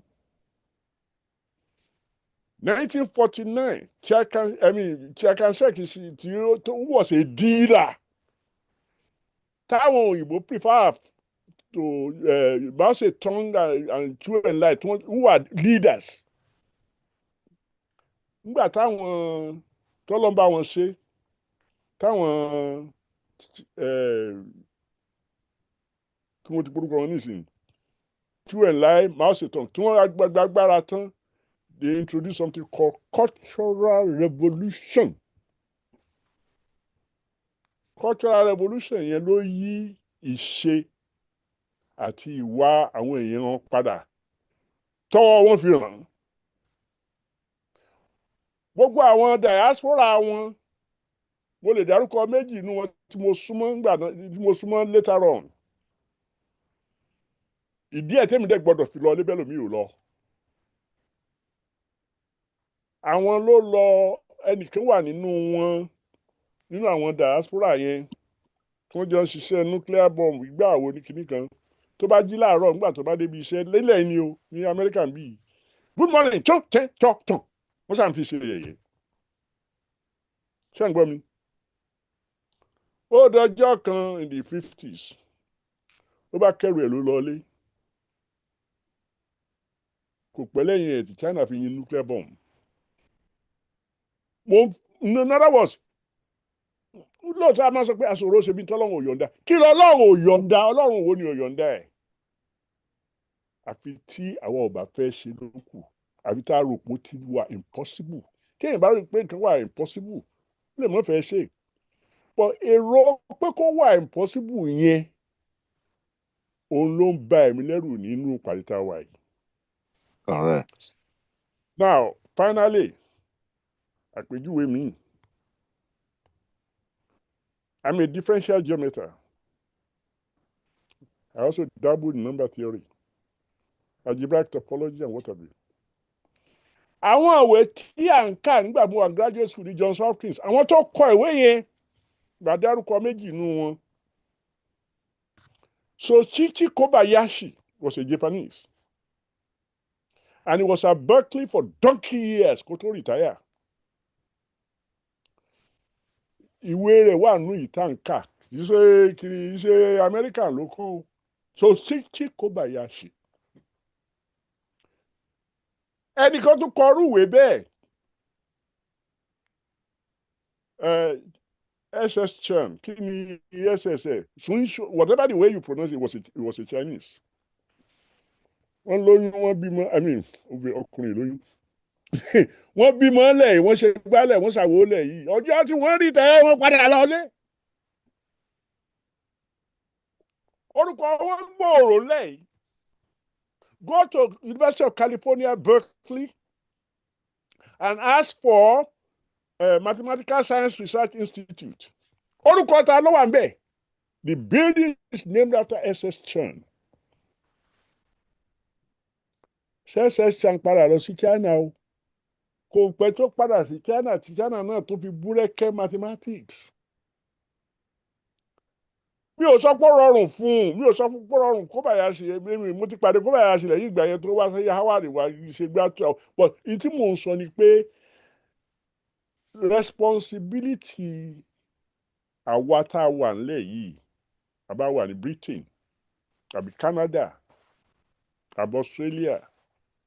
Àwa tí ìyá wa àti bàbá wa forí rà àárù tí wọ́n fi san £3.10 tá a fi sanwó school. Àwa tí wọ́n ń wò lókèrè pé ọmọ oníṣòkòtò tìrìntìrìn yìí owó tí wọ́n ń gbà lóṣù òyìnbó ò fún mi nírú ẹ̀ fún gbogbo kòkó tí mo gbè fọdún 3. Kó wá jẹ́ pé àwa yẹn náà tí wọ́n tàn wá síbí tá a japa tí wọ́n dẹ̀ ti arrange pé tá a bá ti japa bẹ́ẹ̀ yẹn ilé òní wà lọ́mọ́ they are right ilé òní wà lọ́mọ́. But we must make it wrong where our land and people are doomed. Because the way things are going, àfẹ́ tó bá fẹ́ parọ́ bá sọ pé nǹkan dá sí over the past 65 years ní Nàìjíríà sọ pé òun gbòmìnira. Àbí àwa la ní the best grade of practically every mineral. Àwa la ní mangrove swamp on our coast, at least from Warri to Lome. Tó jẹ́ pé wàá sọ nǹkan lè bá a hù, a máa bẹ̀ pé kó sọ ọ́n lẹ̀ kó lè bá a hù. àwa la promote bẹ́ẹ̀ yóò ṣe máa bọ́ra ẹ̀ àwa lọ́mọwọ́ ò tí ì ní kásántíìnì tá a mọ̀ pé lákọ̀wé tó náà mọ yan pákíntaganta tí ò ní lè ṣe iṣẹ́ tí ó lè ṣe ìwé kíkọ́ láìsí ọkọ́ àti àdá kò pé wà ń kọ́ lórin ní àfiṣe wàhù àwa sọ pé lè ò ṣe lọ ẹ dáríjì mi tí n bá pariwo pọ̀ jù o èmi ò lọ ilé tí mo sì ń lọ èmi ò ní dá nìkan lọ àwọn ọmọ tó kù lọ́wọ́ mi mi ò lè bá wọn sọ̀rọ̀ kún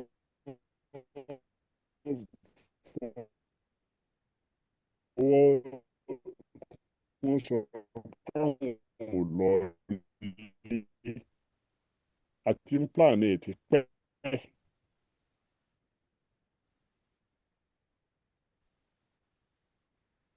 Bàbá ó dà pé device yín ti ń ráhùn bíi ti èyí bí àwọn nǹkan. náà ti ó ti gbóná nìyẹn.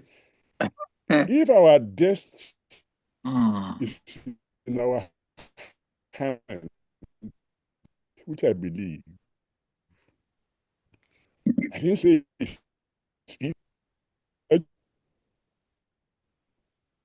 the responsive, and you see Pandit Nehru, Jawaharlal, Mahatma Gandhi, their luck, their success in 1947.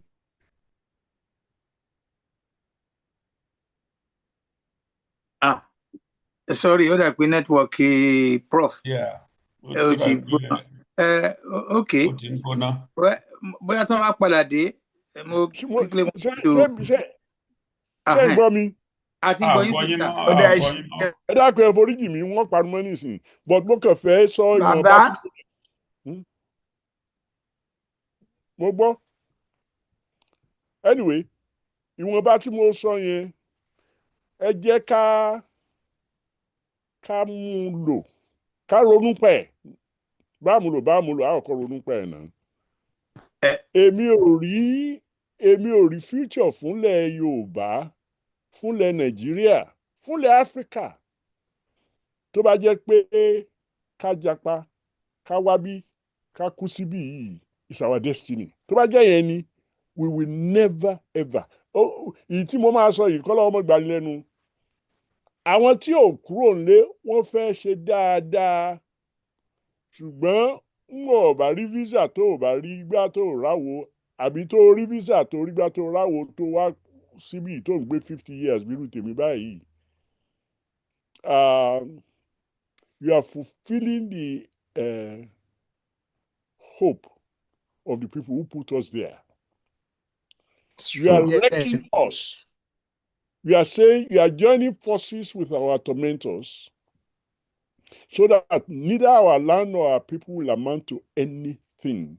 Eru àwọn èèyàn la máa ṣe for as long as we live. Now, àwọn náà ló tún kó oògùn rọ̀bìrọ̀bì lọ sọ́dọ̀ wa tí wọ́n fi ń sterilize àwọn obìnrin wa tó fi jẹ́ pé the rate of production tí wọ́n fẹ́, they want to reduce our rate of production to a particular level so that we will not have numerical number to compete, let alone have the ability to mine our own resources, build our own industry, or any of that.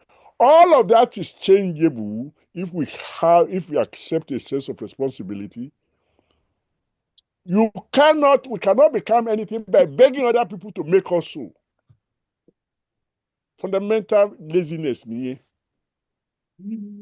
Ibi tá a bá fẹ́ lọ, ọwọ́ ara ẹni la fi tún ara ẹni ṣe. Correct. Ẹ ṣeun. Ẹ ṣé bàbá, we appreciate you. One thing I can say to you in advance ni pé tẹ́ bá ti lead báyìí, I have no doubt in my mind that àyọmọ́yé àwọn èèyàn náà máa tẹ̀lé yín. Oh yeah, I hope so. I pray so. It will be so. Hopefully it will be so. Only one thing to confirm ni pé, and this is from observation of so many years abroad with education, exposure àti maturity tí mo ní ni pé mo rò pé gradually láti bẹ̀rẹ̀ sí rí àwọn ọ̀jọ̀gbọ́n kan láàrin ara wa tán ti kàwé dáadáa tán ní òye kán bẹ̀ sí bá wa wó oògùn tún wà ṣe fún àwọn èèyàn wa torí ohun tó ń ṣẹlẹ̀ gbogbo kan tún wà ṣe torí gbogbo nǹkan tẹ kálẹ̀ yìí dàsà mi ò ní mo kéré láti ti bẹ̀ sí dáùtì mi tí ẹ̀ ní gbogbo what it takes láti máa sọ pé ohun tẹ́ sọ correct but a máa nídìí ẹ̀yin bóyá àwọn oògùn kan tẹ́ máa bẹ̀ sí bá a ṣe kẹ́ tó máa tún wà ṣe àwọn gbogbo nǹkan tẹ àwọn tó. oògùn yẹn wà á ti bẹ̀rẹ̀ sí lò ó interaction kan ló dé. I mean, I'm going to tell about myself. When I went to Osun State to help retrain teachers, èmi ò kì í ṣe àgbẹ̀, so mi ò ní sọ pé mo lọ dáko. Mo dẹ̀ ti pẹ́ńlẹ̀ yìí béèyàn ti fẹ́ dáko gan, you have to have some skill tí mi ò ní nígbà yẹn. But what I was doing, I wasn't taking money from the Osun State government. I took no penny. And I was teaching mathematics to high school teachers in the language of their birth. I had found a way between selling ate in Gbagan and family of bread and what have you. I found a way to turn arithmetic, algebra, and geometry into Yoruba subjects. I want teacher and beg pé nbo ló ti kọ́ ilé yìí well mo ní ilé náà ni nbo ni wọ́n ti kọ́ Ifá ní America, but ibi tí mo bọ́rọ̀ lọ ni pé it excited people, it excited governors.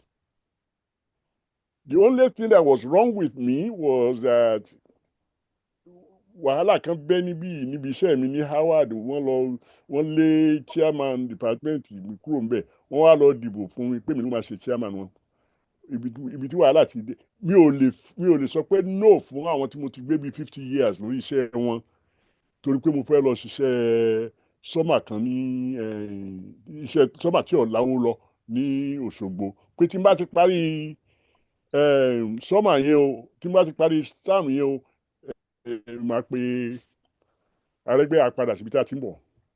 And I was bringing I was bringing àwọn èèyàn tó nífẹ̀ẹ́ sí nǹkan tí à ń ṣe níbẹ̀. I was going to bring them from England, from France, from here, and including my own son, Ilesemi, who is at Connecticut, to come and hello, Epimi. Eh? Baba, Emma, sorry, if it is something you want to do, gẹ́gẹ́ bí bẹ́ẹ̀ ṣe sọ kì í ṣiṣẹ́ kékeré but àforíkorí irú oògùn tẹ́ sọ pé ká lọ wá yẹn láti fi inject ara wa ká má bàa ṣe oògùn irú ẹ̀ ó wà kì í ṣe physically o mo mí pé nígbà tá a bá jọ jókòó pọ̀ tá a rí ibi tá a ti bọ̀ what is wrong with us we don't even have the knowledge of history. How we got where we were. Nobody taught us. Bóyá ìtakọsílẹ̀ ọ̀pọ̀ ṣe hàn pé àkọ most of àwọn history wa ní ìsílẹ̀.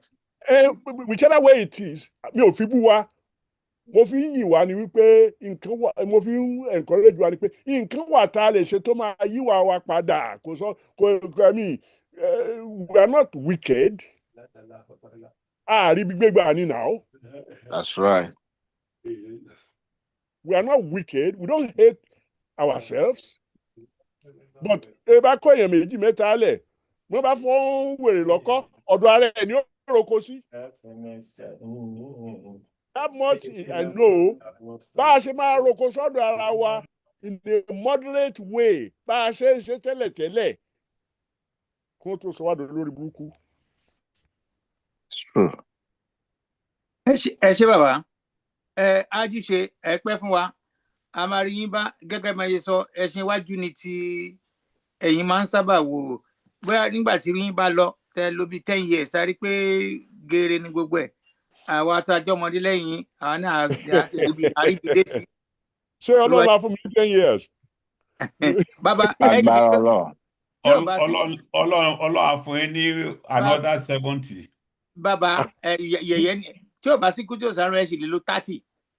Okay. Well, I mean, àbúrò mọ́mì mi 102 mọ́mì anyway ẹ jẹ́ torí time ẹ jẹ́ ká sáré lọ sọ́dọ̀ Prince Túnjí because of àsìkò ní pẹ́ alàgbà Túnjí bóyá bíi 2 or 3 minutes kẹba either question tàbí àfikún. Ẹ ṣeun gan-an, mo dúpẹ́. Àkọ́kọ́ bàbá wa Láwórì, mo dúpẹ́ fún. Yèyé kílẹ̀ yèyé ẹ kọ́ lọ take Ìjẹ̀bú dábúlé kìíní tẹ̀ ń lò yẹn náà ẹ kọ́ pé oyè fúlẹ̀ kan bá ń fix ẹ̀.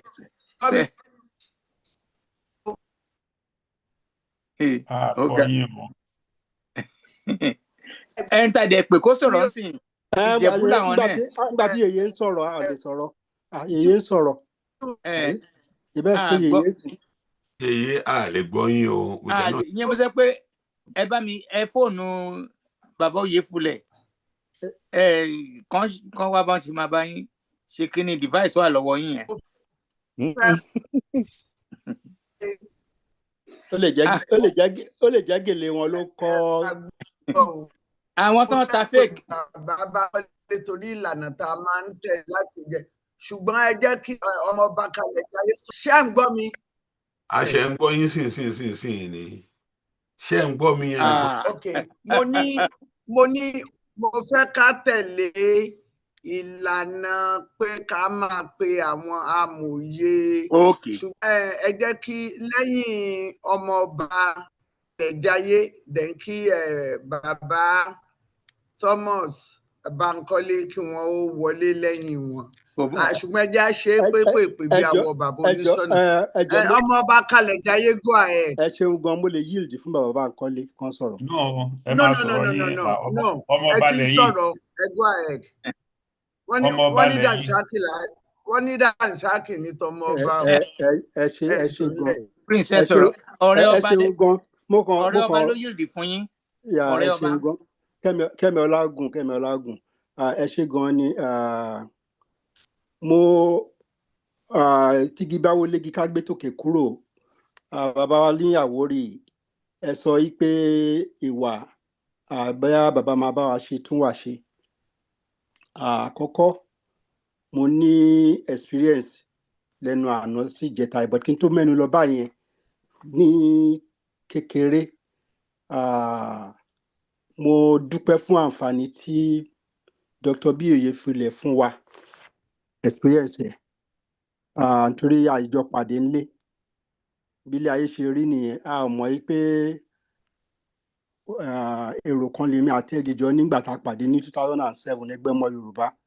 I was to make a presentation bíi pé ilé tó lọ nígbà yẹn but presentation mi mo kàn pín paper yẹn ni.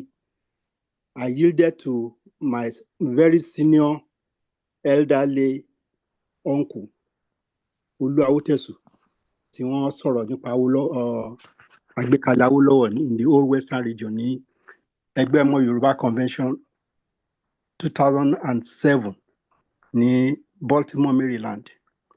So 2010 was when I made my own preparation finally to go home after retirement with $500,000 retirement fund. 350,000 mo fi ra nǹkan tí mo kó lọ́lé tí mo fi settle down pé máa bẹ̀rẹ̀ nǹkan tí mo máa ṣe for 10 years give back program. But kékeré nìyẹn fún nǹkan tí ojú mi rí tí mo bá tí Bíoyè Fúlẹ̀ tó gbé kalẹ̀ ní Badagry because I saw it. So we all met incidentally. Being that èmi plan tèmi pé mo fẹ́ fi ṣe 10 years kí n dẹ̀ padà wá síbí mo rò pé within 2 years adélé yẹn lòun padà sílé sí US torí nǹkan tí àwọn tó fi sílẹ̀ ń bí fojú ẹ̀ rí. But because kémi tó padà lọ mo ti gbé gbogbo establishment mi mo ti gbé kalẹ̀ pé if I come back I will come back to do something else. I totally retired. My financial services establishment with all states, I give it back when I cash out the money. Nǹkan tí mo fẹ́ fàyọnú ẹ̀ ni pé bíi ti òun family and friends ló gbé tiẹ̀ sí. Èmi gbé tèmi fún family because I'm the only one out of 23 kids outside the country. So mo fẹ́ padà lọ sílé kí n lọ give back. Láì mọ̀ pé àwọn tí mo ní kí n help kí ṣe ọmọ ìyá ọmọ bàbá torí àwọn ọmọ bàbá ti dàgbà sókè dáadáa. Àwọn ọmọ ìyá àwọn ọmọ bàbá tí mo fi rí pé wọ́n ní ìdí help torí wọ́n kéré. Àwọn gan ni mo ní okay, I will support them more. But àwọn náà rè mí, wọ́n dẹ̀ gba àwọn nǹkan tí mo gbé wá yẹn wípé kí n tó padà lọ kí n lọ kó mi. A lesson learned. But mo ní courage kan wípé I will be persistent enough. Part of that courage ni àwọn Jagunlabi. Attached pẹ̀lú wọn. That is Dr. B. Oyefule. Wípé kò gbọ́dọ̀ fi irú nǹkan báyìí lẹ̀ kó padà. Thinking wípé ìyàwó ẹ̀ máa lè take over. I started a training program with the federal government. Wọ́n ṣe kinní kan ní Èkó tó ń pè ní SMEDAN, Small Medium Enterprises Training Program. So I registered for that program for 50,000 for 2 weeks. And then immediately mo ní ilé ìyá rẹ̀ dá fún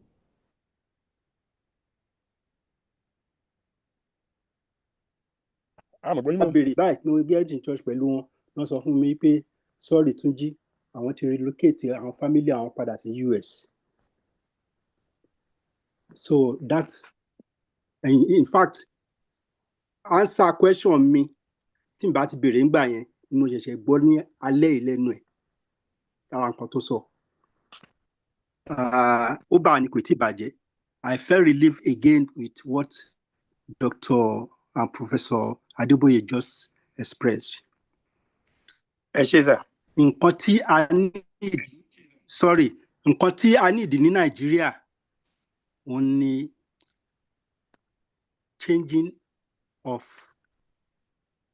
mind reset. Ká tún wa ṣe, ká hùwà ọmọlúwàbí. That is lost completely. But mo ní answer fún ní just this Friday ní aago 2 ọ̀sán Friday ni mo receive email kan, email yẹn, not email, WhatsApp message. Mi ò rí irú ẹ̀ rí.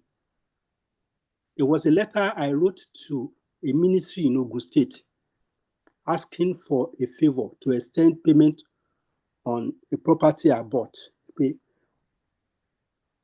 Property owó tẹ́ ní kí n san, kí n lọ yá owó láti fi ṣe final payment. Mi ò lè dúró ti Nàìjíríà torí ọ̀rọ̀ bribery, owó tí máa fi bribe to get what I want will take me more. Pé tí n bá padà sí US within a couple of time, ẹ bá fún mi ní time màá san owó yẹn. But I got back to the US. I found the money, which was 5 million naira. I paid it. Wọ́n ní 5 million làwọn rí. The first 3.5 million àwọn rí. Wọ́n ní méjèèjì ni mo deposit. Wọ́n ní tí n bá fẹ́ find out kí n send èèyàn wá kán wá get nǹkan wọ̀nyẹn. Mo ní I'm in the diaspora, kò ṣeé ṣe. To cut the long story short, I told them how I want things done, which is what I practice, is ethics. There's communication gap, which we have to break. You can't expect me to come to your office physically to transact business with you. Is there no way you could do this? I got the governor involved. So to my surprise, they wrote me a letter acknowledging the payment of the two money I paid, and subsequently asking me that the property has been awarded, waiting for me to balance up till end of or middle of December. Kò ṣẹlẹ̀ rí. Hallelujah. So nǹkan tí mo fẹ́ fàyọnú ẹ̀ ni pé ajúṣe kò sí impossibility inú ọ̀rọ̀ wa. Àwa wọ́n ní àgbàrá òjò kò lóhùn ní wọlé, onílé ni òní nígbà fún. Ẹ jọ̀ọ́, if there is anything tí mo ti ń look forward sí, ó ní kí àwa tá a wà ní diaspora pàápàá àwa tá a wà ní forum yìí kí a parapọ̀ pọ̀ kí a wo nǹkan tí a lè ṣe fún àwọn tí ó ń fa ọwọ́ aago wa sẹ́yìn. It's not the people at home. It's not the people at home mainly. Àwọn funfun tí ò fẹ́ kí tiwa dáa rárá tó ń fẹ́ bà ti ayé wa jẹ́ pé àwa ní ká ṣe rú. Ẹ dẹ̀ jẹ́ kí n tàn yín. I've been in this country since 1976. I mean, federal government of Nigeria ló gbé mi lọ sílé ní 79-80. I worked in Nigeria with UBA of 12 years and I came back. After tí mo débí tán, tí mo padà sí Nigeria, mo tún padà sí bí 94, mo á train àwọn ọmọ mi. And I went back again 2010 for another 10 years. Before COVID, ni mo padà sí Louis. And I'm still planning wípé tọ́lọ́run bá dẹ̀ mí sí, mo ṣì máa padà sílé. Amen. Mo mọ òjò tó ń rọ̀, mo dẹ̀ rí ilẹ̀ tó fi mu. So Ọlọ́run á fún wa ṣe. So ẹjọ́ torí Ọlọ́run ó kù nìbọn ró. Ẹ ṣé sà. Fún wèrè. Ẹ ṣé sà. Yeye, okay, you can continue, Abi. Yeye, take over. Best place to go is Akriboto to settle down. Kò sí yàtọ̀. Bàbá Bankole. Yes, ma'am. Bàbá Bankole. Mo ń gbọ́. Ọpọ́n kàn yín o. Ẹ ṣé, màá roko sọ́dọ̀ ara mi. Ẹ ṣé púpọ̀. Ìṣọlá ẹ ṣeun. Mo dúpẹ́ lọ́wọ́ gbogbo àwọn tó ti sọ̀rọ̀. Madam Rose, Dr. Rose, Baba Adenira Adeboye, Dr. Sam, àti Baba Bíolì Efulẹ̀, dókítà ọlọ́pọlọ, mo dúpẹ́ lọ́wọ́ yín, ẹ ṣeun. Kò sí rọ́nù gbogbo ń tẹ́ ẹ sọ. Ṣẹ́rí òjò ló rọ̀ ló kó ẹyẹlé pọ̀ má díẹ̀. Gbogbo àwa tá a wà ń bí náà tó yẹ pé ọjọ́ orí wa ó ṣe bákan, kì í ṣe pé a fẹ́ wà ń bí, kò sẹ́ni tí ò fẹ́ lọ sílé. Àtẹni tó ń sọ pé ká padà lọ sílé, àtẹni tó ń sọ pé ilé ò ṣe é lọ. Ó ní tí kálukú wá rí tó fi ń sọ bẹ́ẹ̀. Ṣé mọ̀? Èmi rò pé ṣẹ́rí àyè gbà wá ń bì í torí pé gọ́ọ̀mẹ̀ntì wọn enable pé kí àyè gbà wá níbi tá a wà ń sìn. Tó yẹ pé insecurity wà ń bì bó ṣe wà ń lé, àní jókòó síbi kó jẹ́ pé lùwà ló dáa. Ẹ jẹ́ ká change ká flip ní ẹ̀ over. Ká ní ìlú wa ló dàbí Canada ló dàbí America tó yẹ pé tẹ bá jáde tẹ bá fẹ́ gbóògùn ẹ rógùn tẹ bá lọ sọ́ọ̀sìpítù ẹ réyàn bá sọ̀rọ̀ tẹ bá jáde tẹ bá fẹ́ ra nǹkan ẹ nígbà tí san owó èlékẹ́ tó rí rẹ ẹ nígbà tí ẹ bá ń wakọ̀ láti Washington lọ sí Virginia kò sẹ́ni tó máa dá yín dúró fún àwọn kinní bẹ́ẹ̀ ni ẹ lè lọ lọ́sàn ẹ lè rìn lóru ẹ lè rìn lọ́sàn ẹ lè rìn lóru kó jẹ́ pé ìlú wa lórí bó ṣe rí bí ìlú bí ṣe rí tí ìlú tiwọn níbí tó dàbí tiwa iṣẹ́ rò pa máa dúró ń bí. ẹ wá kọ́ lásán ra wá dà bẹ́ẹ̀.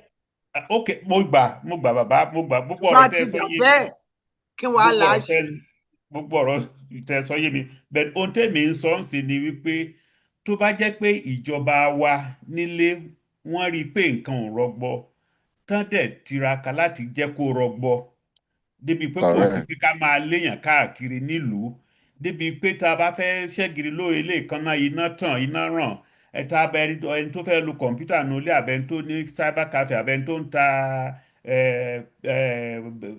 kóòkì ń ta orí náà kò ṣẹ̀ṣẹ̀ máa sáré káàkiri ice kó orí náà ṣe gbogbo nǹkan wọ̀nyí tó ẹ pé ó rọrùn nílùú wa kò sẹ́ni tó máa fẹ́ dúró ń bí ẹ jẹ́ kí èmi ṣàlàyé kan fún iṣẹ́ rí ìgbà tèmi náà tí mo wá kàwé ní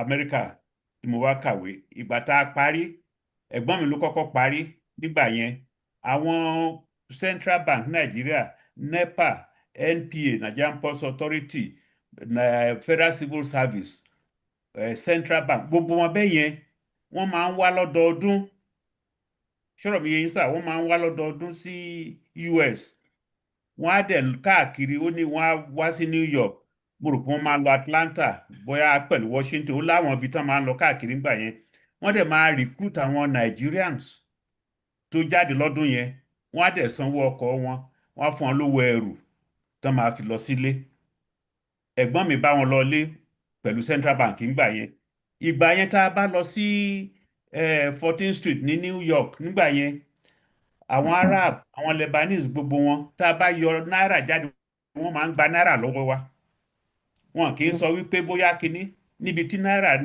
tó gba ìdè ńgbà yẹn torí náírà ńgbà yẹn was about 120 or more. 150, so 157. so ohun tí mo fẹ́ fàyọ ni pé ìgbà yẹn ilé ṣe é lọ government enabled us to be able to come home tó pé a lè délé gbà kò sẹ́ni tó ń léèyàn kiri lọ́sàn-án lóru nígbà yẹn tá a bá lọ sí ìgbà yẹn tá a bá lọ sílé èèyàn lè travel láti Ìbàdàn lọ sí Ìlọrin lóru tí ò sẹ́ni tó máa dá lọ́nà. So gbogbo nǹkan wọ̀nyẹn ó rọrùn láyé ìgbà yẹn bẹ̀dẹ̀ wá wo ohun tó ń ṣẹlẹ̀ ń sìn kì í ṣe páwọn tó wà níbí náà tó ń sọ pé wọn fẹ́ lọ kì í pé bóyá wọ́n rí ibi wa mọ́ bí no but ẹ̀rù pé kí ló máa ṣẹlẹ̀. Ó yé mi. Ìyẹn ni problem ta ni ṣùgbọ́n èmi mọ̀ pé ìjọba ló lè yí kinní yẹn padà ìjọba dẹ̀ ní àǹfààní àti yí padà but ǹjẹ́ wọ́n ní will àti yí padà. Ìjọba wa ní owó wọ́n ní resources wọ́n ní everything láti jẹ́ kí ayé rọrùn fún everybody ṣùgbọ́n wọn ò fẹ́ ṣe é. À ń bú òyìnbó lóòótọ́ òyìnbó dákún ọ̀rọ̀ wa but èyí táwa gan ń ṣe lọ́rọ̀ wa ó pọ̀ ju tí òyìnbó ń ṣe. Bóyìnbó ìtẹ̀ tí tó jọ mẹ́ta òyìnbó ló fi ń ṣèjọba wa dì sí i ni. Òyìnbó náà ló ń ṣe é. Wọ́n ní dílà ẹ máa gbọ́ sà mọ́ bá débẹ̀. Bẹ́ẹ̀ ni sà bẹ̀tà bá pe ní abẹnú yànyàn abifúnra ìràyè. Àṣebá àpanu yẹn dé. Yes. Gbogbo wa ló ń sọ ó ti pẹ́ ta ti ń sọ pé òyìnbó ló ń ṣe wá kí ló dé tá ò gbára wa lọ́wọ́ òyìnbó àwọn tó kù gbára wọn lọ́wọ́ òyìnbó ẹ wo ẹ̀yìn náà lẹ sọ ń sìn ẹ wo ìgbà tí early 80s China ń ṣe problem fún America Japan ní problem America ń gbà yẹn mo rántí gbà yẹn tí Reagan máa ń pariwo lórí importation pé wọ́n ń gbé mọ́tò wọlé mọ́tò wọn cheap wọ́n gbé mọ́tò ìgbà yẹn Toyota ló ń wọ America tó pé everybody la America ló ń fẹ́ ra Toyota ń gbà yẹn China ò tiẹ̀ sí ní radar America ń gbà yẹn ẹ wò ní ìsìn you see so kò sí tí ó lè yí padà it takes the will of the government it takes the will of those in power láti sọ pé look. If the government represents the people most of the time àwọn tí wọ́n bára wọn ní gọ́ọ̀mẹ̀ntì ọ̀rọ̀ mi wà tí ò ṣeé sọ àwọn tó tá à ń pè ní gọ́ọ̀mẹ̀ntì yìí they are kí wọ́n ti porúkọ ẹ̀ plantation overseers. bẹ́ẹ̀ òun náà là ń sọ bàbá wípé àwọn tá a fi sí ohun tó wà ń jọba wa àwọn ò lọ síbẹ̀ pé kán lọ sìn wá. Wọ́n lọ síbẹ̀ pé kán lọ sin ará ìlú pé kán lọ serve. There is nobody in government today in Nigeria who is going there to serve. Torọ́pọ̀lọpọ̀ wọn gbàtà bá fi máa débẹ̀ wọ́n á ti náwó nára. Bàbá Bankole ara wa náà ti lọ náà ara wa ni wọ́n ọ̀dọ̀ wa náà ti lọ. Ara wa náà ti lọ. Ká ṣe kínní pépèpé bí awọ bàbá oníṣòwò. Ohun tó ṣẹlẹ̀ ni wípé tó bá jẹ́ pé nǹkan rọrùn lọ́dọ̀ wa kò sẹ́ni tó fẹ́ sọ pé òun fẹ́ kú síbí. No. Kò sẹ́ni tó fẹ́ kú síbí kò sẹ́ni tó fẹ́ kọ́nsìn síbí tó pé ilé wo everybody láti lọ. I'm not including the character of anybody. I know bí ìjọba wa ò bá lè enable peace tí ó lè enable security nílé á sì máa bà ẹ́ lẹ́rù kò sí owó tí à ń lè gbé kalẹ̀ ń bì èrò á sì máa bà á máa jáyà láti lọ. In fact, the more the money you have, the more the fright of going home. Yes, the more the risk. Yes, Dr. Kéèyàn délé sì ká sọ pé tẹ bá délé ládùúgbò kan sọ pé Amẹ́ríkà ló ti wá lásán ìyẹn dẹ́rù bà everybody pé ibo ló ń gbé you know so. ẹ ṣe church temple sínú lẹ́yìn ni o. So ẹ jẹ́ ká yield fáwọn míì tó fẹ́ sọ̀rọ̀. Bá ṣe gùn lẹ́yìn náà Alhaji Abbas lẹ́yìn náà ká máa kọrin ọjọ́ òní lọ tán ni bá ṣe gùn And then Alhaji Abbas, then àlejò wa wọ́n ní àṣekágbá tí wọ́n fi fẹ́ bá a parí ẹ̀ ṣùgbọ́n Báṣẹ̀gùn first. Báṣẹ̀gùn ẹ ti wà lójú ọpọ́n o. Thank you very much, Ekale. Ẹ káalẹ́ sá. I want to make two quick points. Okay. The first one is that life is just one journey. Mm-hmm. And therefore, as far as I'm concerned, you do the best for yourself. So if part of doing the best for yourself is going to resettle in Nigeria, that's fine. If not, that's also fine. Because it is just one journey, and you should look after yourself. Mm. So that's one philosophy of life. The second point I think that we have missed is how the fundamental culture of the Yoruba culture has been, I wouldn't say destroyed, but coming close to it. Our fundamental fundamental culture as Yoruba people is the family. Mm. And that used to determine the kind of architecture where we lived. We used to live in a circular terrace. In Koton, that's why they used to call it Agboile. A circular terrace where people of the same lineage, they live together, they work together. The men went to the farm, they brought the yam home, the women converted it to a lubo or whatever. We have lost that. Everybody now, you buy your house, you buy a plot of land, just like they do in this country now, and you build your house amongst total strangers. That's not the way it used to be. Whether it's going to be possible for us to go back to that situation, I don't know. Although one of the things, of course, that government could do is that in terms of town planning, you should prevent people from simply building on a plot of land and that's it. We need to go back to that sort of circular terrace where people can see what everybody else is doing. We can look after each other. And we sort of have a sort of commune, if you like. And I think until we can get back to that situation, it's going to be difficult. The final thing that I want to say is about the Western style economy, Western style politics that we have followed. They're all alien to us. Mm-hmm. And at some stage, some of us are going to realize, like China realized, that the Western ways of doing things is not for us. Their culture is a culture of elitism, where they accept that 1 or 2% of the population are entitled to own everything. And the rest of them are quite happy to be poor, to have everything dictated for them, their education, their health, where they live, what they eat, and so on and so forth. That is why if you like, the American empire is beginning to crumble, because there's so much that you can achieve if the people who control everything are just 1 or 2% of the population, because all the other brains are being wasted. And that is exactly what is happening in Nigeria today. I know we concentrate every time on, people are stealing money and all. It is because of this elitism that has come to our society, where a group of 1 or 2% of the population have the power to do almost anything to the rest of us.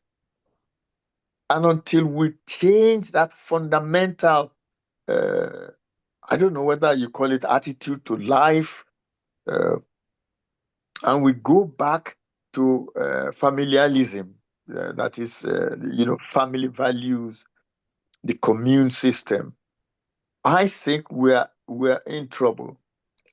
What China has done, China hasn't done anything that is different from their culture. They've developed their economy, their political system from their Confucius culture.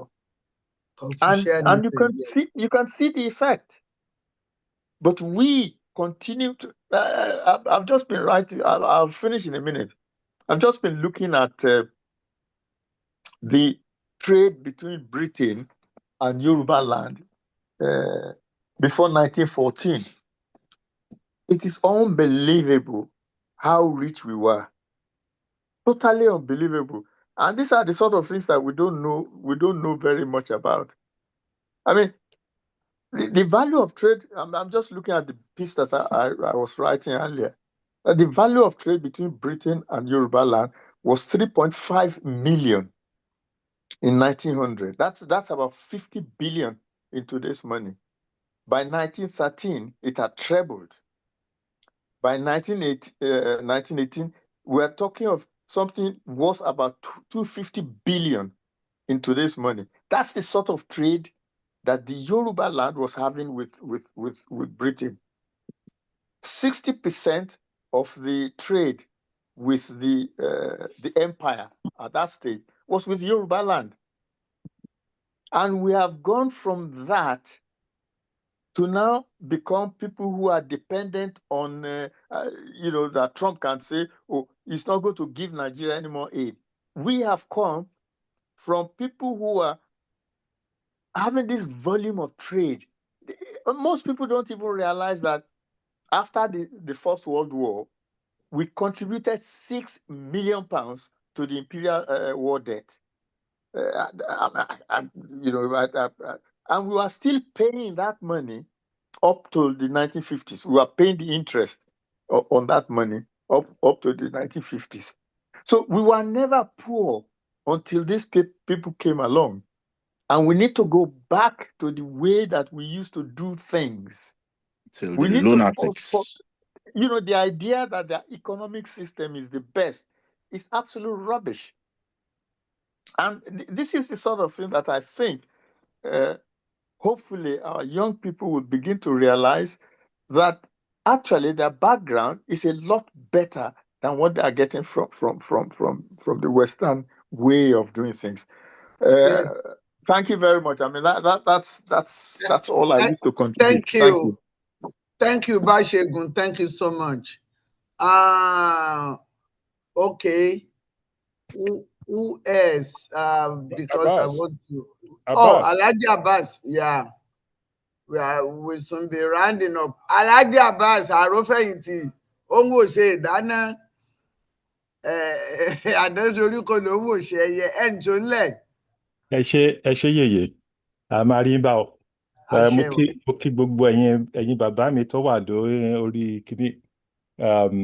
I felt a bit relieved today that people are now singing my song and people are beginning to see what I've been talking about all this time.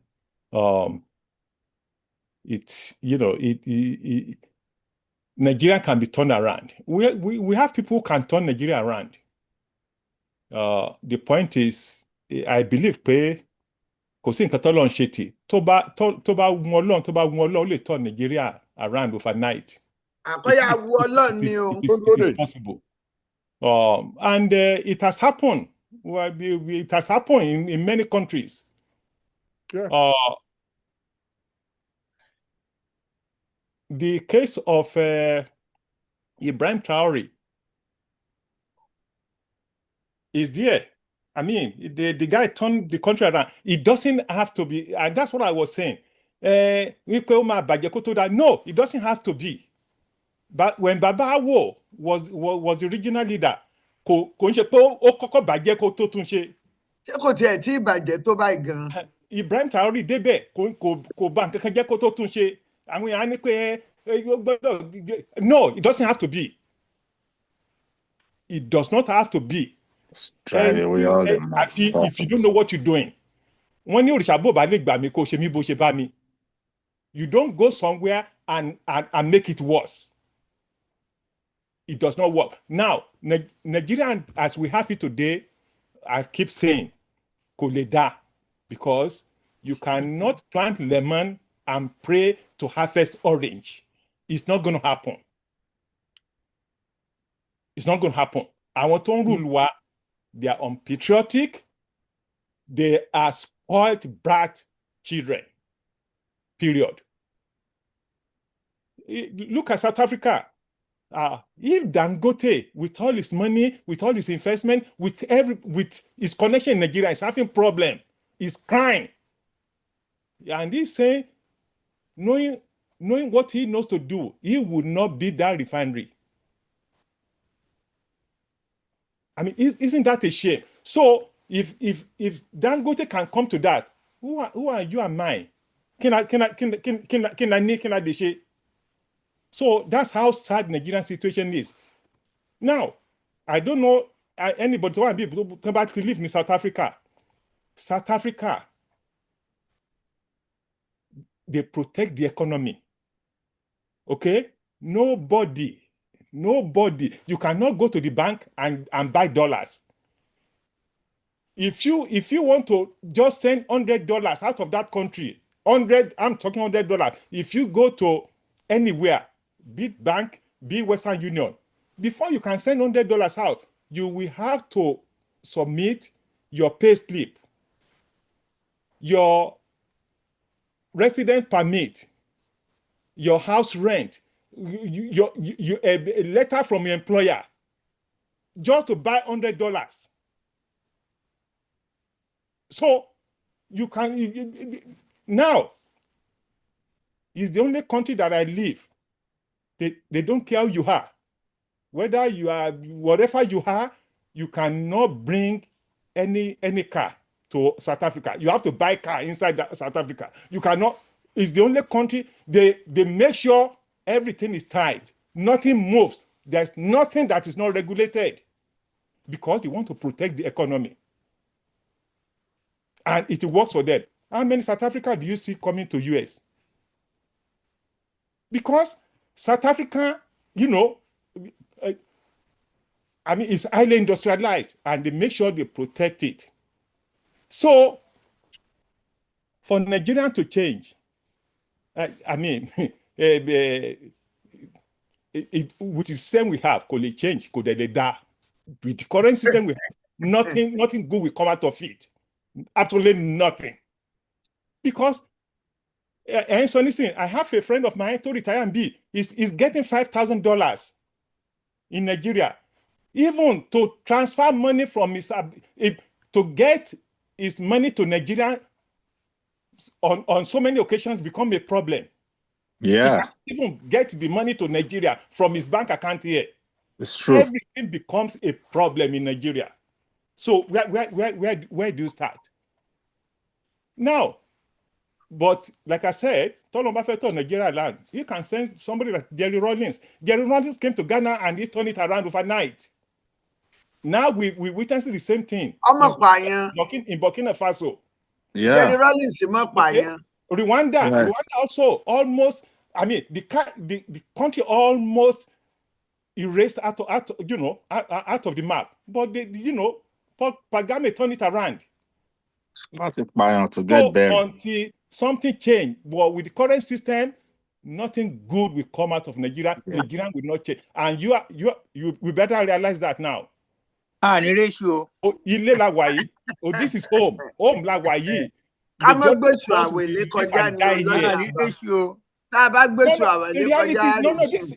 This reality.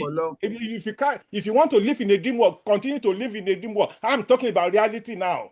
Yeah. This is reality. To God Almighty, the whole world is just one piece of land and sea. Nigeria, wherever you are is your home. Wherever you are is your home. Landlord visit. You better believe it. Regret. No, I'm investing in Nigeria, but every person invest in me. The moment you invest, you write it off. I'm not expecting anything back. Yes, èmi kàn ṣe nítorí tọ́lọ́ ni pé, hey, this is my investment. Mo ti write it off. That's I'm what not Dr. expecting Rose said. anything good out of it. That's what Ẹ bá bẹ Ọlọ́run. Ẹ ṣeun. Ẹ ṣeun o. Àwọn wèrè Buhari wọn ti kú dànù. Adúpẹ́ Alhaji Abbas. I know you are very passionate lórí ọ̀rọ̀ Nàìjíríà tó ẹ̀yin èèyàn wa. Straight to blazing hellfire, man. Màá fún alàgbà Afọláyan ní àǹfààní láti round up àwọn gẹ́gẹ́ bí àlejò pàtàkì tí wọ́n wá fún ìgbà àkọ́kọ́. Mo fẹ́ kí wọ́n fún wa ní ọ̀rọ̀ àṣekágbá tí a ń lọ lé gẹ́gẹ́ bí nǹkan tí ó lè ṣe wá láǹfààní. Gbogbo àwọn tó ti sọ̀rọ̀ ń bí lónìí ni wọ́n ti ṣe wá láǹfààní. Mo dúpẹ́ pẹ́ òkun. Ẹ ṣeun. Ẹ ti wà lójú ọpọ́n. Ẹ ṣeun, ẹ ṣe yèyé. Ọ̀rọ̀ tí máa sọ àwọn èèyàn ti sọ ká má dènà pẹ̀lú oríṣiríṣi ni àwọn èèyàn náà ti dárúkọ ẹ̀ bọ̀. Nǹkan tí mo kàn ní sọ pẹ̀lú kíní ni ìgbà tí mò ń listen sí ọ̀rọ̀ kíní Professor Adébóyè, ó lè dàbí pé ó ṣe kí lèèyàn á pè àwa Èkìtì ni a sọ pé ó ṣe lélẹ̀. Ó lè wà a little off létí wa bàbá ń wò pẹ̀lú lived experience. Ó lè lé létí wa torí béèyàn bá ń wo nǹkan tó ń ṣẹlẹ̀ ní Nàìjíríà. But ṣe rí bí rírọ̀ máa rọ̀ wá dára. Wọ́n ní kò sí nǹkan tó níbẹ̀rẹ̀ tí òun lópin. Ìgbà kan náà là ń sọ̀rọ̀ pé ìlú dùn tó ṣe pé táwọn àwọn bíi ọ̀nkù wa tán bá ti wá sí Amẹ́ríkà kí a kan tó parí ìwé wọn ti padà sílé, oníkálukú ti wá bẹ̀rẹ̀. Mọ́tò ti ń dúró dè wọ́n àti ilé. Mọ́tò everything. But wọ́n ní kò sóhun tó le tí kì í rọ̀ ni. Ẹni tó kọrin yẹn ó ní àsìkò adára mo róye o. Bẹ́ẹ̀ ni kí ni ṣe. But ẹlẹ́dẹ̀ ọ̀dọ́ yọ. Ariwo ní ọ̀pọ̀. Ariwo kan ní ọ̀pọ̀. But ó require wa torí ara àwọn move tá a lè ṣe fún positive change nìkan, positive change lèmi kàn ń try láti sọ pé tọ̀ kì í ṣe pé ká wá bí ká máa wá jíròrò kíní àmọ́ wàhálà eléyìí tó wà ní Nàìjíríà oníkálukú wa ti ṣe. It's good for us to actually ká refresh memory wa, but now we have to start doing something positive. Lórí kíní rí mo sọ pé wẹ̀ torí ara ọ̀rọ̀ eléyìí tí mo sọ àsọ̀rọ̀ corruption à ń sọ̀rọ̀ wòdà business ìlẹ̀ Nàìjíríà. Ta ló fẹ́ trust ẹni tó trust gan bí ó ṣe gba lójú ló ń wá. Ara ilé ẹ̀ tó fi síbẹ̀ gan bí ó ṣe bì ẹ́ lu kòtò ilé tó tiẹ̀ ní padà wá tó wà rántí bí nǹkan tó ń ṣe náà wá. But ó yìí lè dá àwọn other issues tí mo fẹ́ relate mọ́ àti tí mo fẹ́ sọ òun ní ọ̀rọ̀ kìíní. Ṣẹ́rí bàbá ń wo nǹkan tó ń ṣẹlẹ̀. When we look at what's happening, then we have some are part and the other one is government's part. Everything blame the government. Even katawa fúnra wa gan fọwọ́ ara wa táwọn fọwọ́ ara wa dákalẹ̀ níjọba ní kíní rísìn ìwà àpò àpariwo Buhari wọn àpariwo. Olè lórí burúkú. Exactly. But the problem bẹ̀ ni pé àwa fúnra wa òun check ara wa wò pé ṣé mò ń contribute positively sí nǹkan tí sí Nàìjíríà. We really are not doing that. Òun sọ pé that or mind reset. And that has to be driven by policy. The government needs to do that. And we all need to do that. Awata and lọlé ẹmọ́jẹ́ ká mọ́ assume pé bí lè ṣe rí tàǹtà kò ní là ń lọ bá. Ara nǹkan tó máa ń kọ́ sí culture shock fún wa nìyẹn. Tá a bá débẹ̀ tán bá gbé nǹkan mi lù wá báyìí táwọn sọ pé báwo ni kí mo fi sọ pé we need to think deeply before even thinking about moving home. Then there is an issue that in sọ̀rọ̀ ìtẹ́lẹ̀ pé when wọ́n ti sọ̀rọ̀ west wọ́n sọ̀rọ̀ organization, there is still a lot of positive lórí region-based government. Ní ilé tó ṣe pé oníkálukú á máa develop at their pace, and they will actually be able to grow into the kind of federalism ilé ìtàn wa. Àwọn tó wà ń bẹ̀ ò fẹ́ kó change torí they are profiting from what they are doing, but we have to do something. Kí la fẹ́ lè ṣe advocacy náà ni. That's we can sọ pé irú eléyìí tá à ń ṣe gan only she workshop lama organize to actually get people engaged in moving in a positive direction to Nigeria. Me only ever saw from anybody pay Nigeria. People make decisions on their own. If you want to go, you go. But I'm an incurable optimist about Nigeria. I believe Nigeria will get better. And it may not be my only my generation, but I believe it's going to get better. But if it's going to get better, we have to be the ones to actually contribute towards that. Yeah.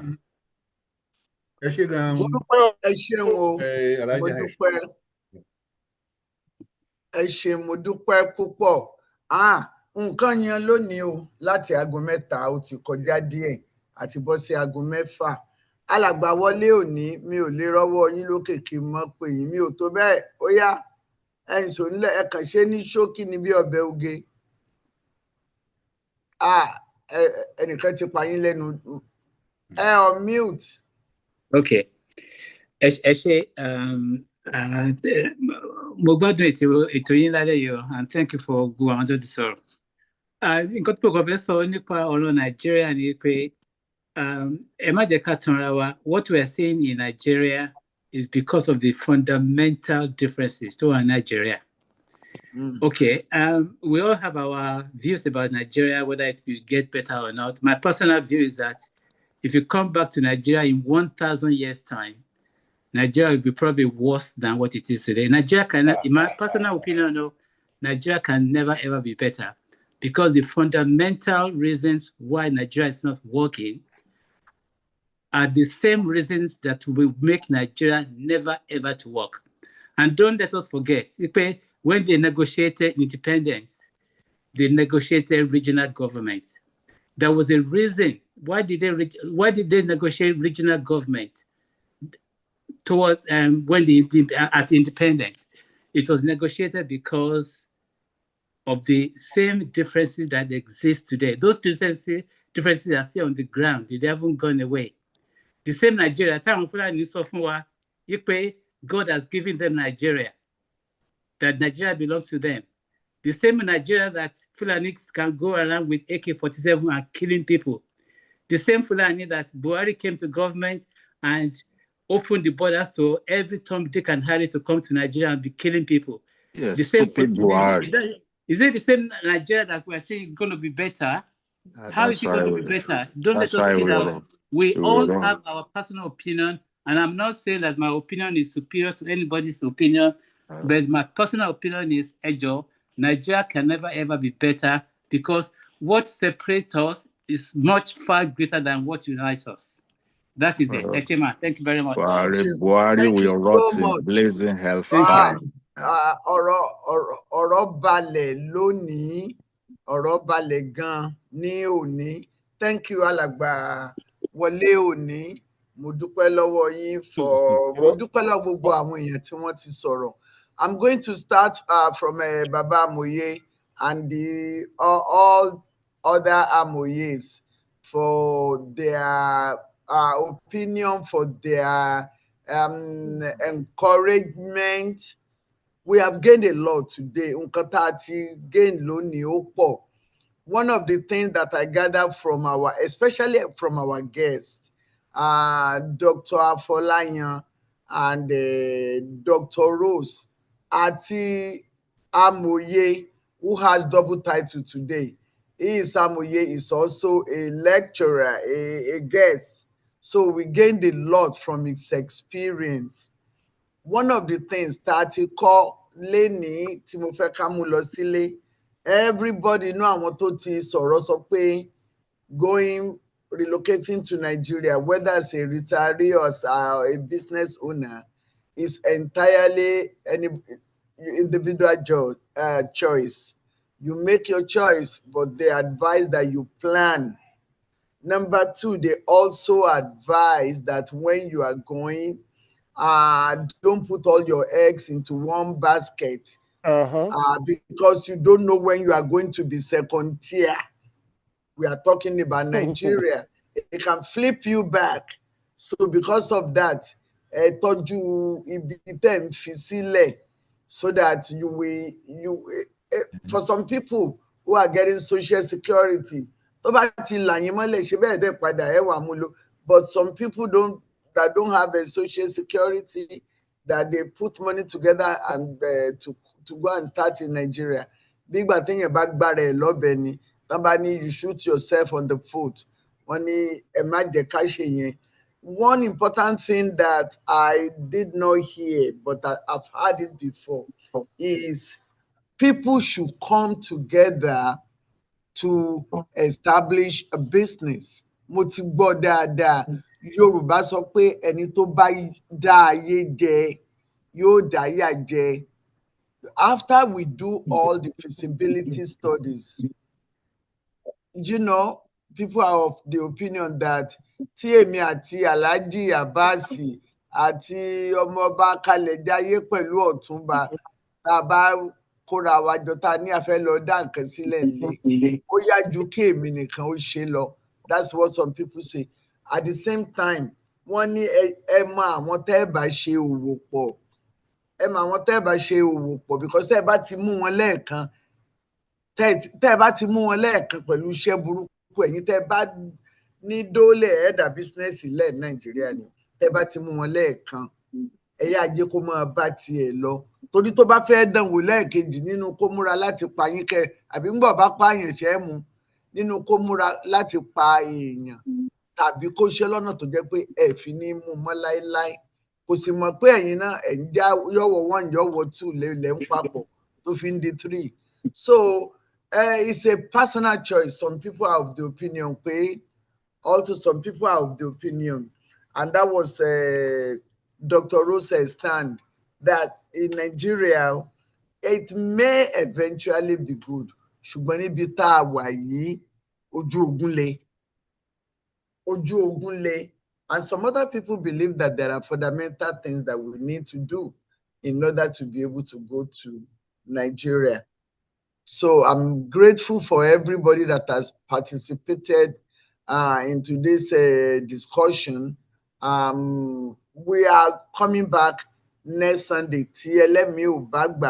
All the new people who come to Yoruba Gbode for the first time, please, we are having this program every Sunday at 3 p.m.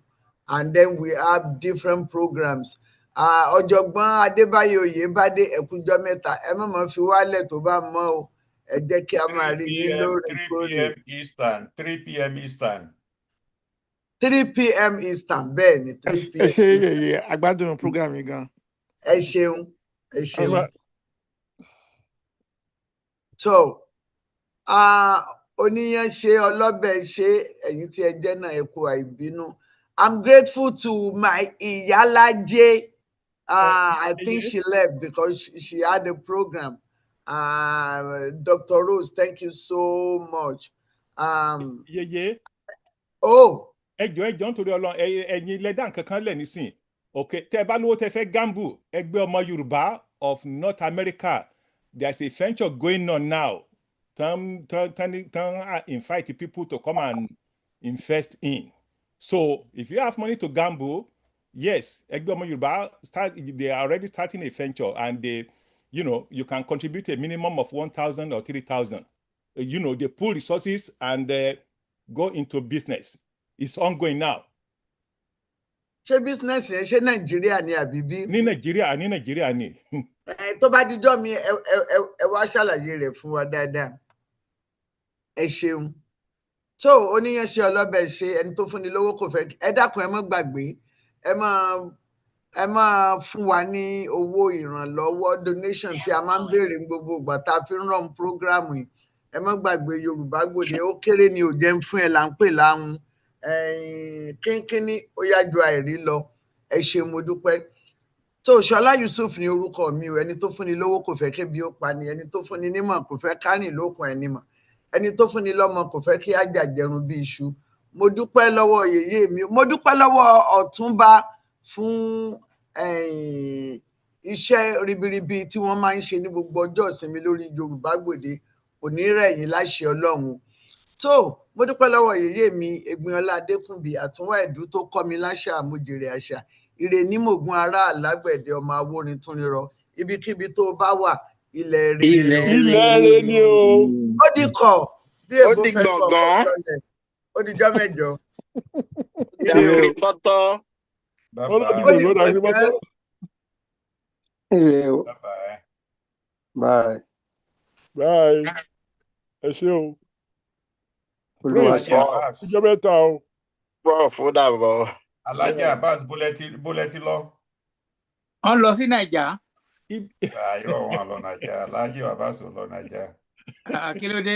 Ilé bàbá òkí bá wọn lẹ́rù náà. South Africa náà wà. I will be in Nigeria all of December. Amen. Ilé bàbá ọ̀bọ ọmọ lẹ́rù ìṣòro ọmọ Nàìjíríà. Àfi tẹ́ ẹ̀ bá múlé ti Fúlàní o. Ẹ̀wẹ̀, àwọn àti ilé Fúlàní jẹ́ búdíjẹrá. Òótọ́ tó já inú àwọn Fúlàní ti múlé tì yín. Ẹ ní láti múlé ti Fúlàní. Fúlàní ti múlé tì yín. Èṣù ti dábúlé ọ̀rẹ́dì. Èṣù ti wà lábúlé ọ̀rẹ́dì. Òtítọ́ kan tó jáde ó ní pé láti pé structure Nàìjíríà ò dáa. Ẹ lọ mú àwọn tí ò mọra wọn rí ẹni kan gbọ́dọ̀ ṣepọ̀ dandan ẹ dẹ̀ make sure pé àṣepọ̀ wọn wàhálà ló máa jẹ́ fún kálukú wọn.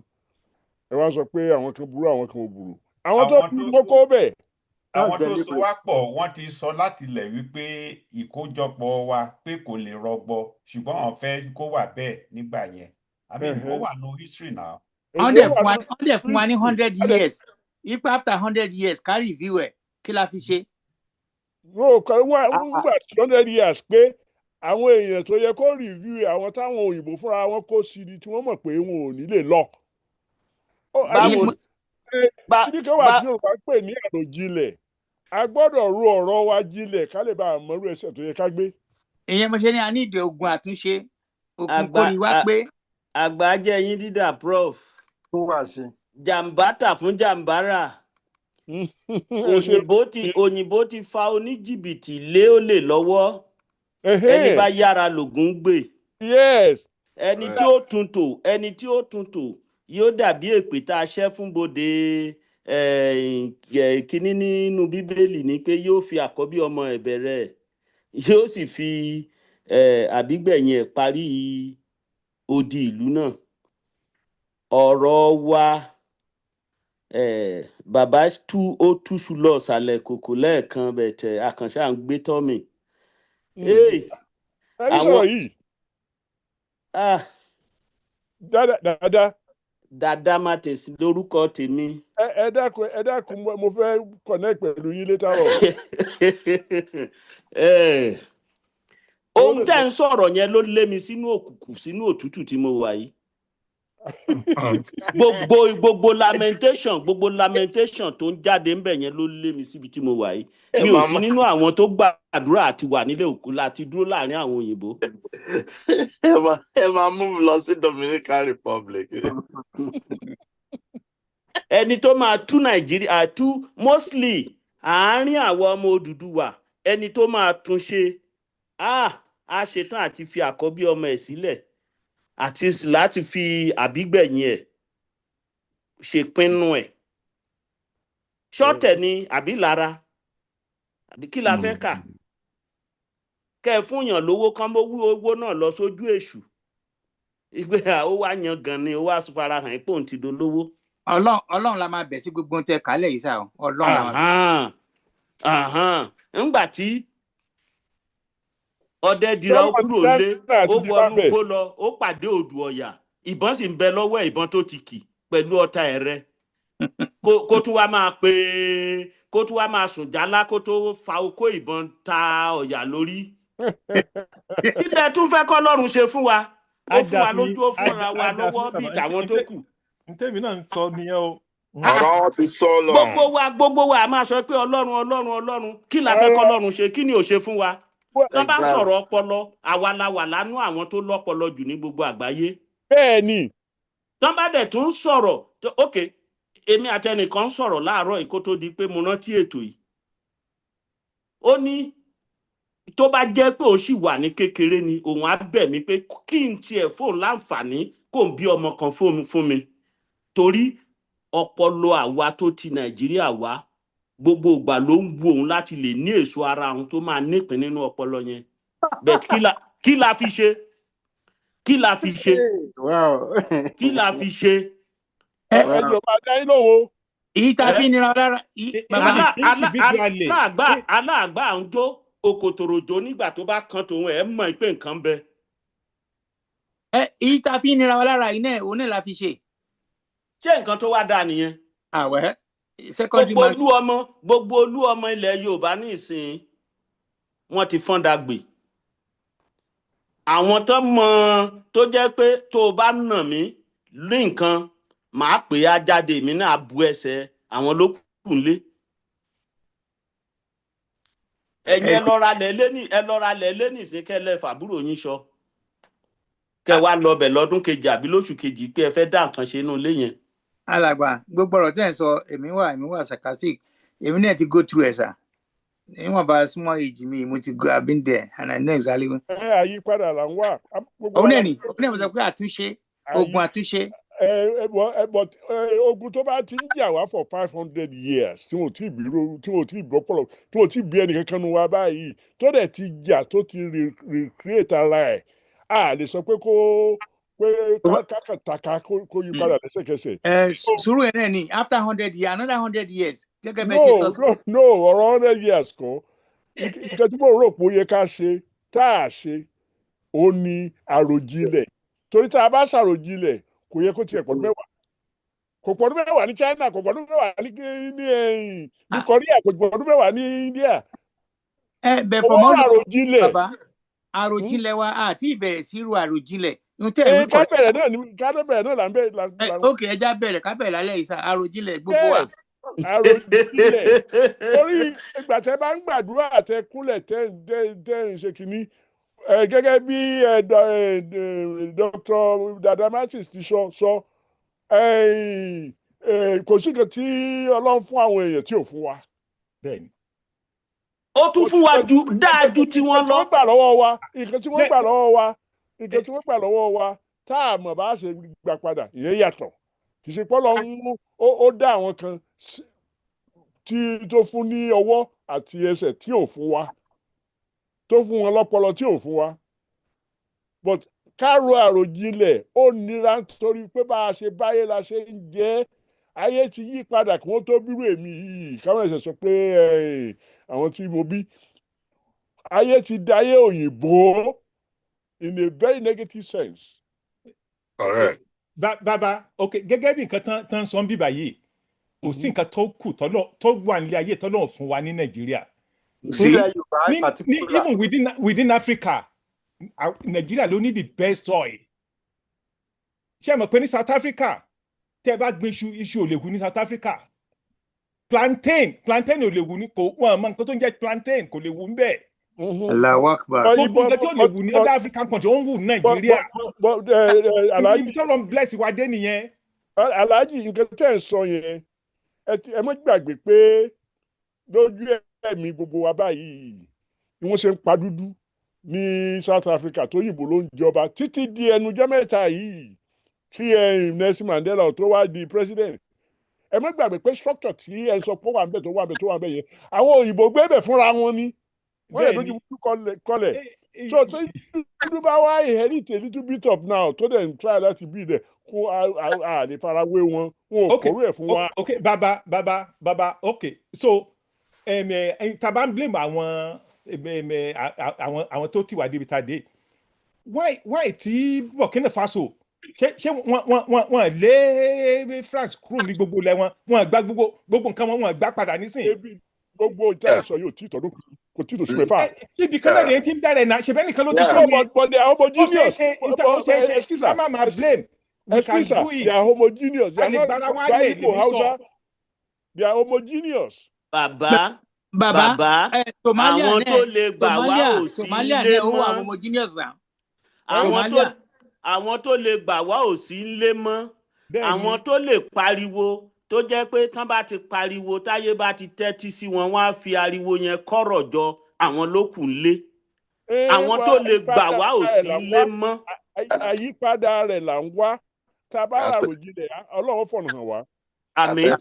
mo gbà tí yín. Tá a bá ràròjinlẹ̀ tó jẹ́ pé ká yẹn pa agbádá ká fi mú fèbó ká ṣòkòtò tìrín kó jẹ́ pé nǹkan tó jọba lọ́kàn wa nìyẹn. tó tán tírín. mo sí ní ọ̀dọ́ torí èmi náà ti rí ayé yìí mo ti travel. Gbàtọ́ ti pa Muritala Muhammed. That's it. Mo ti rí pé kò sẹ́ni tó lọ dá kò sẹ́ni tó lọ dá kò sẹ́ni tó lọ dá serious. Ó kù sọ́wọ́ wa ení. Number 2 ọwọ́ wa tó sì kù sí yìí kì í ṣe pé ká ẹ̀sẹ̀ kọ́ra wa bí wọ́n máa ṣe ká kọ́ra wa bá ṣe lé oníjàmbá tó wà láàrin wa kúrò lù. Bẹ́ẹ̀ ni yes. It's better than stupid Buhari anyway. Ẹ jọ fún àwọn tá a fẹ́ padà lọ tá a dẹ̀ ní kiri ọ̀rọ̀ security bá a la ṣe lè dira wa lámúre. Àtàrí náà. Ẹnìkan sọ fún mi nígbà kan pé tí wọ́n bá lè dá bísínẹ́sì kan lẹ̀ tí wọ́n ń pè ní tí wọ́n ti ń porúkọ àwọn tí ó ń protect ilẹ̀ Yorùbá nígbà kan ní Ọ̀yọ́. Ṣé kìí ṣe àwọn Ọ̀yọ́mèsì àbí nǹkan? No. Àgbẹ̀kọ̀yà. Àgbẹ̀kọ̀yà kọ́ Ọ̀yọ́ ayé àtijọ́ ni mò ń sọ. Okay. Tí wọ́n ń pe olórí wọn. Oh my God. Anyway, àwọn ló ń protect ìlú, àwọn ló ń protect ayé, àwọn ni kí lórúkọ tí Àfọ̀njá kí lórúkọ kí ni position Àfọ̀njá wà? Ààrẹ Ọ̀nà. Ààrẹ Ọ̀nà Kakanfò. Anyway, a lè padà sí yẹn kí ẹnìkan ó lọ dá business sílẹ̀ tó máa protect àwọn èèyàn bí wọ́n ṣe ní security agency nílẹ̀ yìí tó jẹ́ pé ìlú kọ̀ọ̀kan ní branch security agency yẹn tí wàhálà bá dé àwọn lè máa pè ẹ̀ ń bá pọ̀ ọlọ́pàá wa ara àwa tá a kàwé tá a kàgbọ́n nú ni nǹkan tí wọ́n jẹ nìkan ni wọ́n ń wá but tó bá di pé a fẹ́ protect wa kọ́kàn àwọn èèyàn balẹ̀ láti ṣiṣẹ́ wọn kún róko lọ kún ró jẹjẹ ká dẹ̀ change education wa sí nǹkan tí Awólọ́wọ̀ plan. Awólọ́wọ̀ was planning not only free education which he achieved but to be followed by farm settlement and all kinds of things tó máa follow free education táwọn èèyàn wa tí ò ní lọ sí kọ́lẹ́jì tí wọ́n á lọ kọ́ iṣẹ́ tó yè kooro. Mistake t'Awólọ́wọ̀ ṣe bí mo ṣe máa ń yin Awólọ́wọ̀ tó mo máa ń bú kó lọ sí federal government kó lọ sí parliament 1959 pé iṣẹ́ tó bẹ̀rẹ̀ tí ò tí ì parí bóyá kò mọ̀ pé ò tí ì parí ẹ̀ ní tó wá lọ hand over fẹ́ni tí ò ní. ara nǹkan tá à ń wí nìyẹn ṣé ó yẹ kéèyàn tún máa bẹ̀rù láti fi inú wénú pẹ̀lú ọmọ ìyá ẹ̀ pẹ̀lú ẹni tẹ́ ẹ jọ bẹ̀rẹ̀ sí ń to àgbo sínú òrù ẹni tẹ́ ẹ jọ parapọ̀ ń to ewé àti egbò sínú òrù ṣó yẹ kéèyàn tún máa bẹ̀rù ẹ̀. ọ̀tẹ̀ yẹn wà lára àwọn nǹkan tí ò lè mú ìṣọ̀kan wà láàrin ọmọ Yorùbá títí láéláé.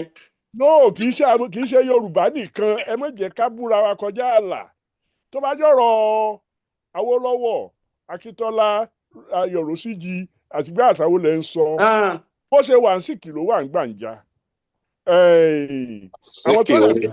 àwọn tó dẹ̀ da gbogbo wa pọ̀ ọdún tá à ń sọ yìí ọdún náà ni Kenneth Ozumba Mbadiwe takò Azikiwe tó lọ dẹ́gbẹ̀mí ilẹ̀ ọdún náà ni ìyẹn kọ́ ni major problem tèmi is that Awólọ́wọ̀ said to himself ire tí ò bá kárí kì í ṣeré gidi ìgbà tí wọ́n sọ pé kò lè succeed ẹ̀mí gbàgbé pé 1954 ó sọ pé kí wọ́n fi secession clause sínú constitution wọn láwọn máa gbé lọ ẹ̀wọ̀n ok tí secession bá lè ṣeé ṣe báwo ni àǹfààní ṣe máa dọ́dọ̀ àwọn yòókù tí òun create western region torí ẹ̀ ló ṣe fẹ́ di prime minister it was a noble thought but ó ti gbésù iṣu tí ò tí ì jiná ó ti fẹ́ bẹ̀rẹ̀ sí fi gúnyán that's unfortunate that's the mistake. ọmọlúwàbí affect wọn náà ó affect judgement wọn. Yeah. Let's wait for our brother in the north. Dem pa àwọn yẹn dongoyaro dẹ̀ ní wọn mọ̀ pé táwọn wá yàtọ̀ sí. Gbogbo ẹ̀ ti dis. mo kí gbogbo lé o aláti end kínní ọ̀dà ó ń lọ sí. àjọ òtú o. àwọn ṣége bàrà ẹ ọba. dákun Dada Martins báwo la ṣe lè connect tó dàbí gbà pé ìjókòó pọ̀ wá bí èèyàn bíi méjì mẹ́ta mẹ́rin tí ó mọ láàyè bára wọn sọ̀rọ̀ tá a mọ̀ kọ́ra wa lọ́gbọ́n ó dàbí gbà pé nínú wa ń bí ìdáná láti mọ múra wa kọ̀ọ̀kan tá a fi jẹ́ a group tó jẹ́ pé wà really busy. Torí look, I'm in the 80s, but I'm not ashamed. I mean, I'm not tired. Bàbá ẹ pẹ́ fún wa tẹ̀yìn ara wájú bá ti ló yá kò sí bí ọkàn àwa tó ń tẹ̀lé yín ò ṣe ní kí. a dà fún yín ohun tí mo sọ fún bàbá nìyẹn. láti tẹ̀lé yín tẹ́ bá ti ń connect mọ́ Dr. Afọláyan bàbá Bánkọ́lé àwọn méjèèjì yẹn kò síbi tí mo fi fara pamọ́ fún tí wọ́n ti ní wá mi síta. bẹ́ẹ̀ lọ gbẹ̀gẹ̀gẹ̀ wọ́n wà ń rí. wọ́n wà mí síta àwọn méjèèjì yẹn mọ̀rin ẹsẹ̀ mi. Okay. ẹ ṣé o mo kí gbogbo ilé o aláti ẹ ṣé gan-an. àkọ́kọ́ sẹ́tù sí Akribọ́tọ́. ẹ máa bọ̀ Akribọ́tọ́. no ó yẹ èmi fẹ́ fi kíní yìí ṣiṣẹ́ ṣe really lórí kò yẹ kí n wo ikú lójú láì tiẹ̀ gbìyànjú nǹkan èyí tí mo bẹ̀rẹ̀ ní Òṣogbo ní I want to continue it. Olúwa fún yín ṣe. Ájúṣe sà. A ṣe o. Mo fẹ́ tilẹ̀kùn lé. Jacob yín ò ní wọlé lọ láì ní fojú kan Joseph ẹ̀. Àmì o. All right o. Bye. Ó dìgbà kan náà. Dìgbà kan náà.